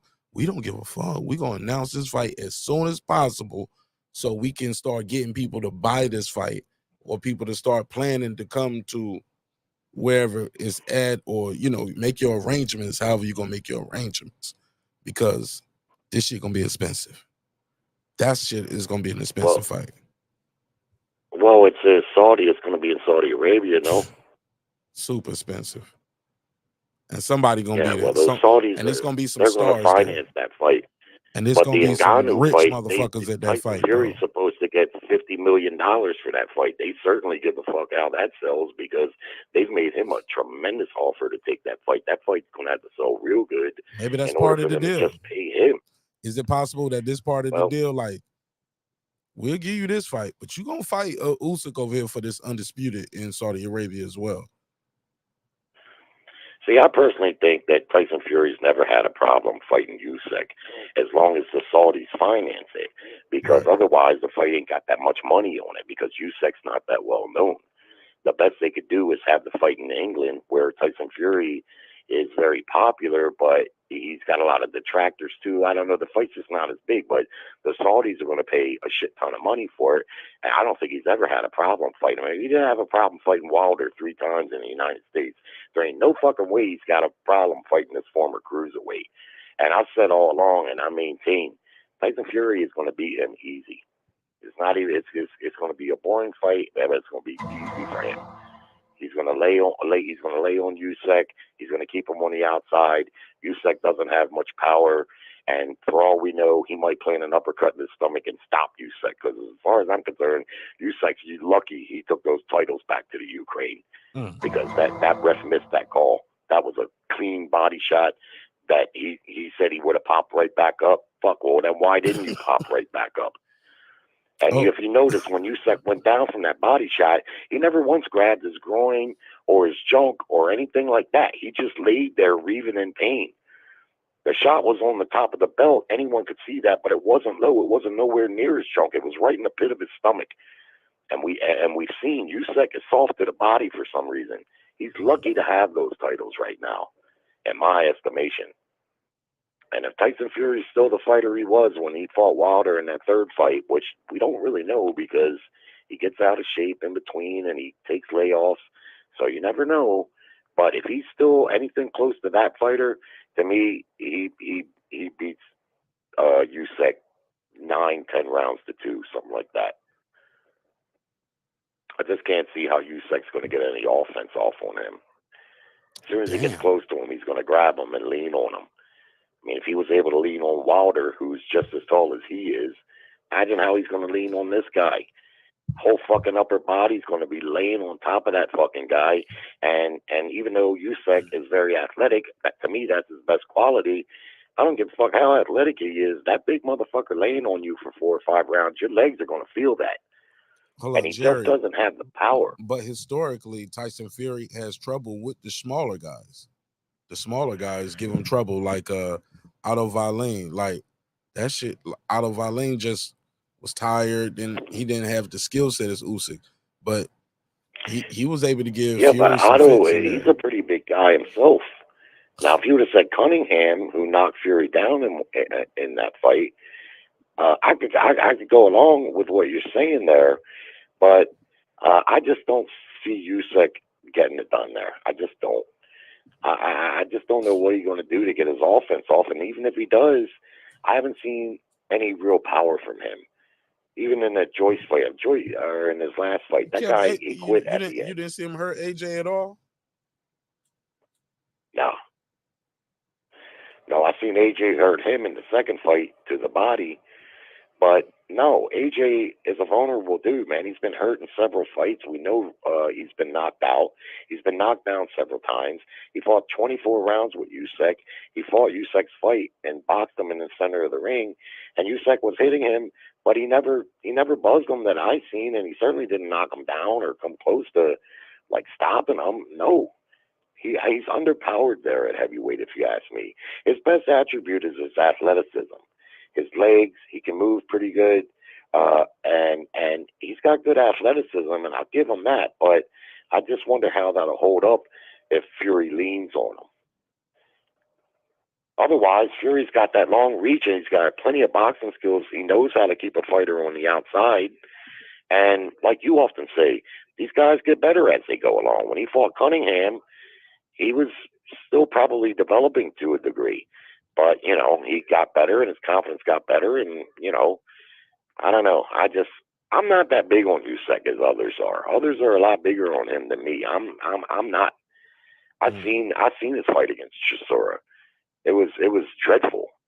And then when he fought Witherspoon, Tim Witherspoon's nephew, who wasn't a full-time fighter and was basically a human punching bag, I wasn't impressed with that either. Yeah, he got those 2 victories over Anthony Joshua, but Anthony Joshua he fought his fight the whole time. He stood there and boxed with him in the center of the ring against a faster fighter, and he just got politely outboxed in both fights. You're a Did hater. you see him hurt, AJ? You sound like a hater, bro. Did you see him hurt him? Hell yeah. Well, you asked me, did I see him hurt him? Hell yeah, I thought he hurt him in the first fight. What round? Bro, I can't remember the round now. I smoke weed. I got some real stress going on in my life, Jerry. Yeah, what I gotta drive my car at night, Jerry. I got some real pressure I'm dealing with. I can't remember what round Usyk hurt AJ, but I'm telling you though, he did hurt him at some point though. Okay. I didn't see it, but if you say so, certainly didn't get him in any real trouble. I mean, he didn't hurt Chisora. Chisora's been stopped up several times. I'll say he pressed him. How about this? He was able to press him back, keep him honest, make him keep his hands up. He was able to tag him, snap his head back, snapping his head back left and right. You know what I'm saying? Popping him in and out. He was working him, bro. Usyk good, man. He good as fuck. And he finds a way to beat all of these dudes that's bigger than him. He don't just let them all lean on him. He don't let these dudes just sit there and lean on him. Well, do you think that was a good body shot and he should have them titles right now? I can't say Or do what you would think that was a low blow? I can't say no, I thought the shot was clean, but I can't say what would have happened if the ref wasn't in play. Once the ref gets in play, shit, it's up. The referee say, I got 5 minutes. I got 5 minutes. But if the referee start counting, I might have to get up. So once the referee was in play, judging by that reaction, I mean, he said that if the ref would have started counting, he would have popped right up. I believe that too. Get the fuck out of here with that, man. If you could have done that, why didn't you just pop right the fuck up? Nah, because the ref was in play and that shit hurt. So I'm gonna milk this shit. What you talking about? Now, granted, if he got back up, he might have to do like Keith Thurman, get on his bike to try to survive.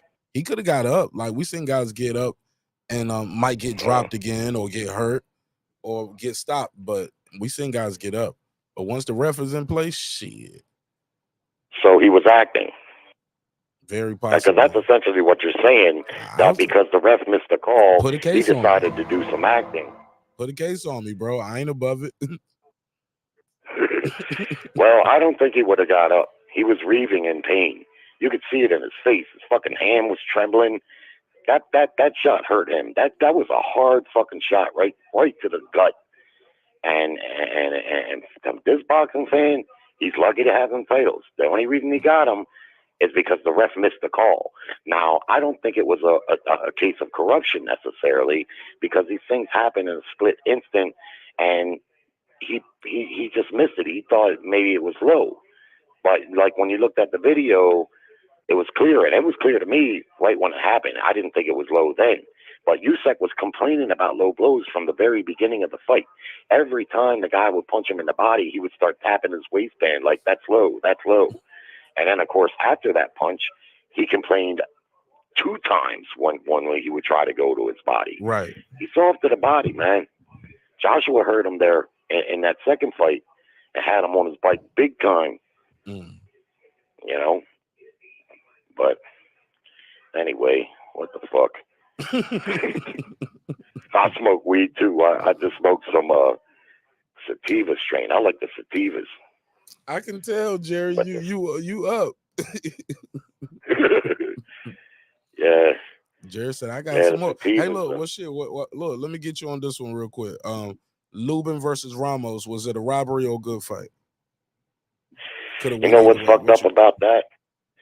I was watching it out in the living room, and I came in my office to smoke a cigarette right before the 10th round, and I wound up looking online a little bit, and I fucked around. I was listening a little bit, but I didn't see the last 3 rounds, and then I heard the decision announced, and I heard like a lot of commotion. I'm going out there, I seen Lubin won.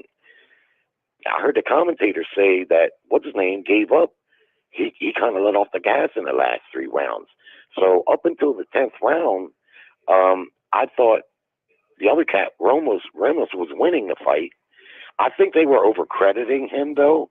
I think Lubin was doing better than what they were saying. They were all over Ramos's balls, like he was just dominating. And I didn't think that. I thought he was kind of edging some of them rounds, of course, and he probably was ahead. But if he gave up the last 3, I don't know. What, did you think it was a robbery? I can't really say because, like I say, I missed the last 3 rounds. I gotta agree with you on certain things you said. The commentary was doing the most at times, right? And but let's be clear, some of those rounds could have went either way. It's all about what you're looking for with the judging. Are you looking for and all the judges should be looking for the same thing. But my problem was with how wide some, like 117, 111. Lubin won all the rounds except 3. Oh, really? On one of the cards, like that was crazy. That was crazy. They had some wide scoring there. Yeah, it was some super wide. Even the punch stats are super wide. Like, here we go. I got them on the screen. Ramos threw 200. He landed 61 of 274 jabs. Lubin landed, according to them, 59 of 378 jabs.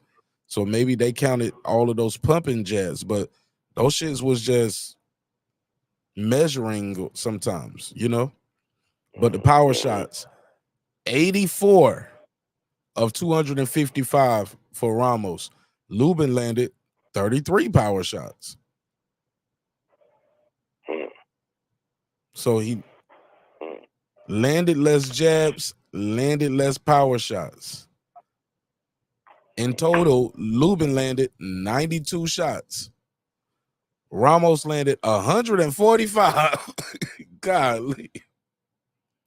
145 tonight. Now I get it. Sometimes these punch stats can be off or give or take a little bit, Jerry. We all know that. Punch stats can be off, give or take here and there. But they ain't this far off. 92 to 145 landed.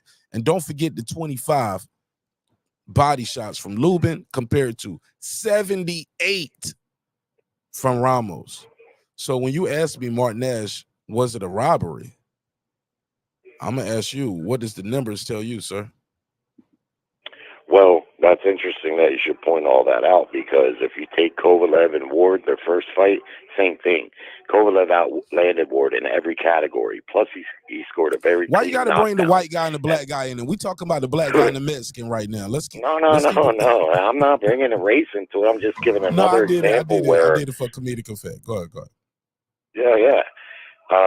And I've seen that before, and I know you have too.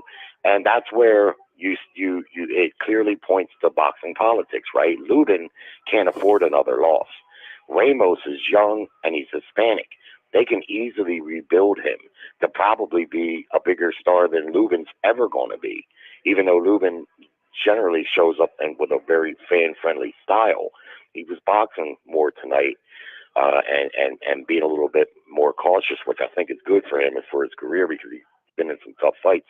So that's probably what you're seeing there. When you hear those type of odds, stats, and then the other guy wins more times than not, and you know this, that's boxing politics.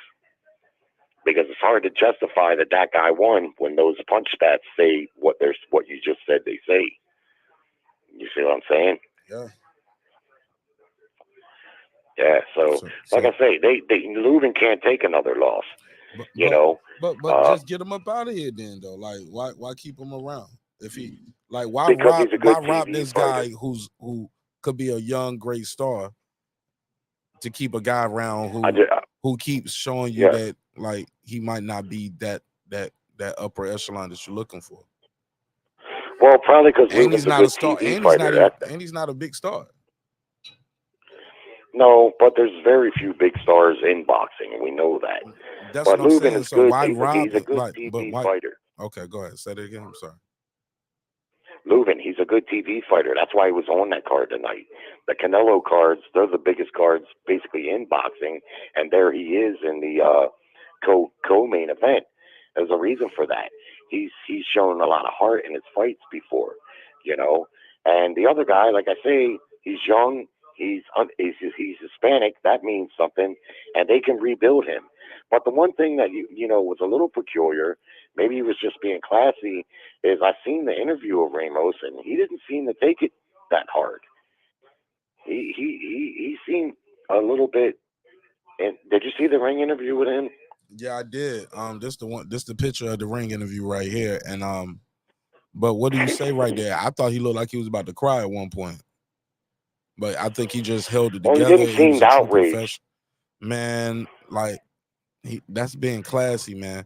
Because to be that outraged, you would have to be mad at your trainer, because your trainer was the one telling you don't have to knock him out. You're doing good. You're up 6 rounds on all the cards. He's listening to his trainer. So that outrage would be at your trainer, not the judging and the politics of boxing. Because if you knew you had more that you could have gave, like you don't want to fight like that, bro. You don't never want to end up how Ramos was tonight, saying, I knew I was hurting him. I knew I could have did better. This dude couldn't fuck with me. I just took my foot off the gas because I thought I was up. I was told I was up. Right. Well, when his trainer told him right around the 5th or 6th round, you don't have to knock him out, I think what he was telling him is, don't load up, because he's got fast hands, and when you get in front of him and you're loading up, he's getting shots off on you. So don't go in there just looking for the knockout, because he could possibly outwork you. And that's why I say they were overcrediting Ramos in a lot of those rounds, because what I seen was just that. I think they were the commentating was like, oh, this guy, he's just controlling every round.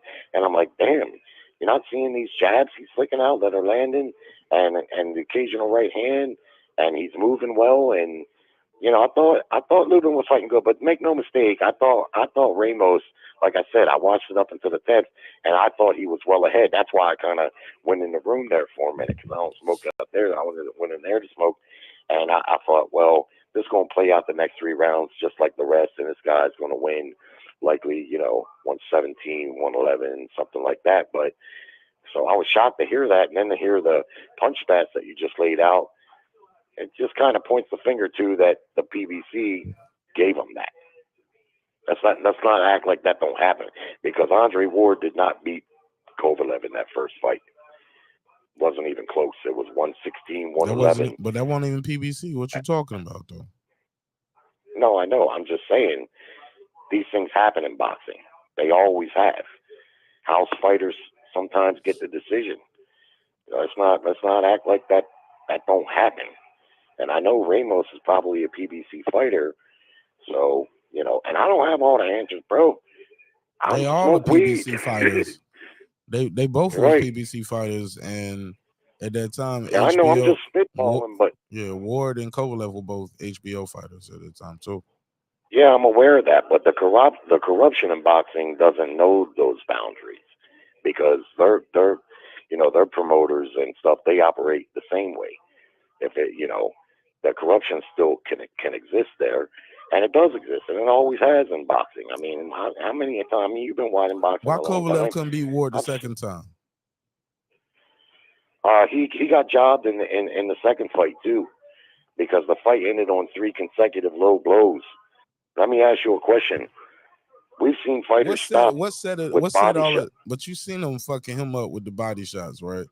Before that, and you seen I seen him land, and you 3 saw it was a consecutive low clean blows. right to the chin that made him start doing the stanky leg. The same shot Canelo hit him. Right. Same shot Ward hit him with. Canelo hit him with. Right. Ward hit him with a clean headshot. Kovalev went across the ring to the ropes. He was clearly buzzed. Ward went over there. He threw a couple headshots. Then he started digging down to the body, and the punches were low. What should have happened was he should have been backed off and given a warning, and Kovalev really should have been given a little time to recover. Now, let me ask you this. We've seen fights where fighters get stopped on a body shot. They get hit to the body, they go down to the mat, and they can't get up. How many times have you seen a fight stop where a fighter's on his feet and the fight stopped on body shot? I don't know if I've ever seen that. He wasn't on his feet. He was sitting on the bottom rope. Well, he was on his feet, but he curled over because Ward was punching him low. But he wasn't Now, you defending won't tell me himself. He was just kept getting hit, bro. I ain't never seen a fight. And he stop was on hunched body over, and Ward, you couldn't even really see where the punch was landing there, but it won't hit him in the dick, bro. Stop it. He was quitting. They were low. Well, they were low. If nothing else, Ward should have been warned. He at least should have been warned. He had been warned a couple times earlier for low blows. Why, if you hurt a guy with a headshot, why are you going to go and start working his body when you hurt him with a headshot? He was already hurting him He with knew the what he body. was He was already hurting him with the body. That's how he got the headshot, because Kovalev started keeping his hands low. And I think right before that happened, it was not Andre Ward. He was fighting.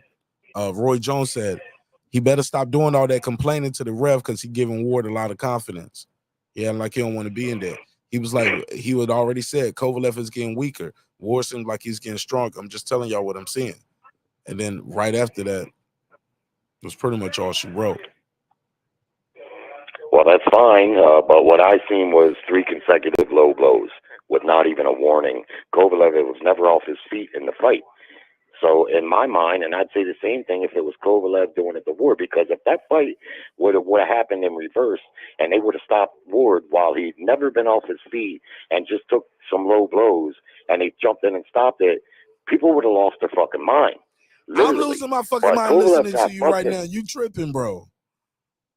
Well, Kovalev got was the busted in those crusher, man. They forced Ward to go up and wait to fight that guy. He was the guy.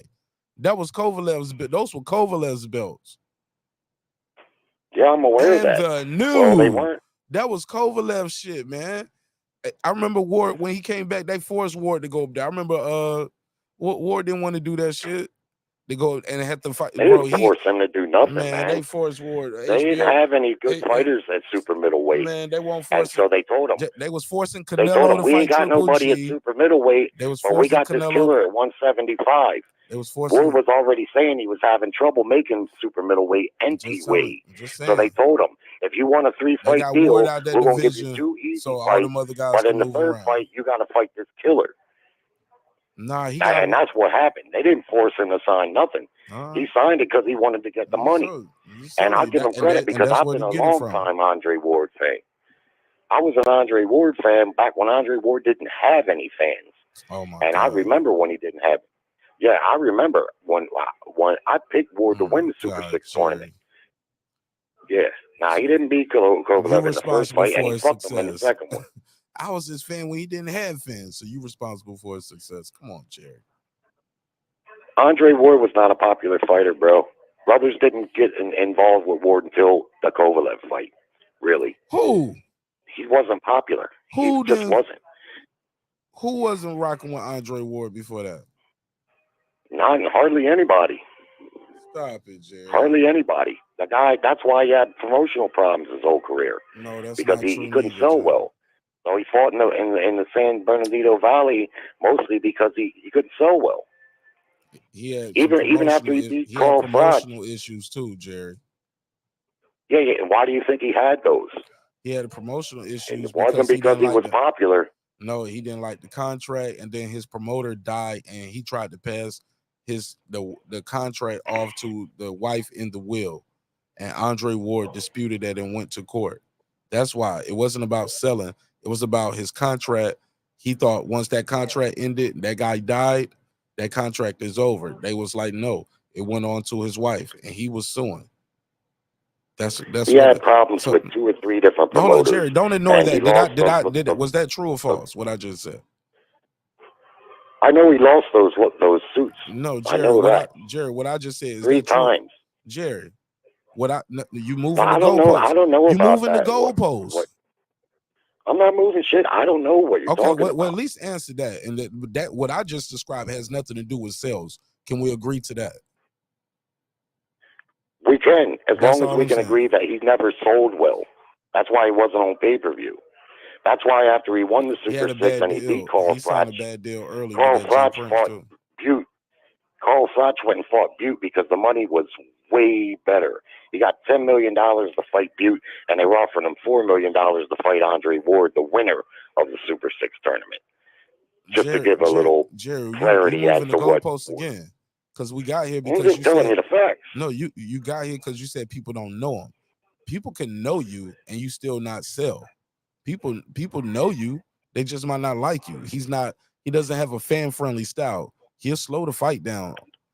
He's not very rambunctious and flamboyant. He don't be out here. He wasn't popular. That's what I said. No. But people know who he is though. He didn't Well, sell a lot but of that don't add pay-per-views. up to nothing if they're not paying.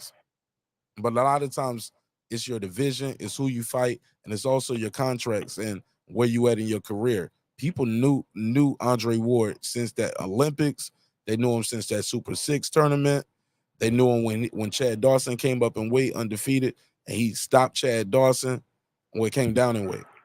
Like people know Andre. Yeah, he chose to dare to be great, and that was because Andre Ward. People was ducking him. Like. No, the reason he fought Chad Dawson, I'm going to tell you why he fought Chad Dawson. And this is exactly why. Because after that Super 6 tournament, Showtime had set aside a nice chunk of money for him to fight Butte. Butte was the guy who held out of the tournament because he was popular up in Canada. He was making good money. He didn't need to be part of the tournament because he was probably the most popular guy at that time. But Chad Dawson, hold on. Yeah, Butte. Chad Dawson was aware that Showtime had that money set aside for that fight, what they wanted to make with Butte, but Butte made a fight with Carl Froch, and it was a big fight, a much more lucrative fight. But Chad Dawson knew that there was money on the table for Andre Ward after he won the tournament, and so he dropped down in weight. There you go. So he dropped down in weight to fight Andre Ward, and he was weight drained in that fight. He was a big light heavyweight, Chad Dawson, and he did not look good. He didn't have his legs, and of course, Ward gets credit. I was a huge Andre Ward fan, and I still am. I just don't think I don't think he won that first Kovalev fight, and the second one, I already told you how I feel about that.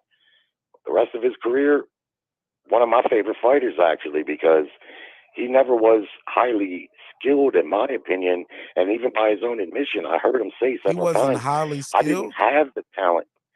Listen to me.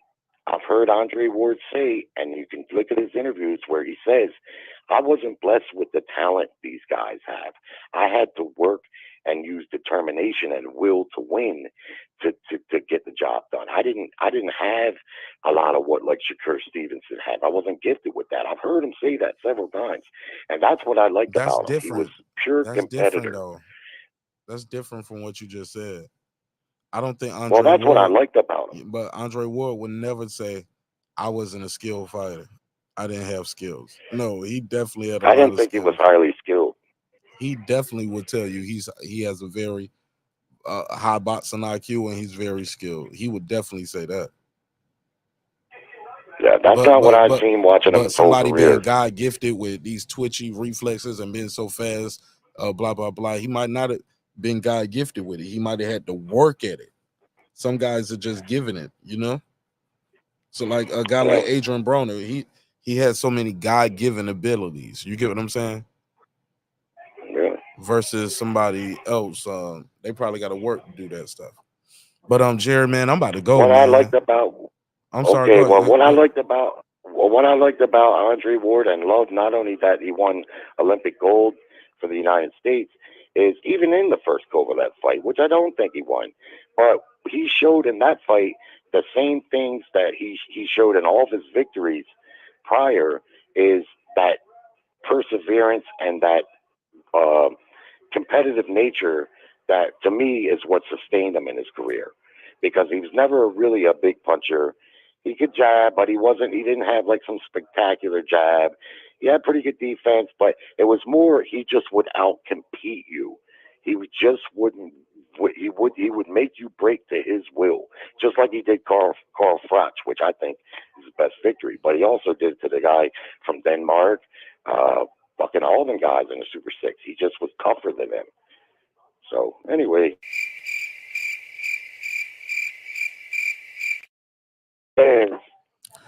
Jerry, you don't talk me to sleep, man, with your hating ass, man. Andre Ward, all-time great. What you talking about? Yeah, he is. I never said he wasn't. Yeah, you up here. Even all-time greats lose fights sometimes. He ain't lose nothing. Listen, Silence.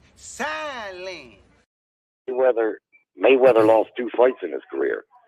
And they don't show up on his record, but if you ask me, he lost the Castillo fight. Clearly lost that fight. And I thought he lost the first Maidana fight. Oh my God, Jerry, it's done. Silence. No, Jerry, stop it, Jerry. You don't believe that. Well, there's a reason he fought rematches with those guys. The only 2 rematches he ever fought with those guys. It was easy right? money. There's too. a reason for that. And it's a reason why he did it too. Easy money. He could have fought Oscar De La Hoya for 5 times as much money in a rematch, but he didn't. He could have fought Manny Pacquiao for 10 times as much money in a rematch, but he didn't. You think so? But he fought those 2 guys in rematches. Why do you think he did that? Credit to him, because he didn't want to leave any doubt. And as a fighter, he knew. So he came back and he did, both the rematches were pretty good fights too, but he clearly lost the Castillo fight. That was 116-111. He couldn't score it any other way.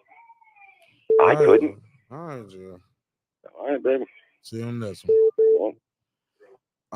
562. Yes, I'm calling in to get this guy off the line.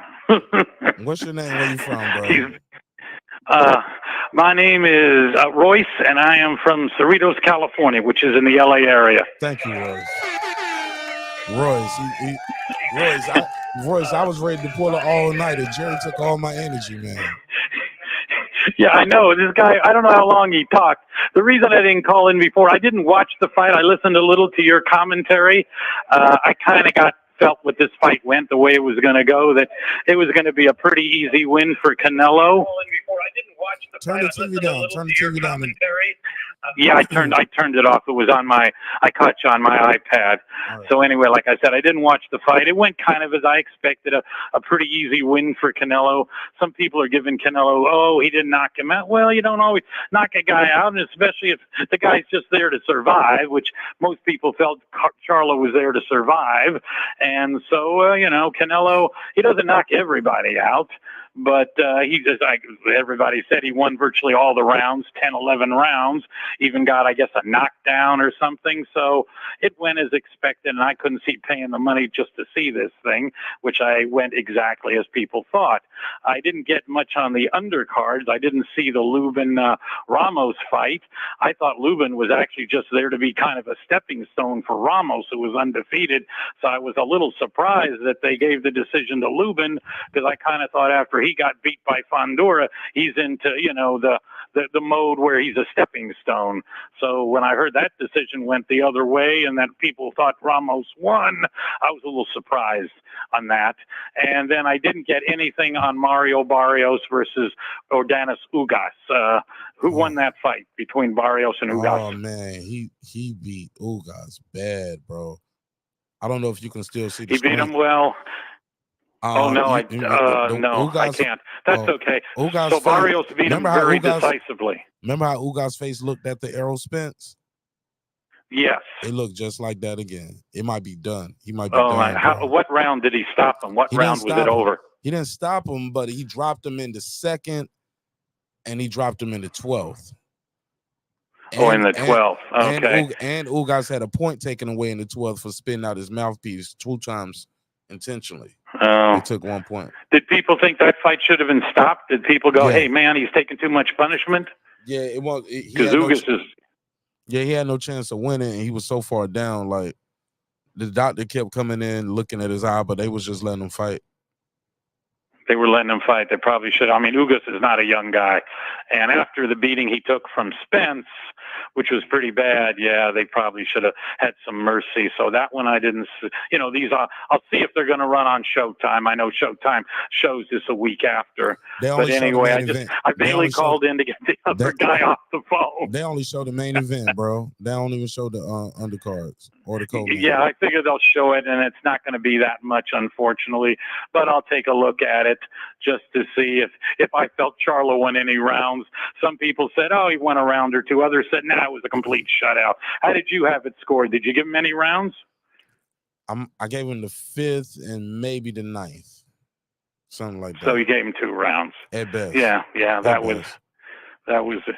And I know a lot of these people now, they want Crawford to step up to fight Canelo, not understanding, man, Crawford's fighting at 47. He can go to 54, but for him to step up to 68, oh man, the guy started at 130. Are they, they want to kill poor Bud too, apparently. I mean, if Canelo agrees to fight at 60, maybe, but at 68, some of these people don't understand. There's a reason for weight classes. Please understand what a weight class is about, and that size matters in boxing.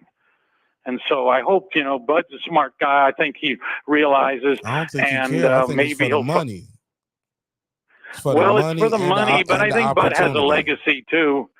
Yeah, I mean, if Canelo comes to 60, Bud should think about it seriously. But to fight, but at 68, then he's just doing it for the money. Then I mean, his legacy solidified. He already going to the I Hall agree. of Fame. Oh, no question. That fight against Spence, that he took care of very much. He made a believer out of everybody that saw that fight. That was one of the best performances. I've been watching boxing for many years. That's one of the best performances I've ever seen a fighter do. He had Spence nailed perfectly, and that was off of that performance alone, he's in the Hall of Fame. That was just that was 2-time undisputed. But I'm telling you, man, some people still don't want to give him credit for that fight. That they saying, well, Spence wasn't right and he was weight drained. Something was wrong with Spence. No. It was the layoff. Spence always fought at 47. The car accident. The weight drain. The car accident. No, you got to give Bud credit on that. I was a little hesitant because I'd said, well, he's fighting with Top Rank. He's not fighting the best guys. Bob Arum, of course, I know that what was it? Al Heyman wasn't giving him an opportunity to fight his fighters. I understand that, but I always thought Bud should have left the Top Rank before he did, and he would have maybe had a chance, could have beaten all these guys, and then there'd been no dispute about how good he is. But I can't say Spence was weight trained. He'd always fought at 47, and his last fight he looks great when he beat Ugas. No, so no, you got to give Bud his credit, the man, and I'd love to see him get to 54. And like I said, Charlo will be a big underdog if Crawford gets to fight him. So for Charlo, in a way, he could say, I got nothing to lose. Bud's considered pound for pound. Let me take a shot at him, because even if I lose, if I look good, he'll gain some respect back after this loss to Canelo. Yeah, and this is like that's a good payday for Charlo too.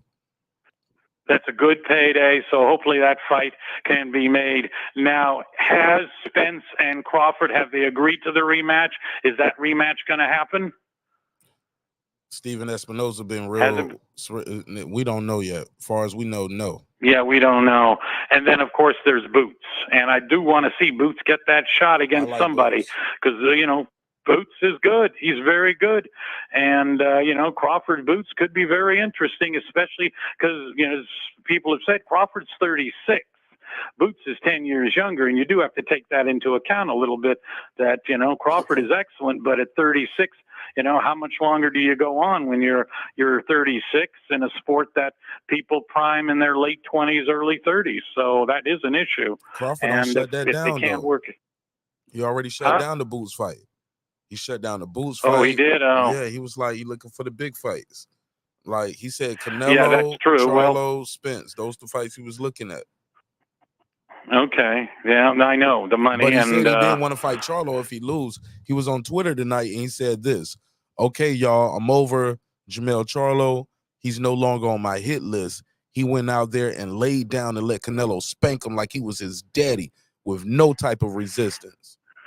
He also said, yeah, and I understand that's what. He also said, Twin Charlo, go you ahead. went out.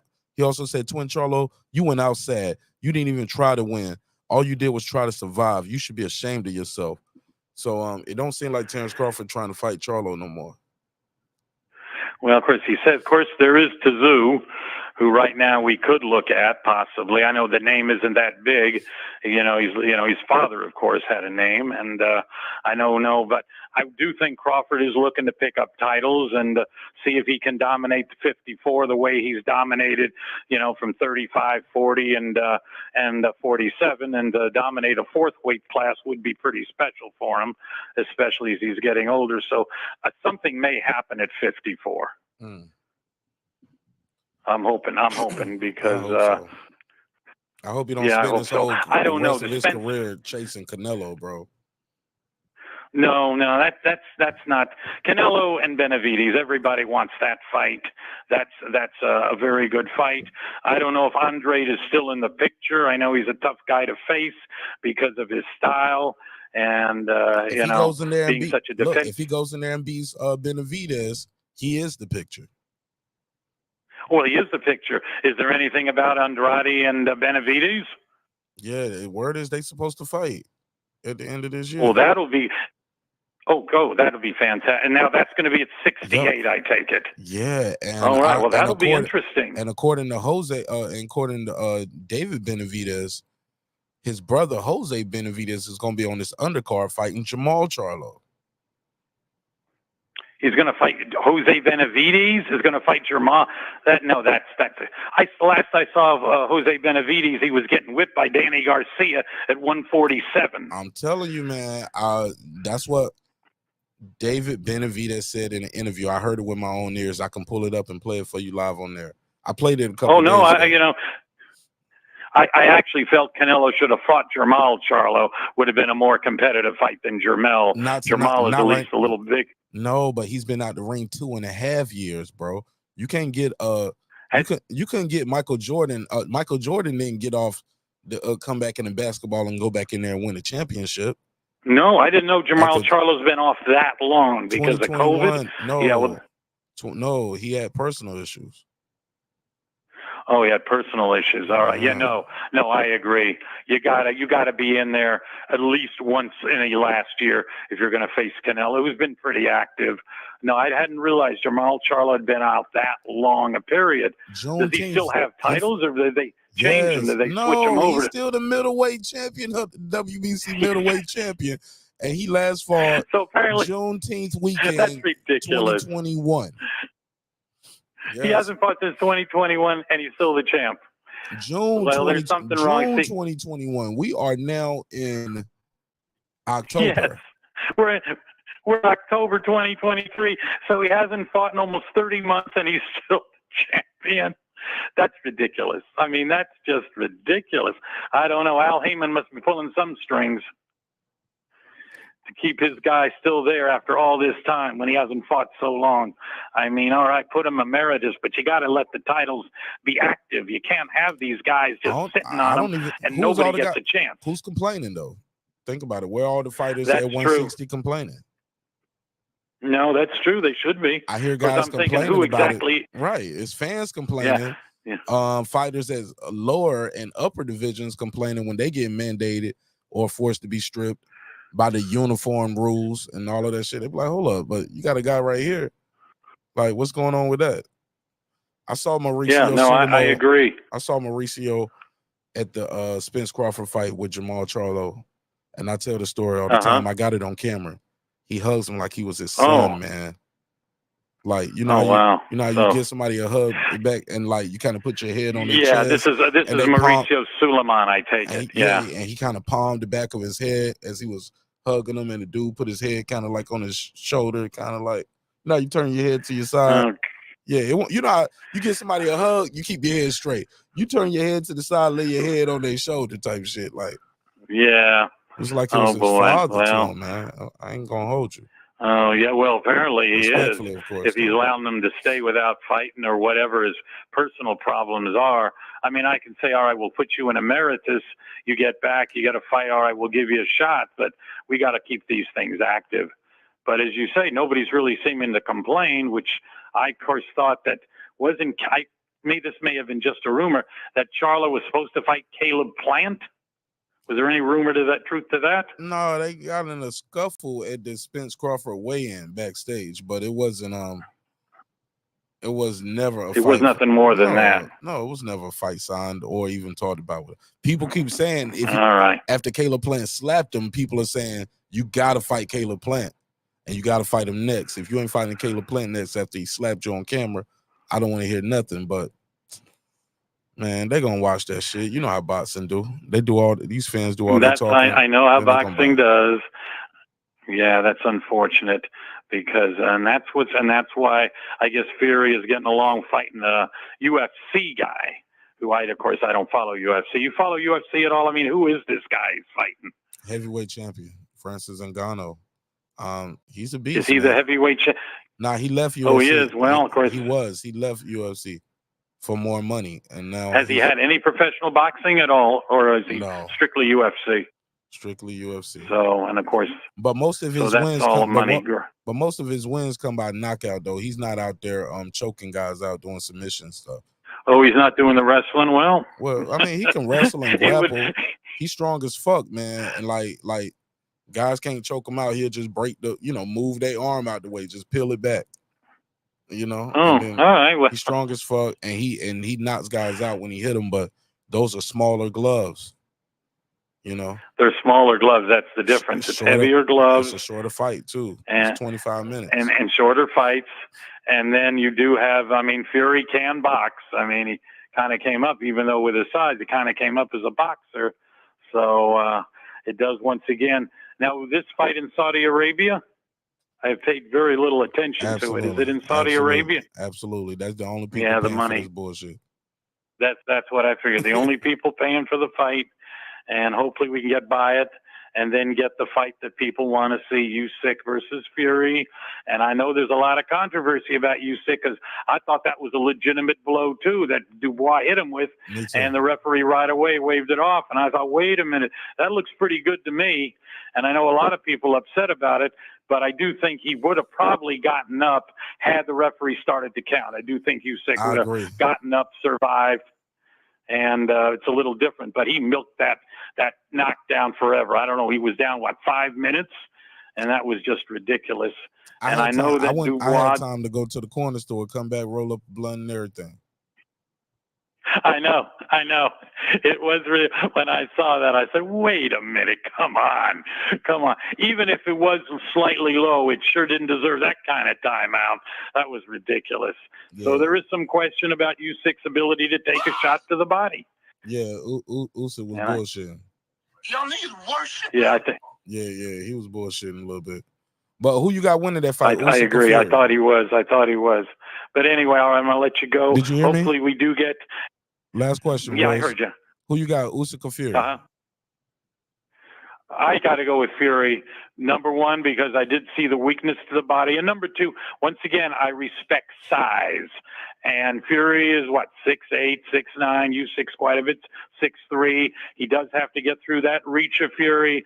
And because of the size, I think it'll be close. I don't think it'll be some people think, Fury's just going to blow him away. I think it'll be close, but I do see Fury either winning late or else by decision. I do think Fury will pull it out. I still was impressed with Usyk and his wins over Joshua, and I would love to see Deontay Wilder and Anthony Joshua, which they would have met when they both held titles. They don't hold them, but I sure do wish they finally get that fight set, and I'd love to see Wilder Joshua just for the heck of it. I think it'd be a hell of a fight. Yeah, me too. I still want to see Wilder versus Usyk. I want to see all these guys mix it up. Oh, absolutely. And now we have the the guy that just blew away Joe Joyce. Come on. And if you saw that knockout, that was one hell of a knockout. Yeah. When he put poor Joe Joyce literally looked like he went to sleep in the middle of the ring, laying on his glove when he hit him with that right. That was a great shot. So yeah, the Chinese. My man fell into the sleep position. Yes, exactly. That's what people said. Fell right into the sleep position. And Joyce was a hot fighter there for a while. Beat Dubois, shut his eye, knocked out Parker decisively, and then he goes in, and then he gets twice decisively beaten by Zhang. So all of a sudden he's a little on the back burner, and Zhang with somebody said Zhang with Andy Ruiz, and I thought, Alpha Ruiz's win against Luis Ortiz, which I thought was a hell of a fight, Ruiz and Ortiz. Maybe wouldn't mind seeing old Andy Ruiz that I tweeted on your chat. I said the only guy that can train on pizza and beer and look pretty good is Andy Ruiz.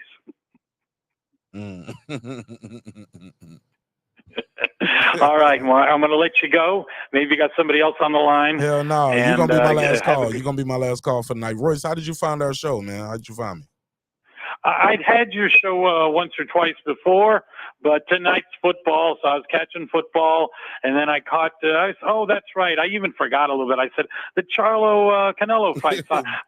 And then I saw your chat, and I caught the last 3 or 4 rounds, and I was already saying, yeah, Charlo just came for the payday, came to show up. Hey, you think this... And I guess there... Go ahead. Huh? Go ahead. I'm sorry. No, I was just going to ask, there was a knockdown, right? I think I missed it, but was there a knockdown in the fight? Yeah, Charlo ended up getting hit with a good shot on the temple. Canelo usually was throwing that right hand real wide.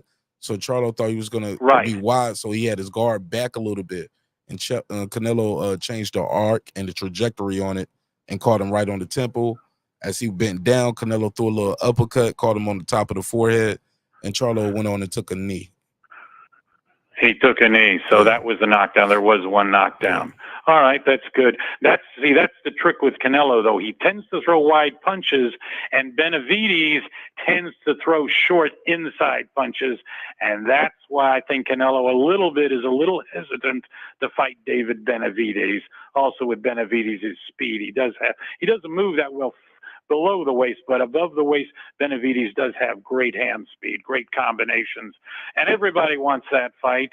Like I said, if Andrade can beat Benavidez, more power to Andrade, but the fight people do want is Canelo Benavidez, because that's the fight people really want to see, because that should be a real good one. In that one? And I think I lean a little toward Benavidez, to be honest.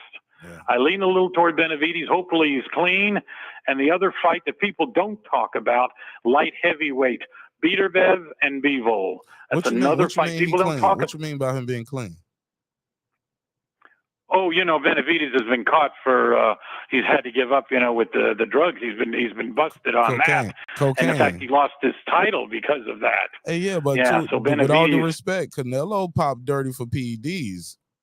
Oh, yes, he did too. I agree. Yeah. Canelo popped 30 for PED too, for PEDs. But I think David with got popped dirty Benavidez, for it was party more. drugs. Yes, for party drugs, exactly. To be fair, so hopefully though, they're both cocaine clean. to be fair, cocaine can be used as a masking agent to hide something, but yeah, but they Yes, both that's true, need too. to come in clean. Let's be fair. Oh, absolutely. I'm sure that's it. It'll be the tough drug testing. Make sure they're both clean. And like I said, the other thing I would love to see, Beterbiev versus Bivol. That's nobody's really talking about that, and I'd love to see for the undisputed 175. Somebody shut that one down. Somebody shut that down. Oh, they did? They was like, yeah, we're not doing that while the Russia and Ukraine is still at war, so they're not doing that. Oh, I heard that recently, like a month ago. Somebody was like, they shutting that down. Period. They're not fucking with them. But aren't they both Russians? I thought they're both Russians. I thought Beterbiev is one Ukraine. No, Papachenko is definitely Bivol's trainer, but he's Lomachenko. Yes, he's Ukraine. Is he Papachenko's trainer? Who's Bivol's trainer? If it's Lomachenko's I don't dad, know. Somebody then told me he that, is though. trained. Yeah. Yeah, but they ain't really fucking with him. No, I mean, I think that was Bob. Yeah, that's too bad. Yeah, I know that the damn promoters are such an maybe issue. If they are both Russians, they don't want it to happen because we don't want one of y'all to have Undisputed right now. That could be true. Okay, I know that comes in, Bivol but that's is still Russian. a fight I'd love to see. Beterbiev with his power, but Bivol with his slickness. That's another great fight to unify at 75. But I know other things come in, unfortunately, to sets, and that's still the issue in boxing. We still don't get the fights we really want that are the best fights for the sport. Yeah. And that's still an issue. And that's why, to some degree, we got Canelo Charlo. And when I saw that being made, I said, he's got to move up. I first thought it was a catch weight. Canelo's coming down to 62. They're going to fight at 62. And then they said, no, they're fighting at 68. And when I heard that, I said, what's the point? He's coming up 2 weight classes, 14 pounds. That's ridiculous. And then I knew right there, well, we got what we got, unfortunately. But people paid, and that's all they care about. Yep. All right. Talk I'll to let you you later. go. Have a good night. Talk to you again. Appreciate you, Royce. Don't be a stranger, All right. bro. All right. Won't be. All right. Take care. All right. All right. Bye-bye. All right. Shout out to Royce. He's talking like kicking Jerry off. Jerry, you got some competition out here. Trying to kick you off the show, Jerry, and he did the same thing. Nah, y'all had some damn good calls, man. I enjoyed that shit. Definitely enjoyed it. He made sure he said that. Look, I just called to get the other guy off the phone. Hey, look, man, I really enjoyed y'all tonight. I hope y'all enjoyed this evening and weekend of boxing. It's your man Martin Ashbrook and Beats. I'm sure we'll be talking about this on Monday. Tomorrow, I gotta go, man. I gotta go. It's 4:00 on the East Coast. I got an appointment at the gym. I'm going to Musa Muhammad's Boxing Academy on Pryor Street in Atlanta, Georgia. I'm gonna be doing an interview there with him. He owns that gym. He also trains some young, hungry fighters. He's gonna tell us about his journey and you know, give us his landscape on the business of boxing, and we're gonna have a good time there. But it's gonna be an interview, but it's gonna be an on location interview. So it's not gonna be StreamYard. So I gotta be there and I need to be on time. It's downtown Atlanta, so I gotta pay for parking. So let me get some rest so I can be on time and be present and be ready to knock this interview out tomorrow. So y'all look for that one. If you're on members only, you guys are gonna get the interview as soon as I'm done with it. Like how y'all did with how y'all got the Brian Norman interview. It's already out there.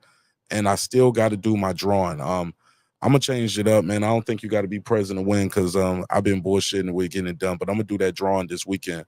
We're giving away 2 prizes to our members. So shout out to all the members. Thank you so much for supporting the show in a major way.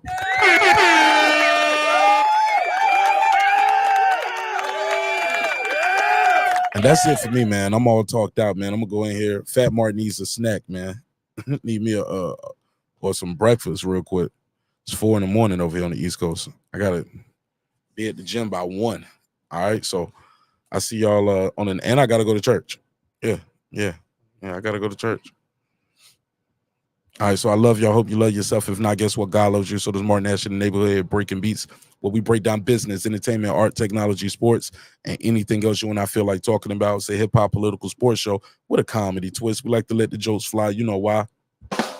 Life is serious enough. Life getting real serious for Jermell Charlo. What's next? At 154. Canelo. What's next? We're going to talk about it. I see y'all soon. Thank you again for your time. Thank you for your energy. Thank you for allowing me the opportunity to entertain you all this evening. Hopefully you were entertained. With that said, hey, look, man, sometimes we're going to agree. Sometimes we're going to disagree. But always remember, man, respect is free. Disrespect can cost you everything: your family, your freedom, your finances, most importantly, your life. So remember this. I built this shit.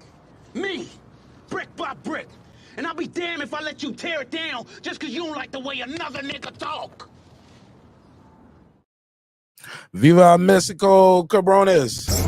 Hey, it's Antonio Tarver, champion. You watching Mark Nash at Breaking Beach. I usually don't do drops, but I'm going to give you one, bro. I'm going to give you one. I love you, champ.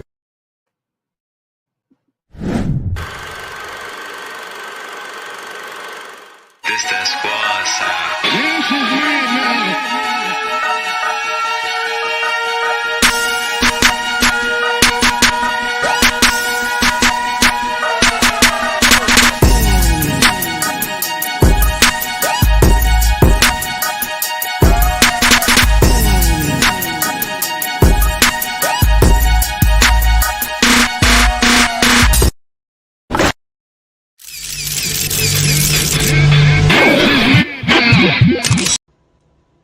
Subscribe. I don't care how many subscribers he has. Support him.